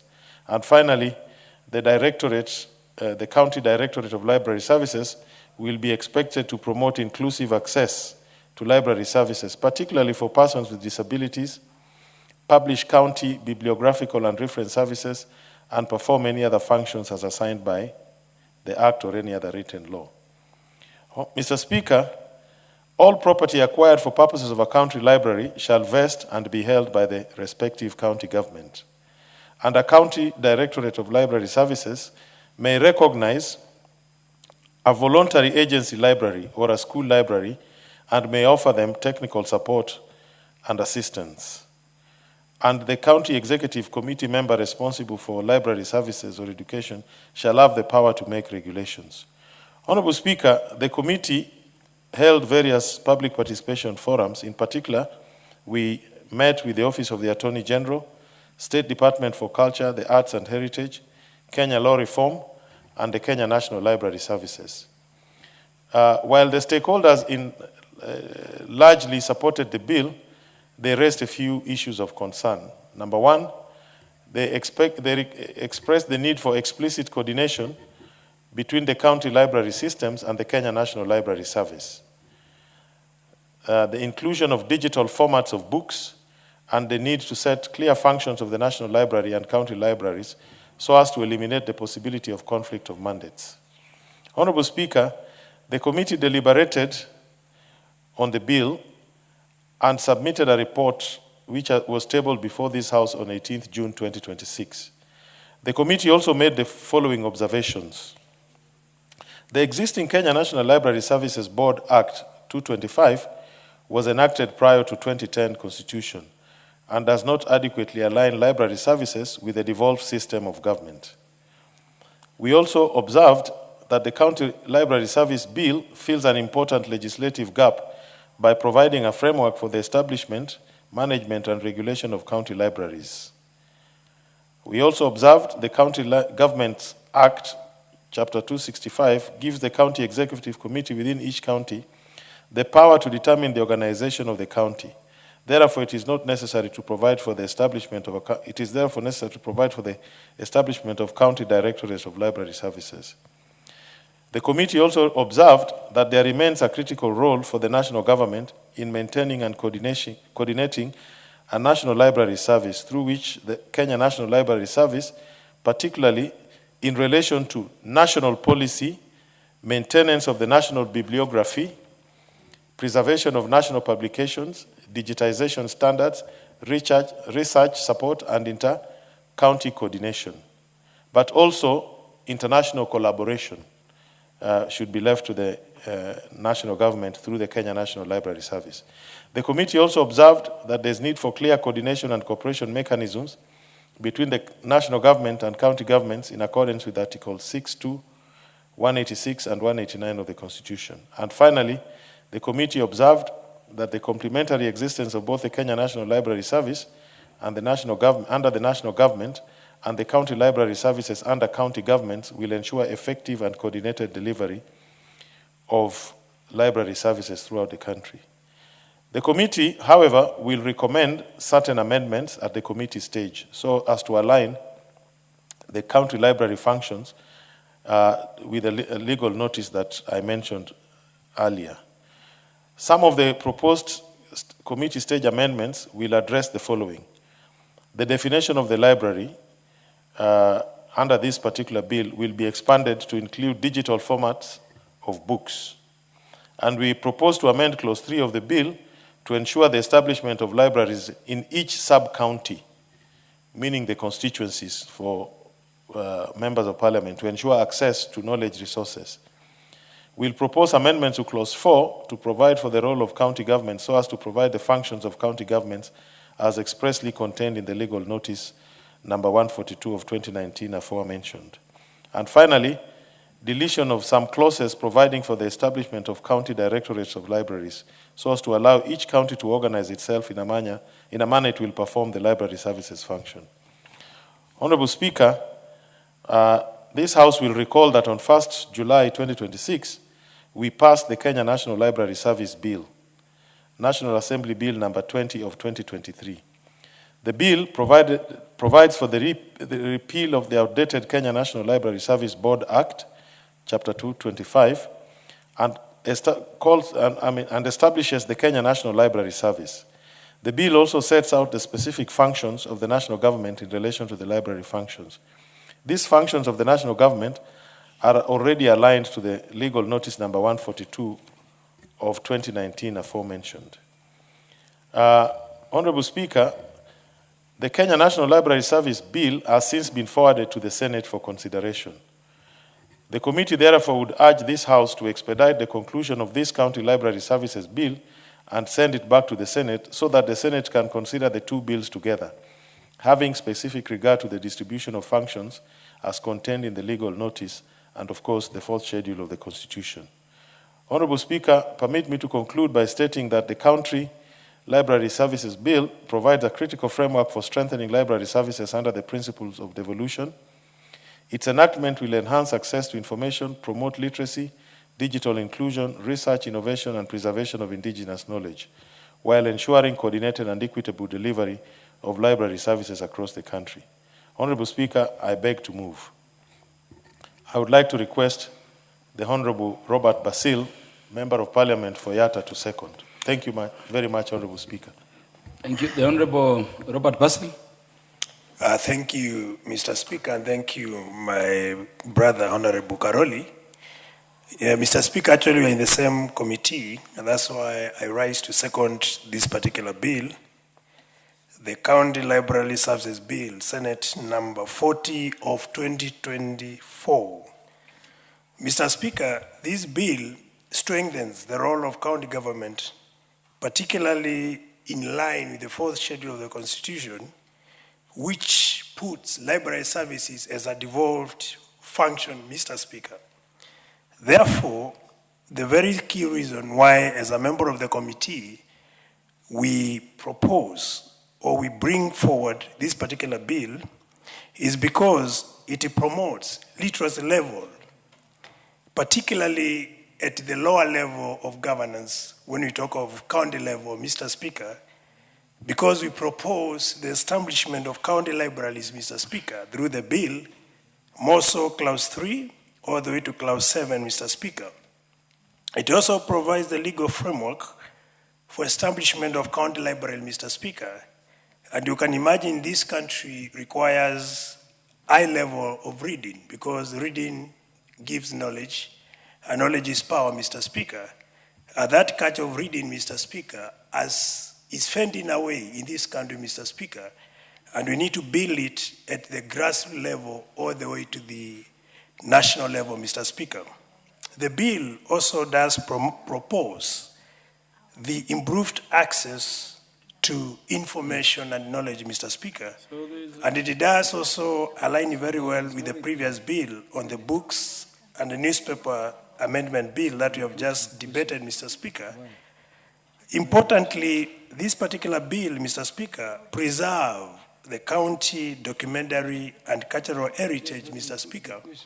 And it also explains why the bill is being floated by the Committee of Sports and Culture, Mr. Speaker, because culture, heritage falls under the... The Honorable Irene Mayaka to approach the Speaker. Kindly approach the Speaker. Yeah, thank you, Mr. Speaker. So I'm saying the bill sits very well under the duties of the functions of the Committee of Culture and Sports, Mr. Speaker, and that's why we are bringing it to the House, Mr. Speaker. And also, this particular bill does give some provisions for digital and electronic library services that should be integrated in the county library, Mr. Speaker. And you can imagine by having digital and electronic library services, it means we are going to put our country and the county assemblies to be at the same level with the rest of the world, Mr. Speaker, because we're in a digital era, Mr. Speaker, where access to information is done digitally or electronically, Mr. Speaker. The bill does support learning within the community and in schools, Mr. Speaker, and that is why it's a very salient bill that needs to be passed by this particular House, Mr. Speaker, that we need to urge members after we are done with the moving it, that members can support and contribute to the bill, Mr. Speaker. And then lastly, the bill does champion for research, innovation, as well as preservation of indigenous knowledge, Mr. Speaker. And that is very important because when you preserve indigenous knowledge, it means successive generations will be able to have a platform to be able to make reference to information for the current and also for the future, Mr. Speaker, and also build a record or history or archives for information, Mr. Speaker, which in principle will serve as a repository of knowledge for successive generations, Mr. Speaker. With those few remarks, Mr. Speaker, allow me to second the bill, and we wait for debate. Thanks.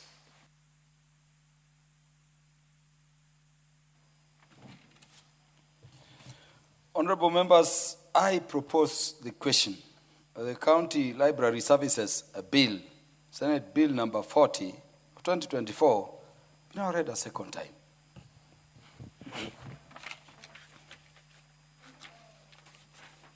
Yes, Honorable Irene Mayaka, it is out of order.